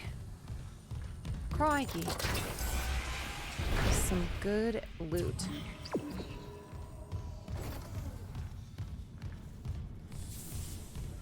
Okay, to save station.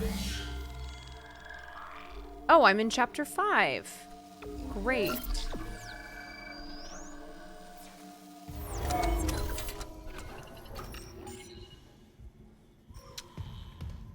Okay. That was so weird. I died and then those things never came back. I feel like that's part of the glitch that's happening with the game.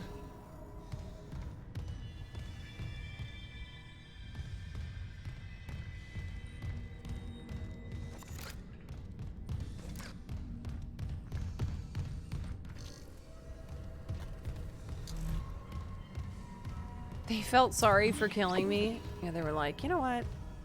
We're gonna give her a break. Okay, return to the medical deck. Oh. Medical. Medical.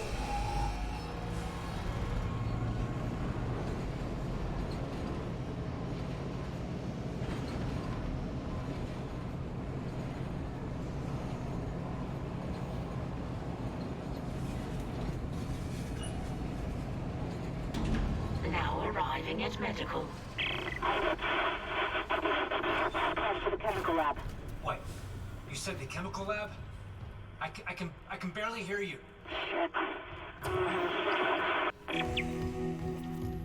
You know, I kind of feel like I'm doing all the work here.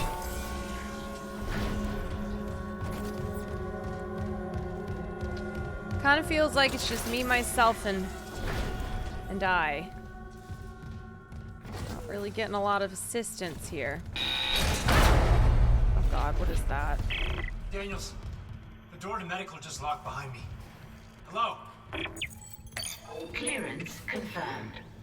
Another survivor, at last. Huh? You'll be safe here. I'm a doctor. Is Nicole Brennan with you? I feel like I'm not gonna be You're safe not with here this for guy. sanctuary then. Well, Dr. Brennan's currently engaged. Shall I send you to her? How about you unlock these doors and I'll find her myself? Yeah. Are you that Buddy. selfish? You might let something in. Or out. Hey, buddy. Shit. So, you've decided to be difficult. Take a seat. I'll deal with you momentarily. Who the fuck is this guy? Take a seat. Buddy, there's a war going on. Do I consider myself a gamer now? Absolutely.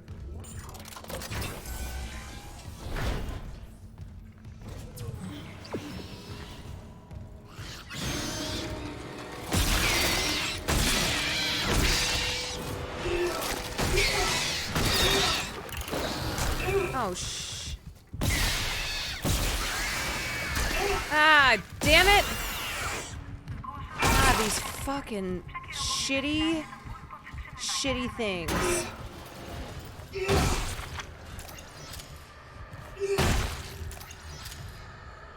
Ugh, I honestly hate them.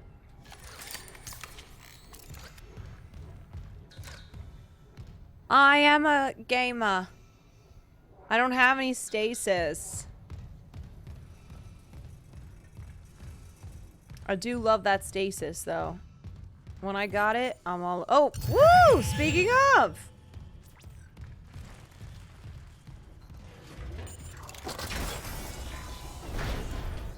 Oh my... Kindly avoid disturbing my other patients. Oh my god, this man is a monster.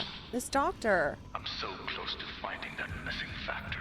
God! A unitologist would understand.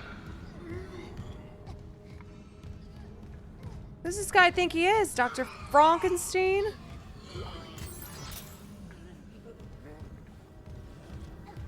What a sick fuck.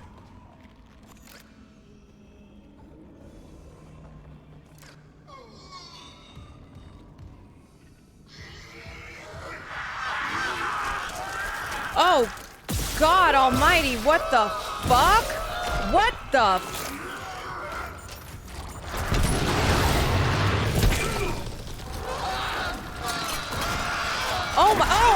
Oh God, what are these things? Oh God, oh Jesus! Oh, shit!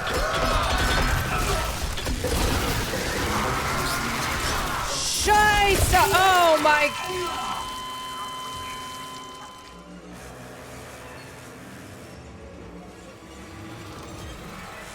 Oh...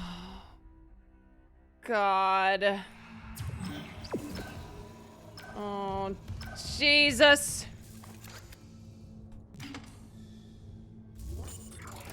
Yeah, I gotta shoot the tentacles. I didn't realize it was spitting out.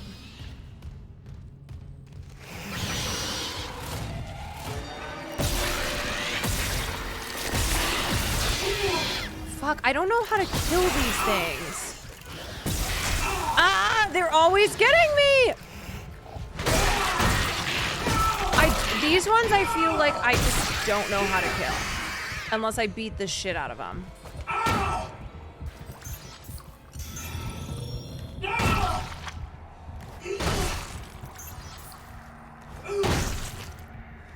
Just fight club them?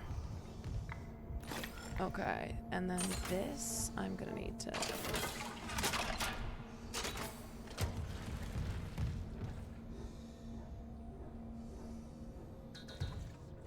Alright, I'm gonna have to light this thing up.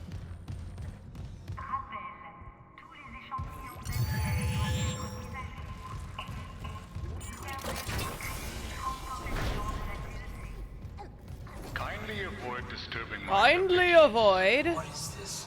Research, of course. I'm so close to finding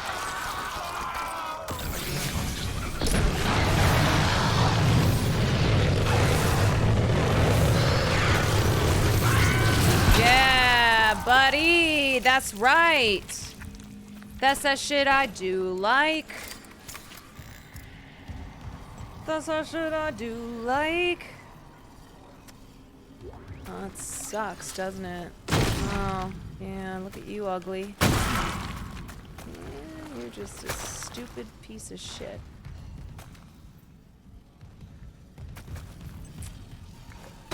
Oops, that's not what I meant to do.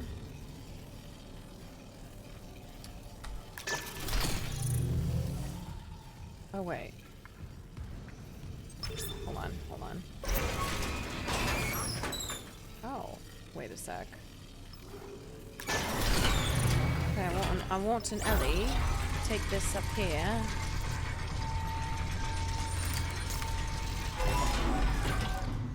I feel like even when I'm not panic shooting, I can't get these things. God damn it. That was a waste of bullets. That was a waste of bullets. Oh, Jesus. Oh, God.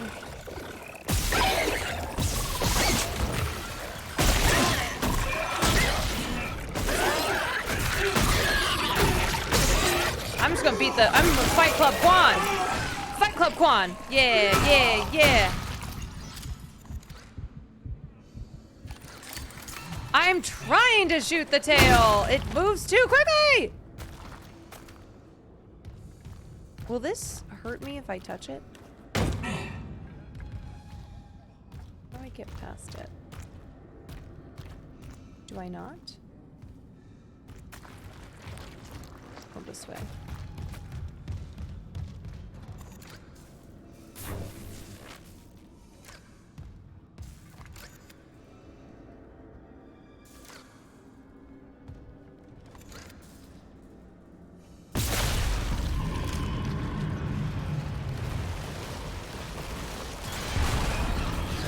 God, it always opens. Okay, where's the tail?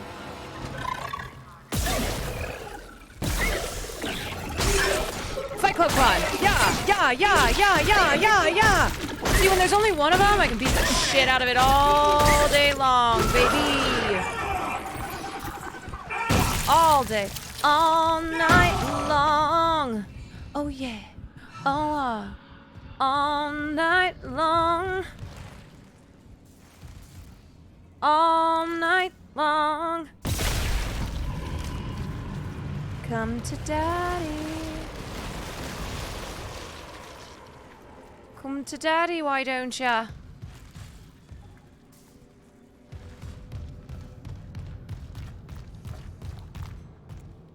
Yeah, okay.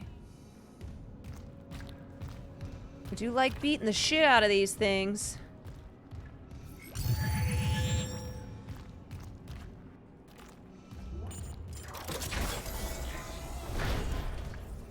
I do indeed.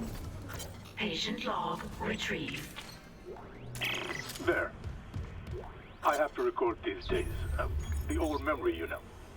As I was saying, the Good night, Dan. treatment I'm developing should be just the ticket. The trial Why is Daddy very British? promising. Trial? You'll be back at your post in a jiffy with CEC none the wiser. Unless you don't trust me. No, of course I trust you. Let's, Don't trust him. That guy is bad news bears.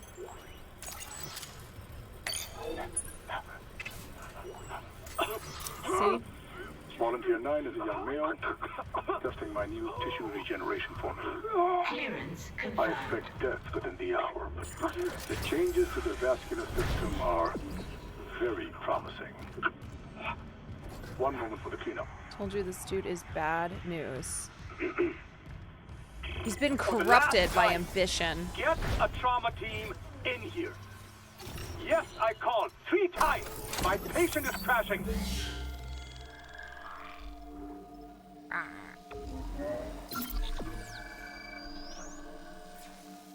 Get off your smoke break and help me.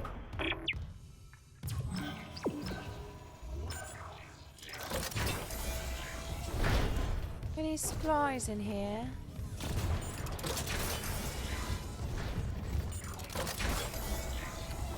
Can't even escape capitalism in space. No, you can't. No, you sure can't.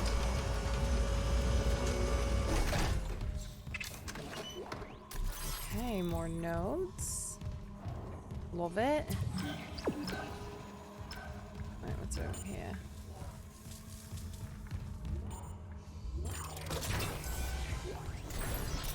Medical is a sanctuary.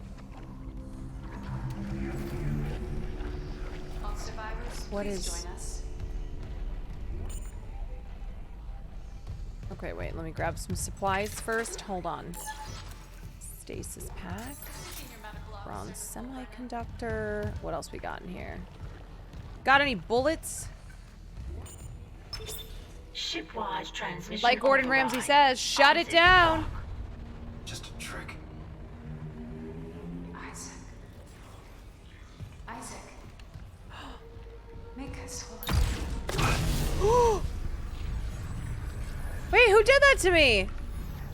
Oh, it's the evil doctor. Oh, no. Clark. Oh, no. Dr. Brennan's nearest and dearest. This guy. We were colleagues, you know. Dr. Chalice. Mercer. I'm about to kill this guy. Are you the reason the marker won't begin? Am I supposed to answer? Convergence is installed. This fucking guy. She's meddling. How is the question? But even if I was to ask, I suspect you're not the talkative type. Why is the stasis working so And long I haven't on fully me? explored the cause of death as that missing factor.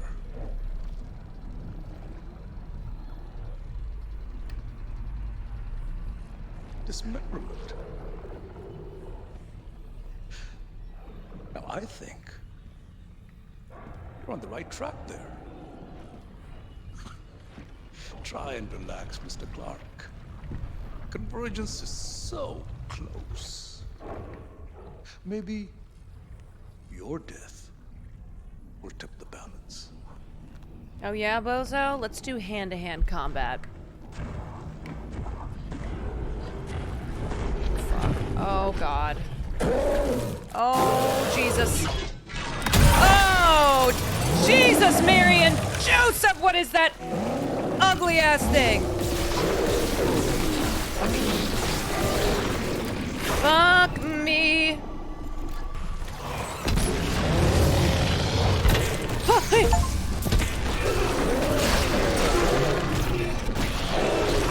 Shit, shit, shit, shit. Did I get him? Did I get him? Is he dead? Is he dead? Is he dead? Yes, I got him. Beat him. Beat him. Beat him. Beat him. Beat him. Beat him. Beat him. Beat him. Shit. Fuck. Get all his claws off so he can't hit me anymore. Come on, he's dead. He's gotta be dead. How is he still alive? How is he still alive?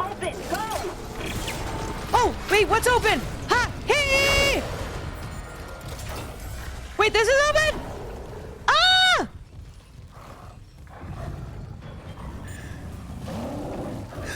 Oh, shit! Shit! Wait, where am I going? Oh, God. Oh, fuck! Wait, he's not dead! I blew his dick off, though! Okay, go. Wait. Fudge. What's open? What is it? Where am I going? Help me! Help me! Help me! What? Why is this not working? Oh, God! Oh, Jesus! Oh, shit, fuck me! How do I get out of here? Oh, my God! Oh, I'm so fucked. Oh, please. Oh, please, sir. Oh, sir! Wait a second, sir! No, what are these things? Wait, what? Wait a second! Hold on! Wait, what the fuck? What the hell? That was unfair. Christ. Okay, what am I supposed to do here? What am I supposed to do? Where am I supposed to go? Was I doing things? I don't know. I don't know. Maybe this will work. I live. You have? Yes! Open the chemical lab! What? Just do it! Wait, what's the chemical lab?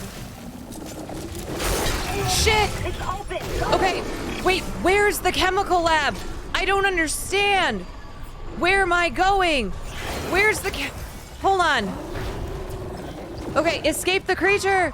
Jesus Christ. Superstar. God damn it. Fuck. Oh, shit. Okay. Oh, no. Kill. Ha! Hey! Oh, these fucking things. Oh, God, I gotta get out of here.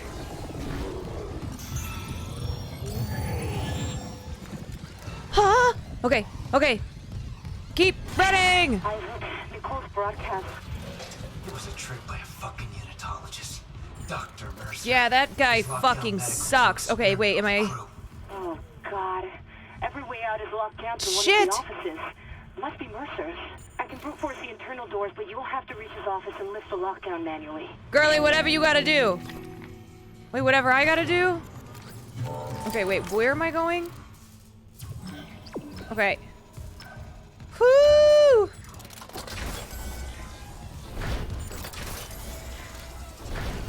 God. No, you know what? I'm gonna fuck your ass up.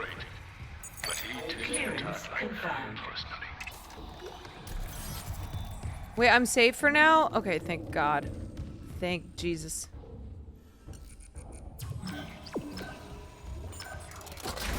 Can I get a little health in this bitch? Oh! Oh, God, it just never ends! Oh, Jesus!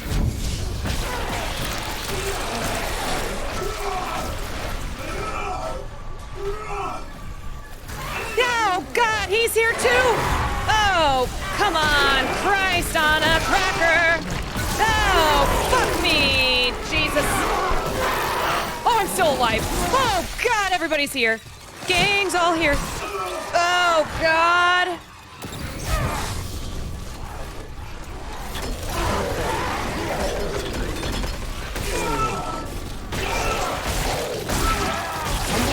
I'm dead. I'm dead. Yeah, I'm dead. I'm dead.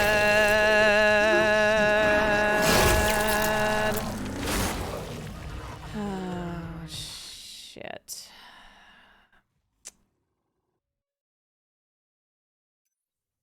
Fuck. Do I have to start? Oh, no. Okay, wait. Okay, I need a game plan. That was insane. That was insane. What the hell am I supposed to do? What am I supposed to do? Oh, God. Oh, Jesus. I don't know if I can.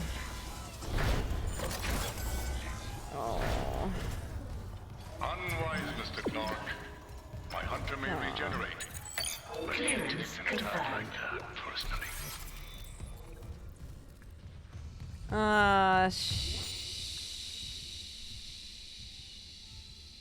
Shit.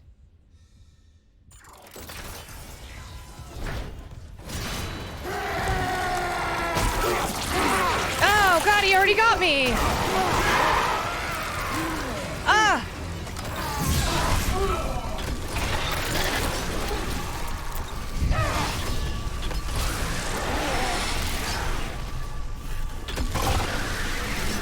Oh, shit. Where is he?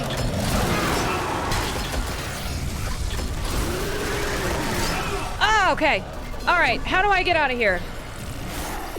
Fudge, lift the lockdown. Ha! Hey!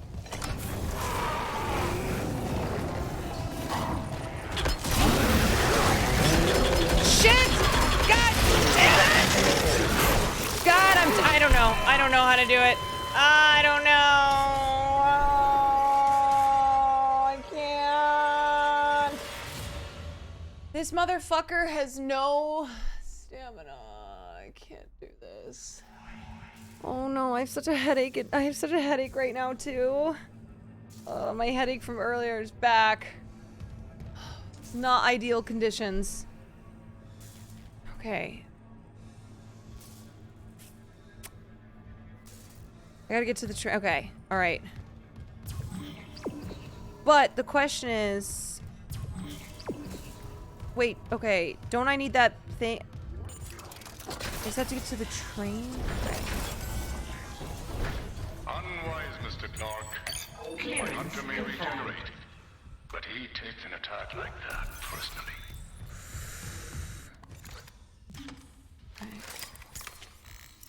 Okay.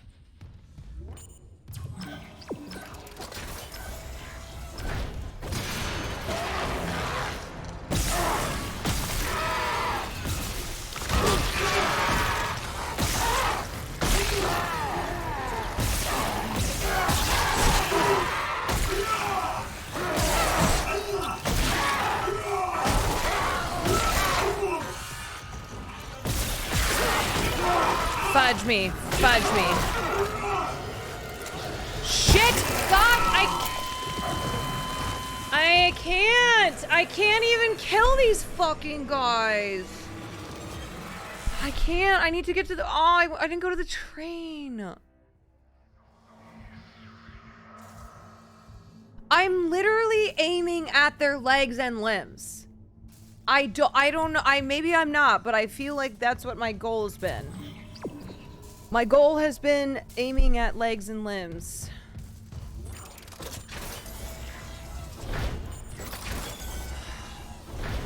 That's true, the mission... Okay, alright. My hunter may regenerate. Clearance confirmed. No, I've been drinking water. I just... Yeah, it's just a headache that will not go away. Okay, get to the train.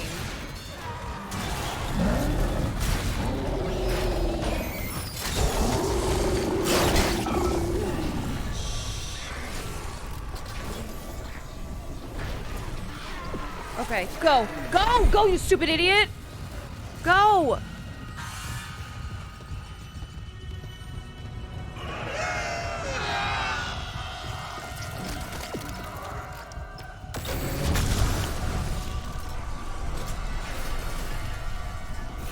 God damn it.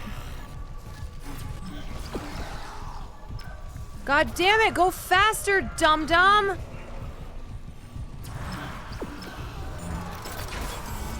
Oh, come on, you stupid head. Warning. Local door protocols corrupted. Rebooting system. Please stand by.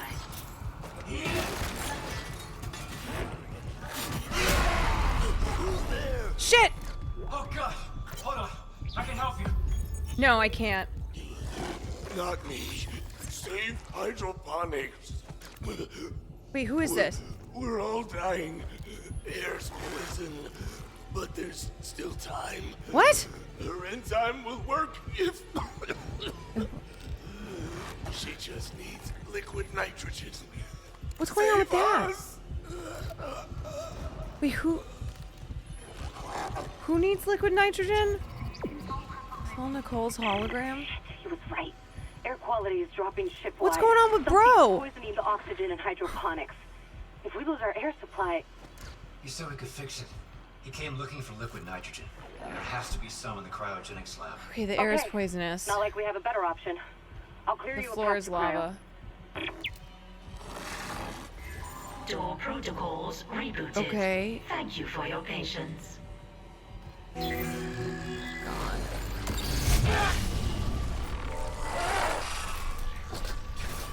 Excuse me!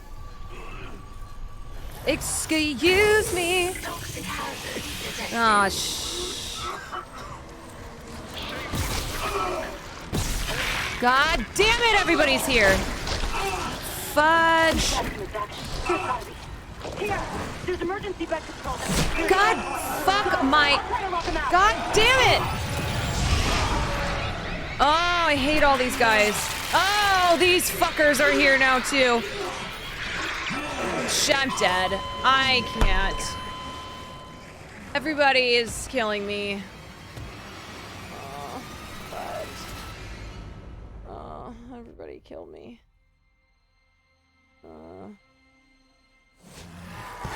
Okay.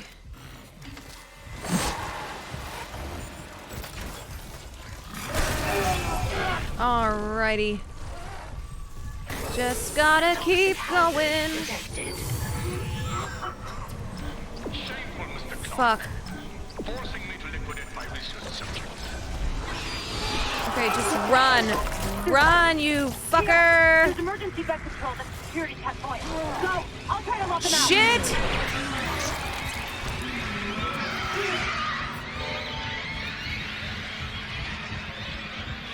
I don't get it. Where am I running to?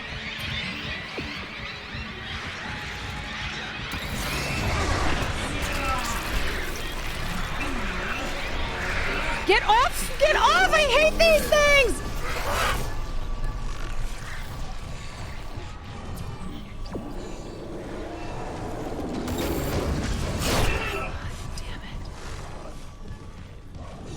Damn it. I feel like I'm going in circles. shit! Fuck me! Ah!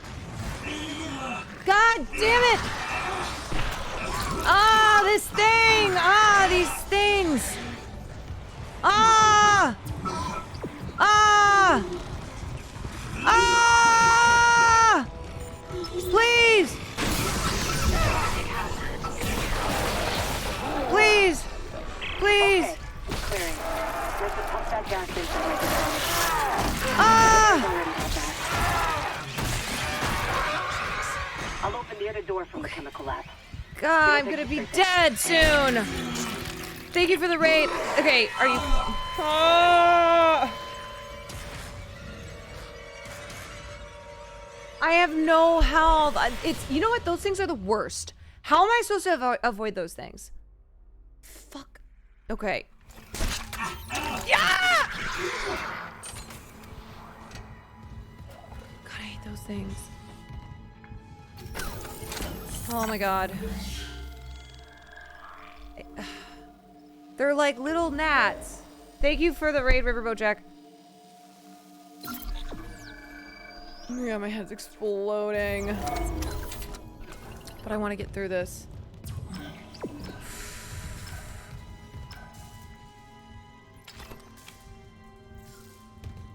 Okay, god damn it.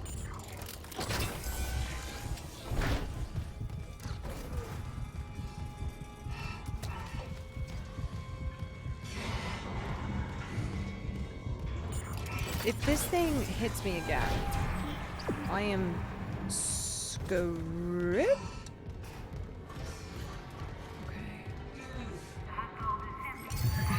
God.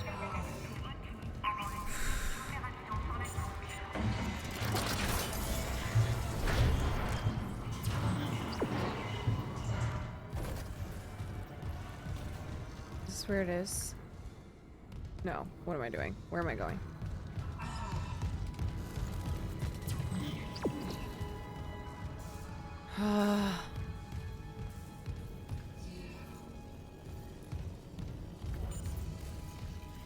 Oh, I was here before, wasn't I?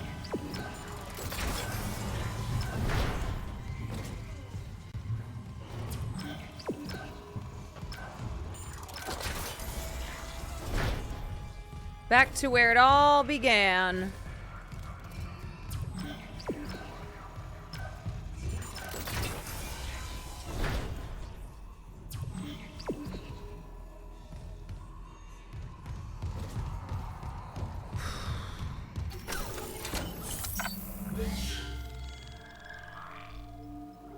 Oof. Back to the beginning with you. Alright, please tell me there's like hella... Level 3 security clearance required. Hella loot in here. Okay. Yes. Well, that's better than nothing. Level 3 security clearance required. Okay, we got stasis pack.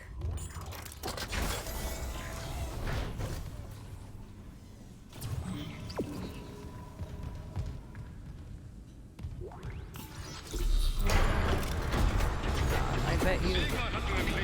Is almost worth losing. But you and Dr. Brennan have delayed me enough. This guy is the worst. Nicole. I have never shown anything but courtesy to Dr. Brennan. Can you say the same? I can say I'm not a fucking murderer. Speaking of courtesy. Oh, let me guess. It's him again. Let me guess.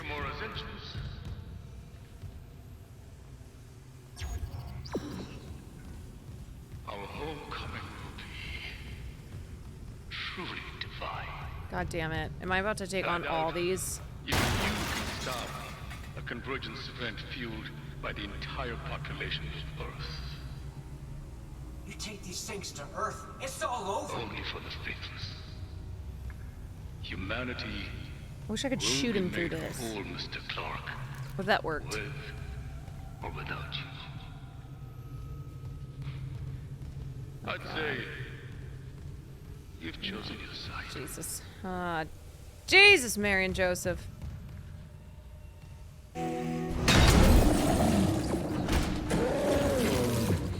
Okay.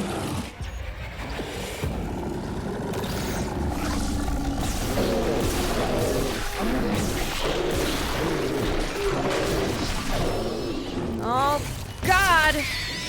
Oh, Jesus.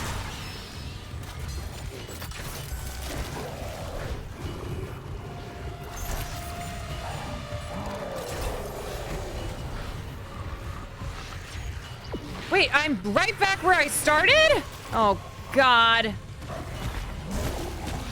Oh, shit, these things. Wait, am I just running? I don't understand.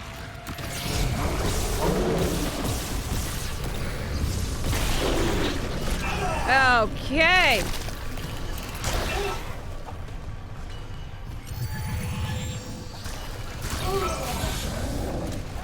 Shit. Oh, fuck.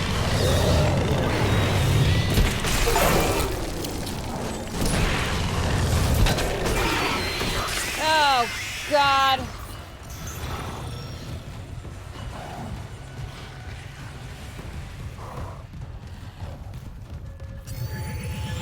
Wait, do I have to kill this?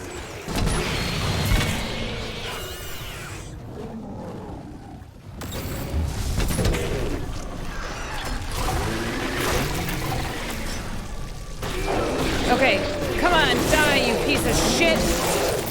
Come on, come on!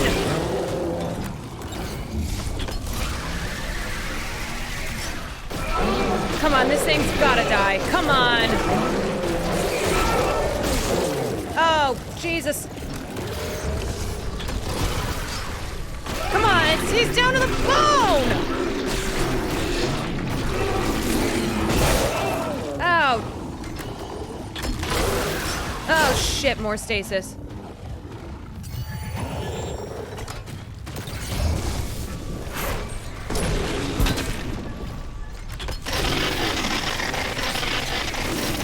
Yes! Yes! He's gotta be dead. He's gotta be dead. He's still getting me!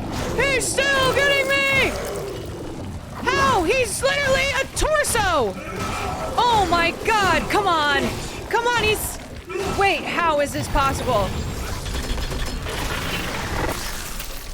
Come on! No! No way!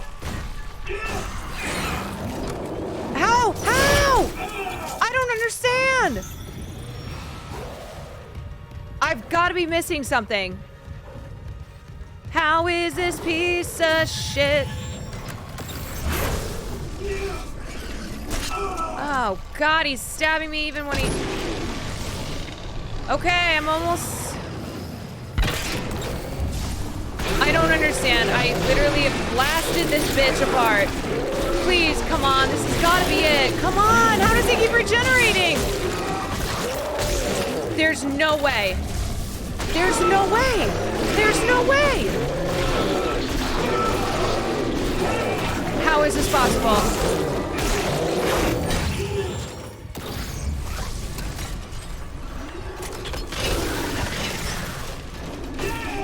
I don't understand. I thought you said I had to kill him. Oh, God. Wait, they just cannot die? Fuck.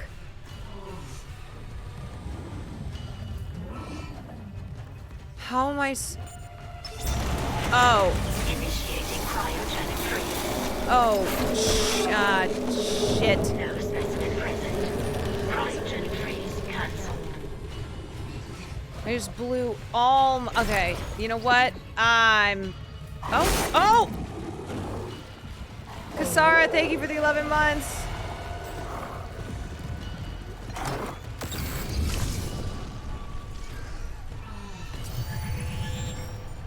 I am completely out of weapons.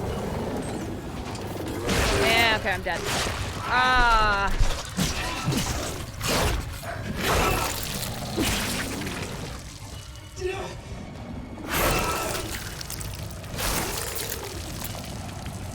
Why I thought I had to kill him. I thought that's what, like, this was the final round of...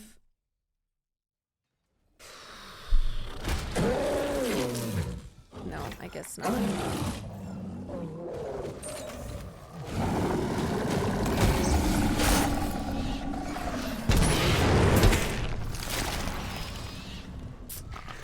Well, I guess not, mate.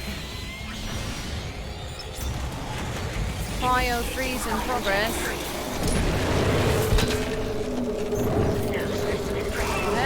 Okay. So, like, how... Wait. Wait, canceled?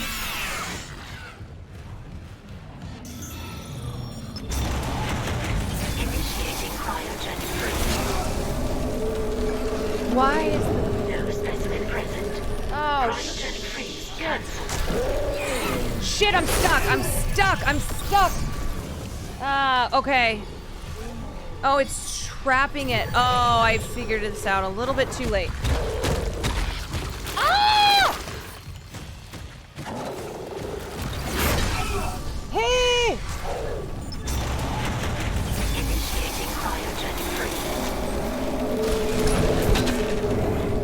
God damn it, how am I supposed to trap him? Oh, I know. Wait, duh.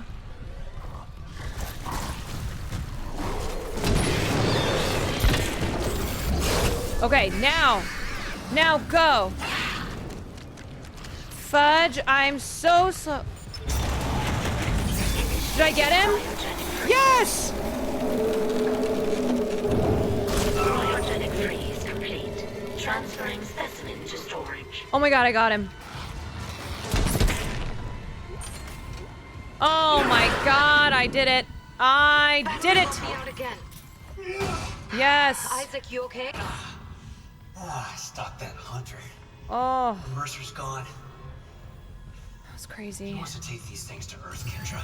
You have to seal the captain's nest and warn Hammond. Okay, I can seal the nest, but I haven't been able to reach try. Hammond since he went to the crew deck. Isaac, our air quality is falling fast. If you've got liquid nitrogen, we gotta fix hydroponics. Try. On it. Keep trying to reach Hammond. Mercer, I don't think he's done yet. Okay.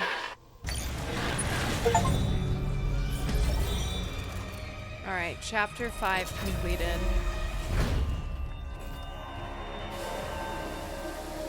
Isaac, the hydroponic tram station is sealed off.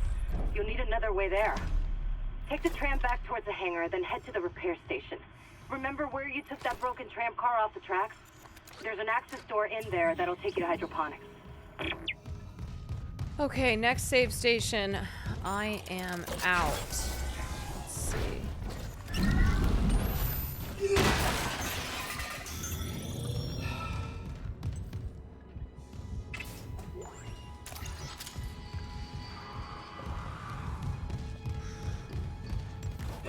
Oh.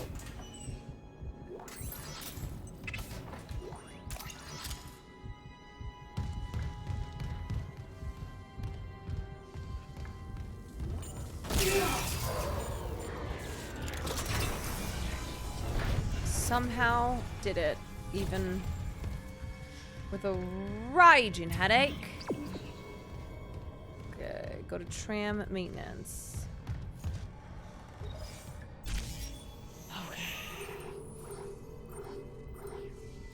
Tram control. Flight deck tram control. We did it, mate.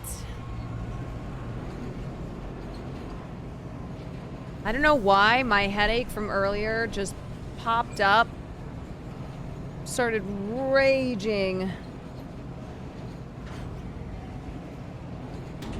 I don't know why. I had coffee today. Been drinking water.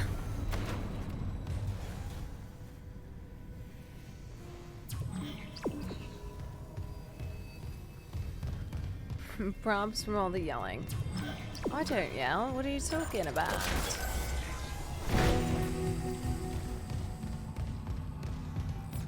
Watch. Okay, here we go. Save. Oof. Okay, sorry. I really want to play longer, but my head is exploding. It just took over me. Oh God. Oof. I hate this. I know. It's hard. Gaming is like one thing that's really hard to do when your head is exploding. Ooh. All right.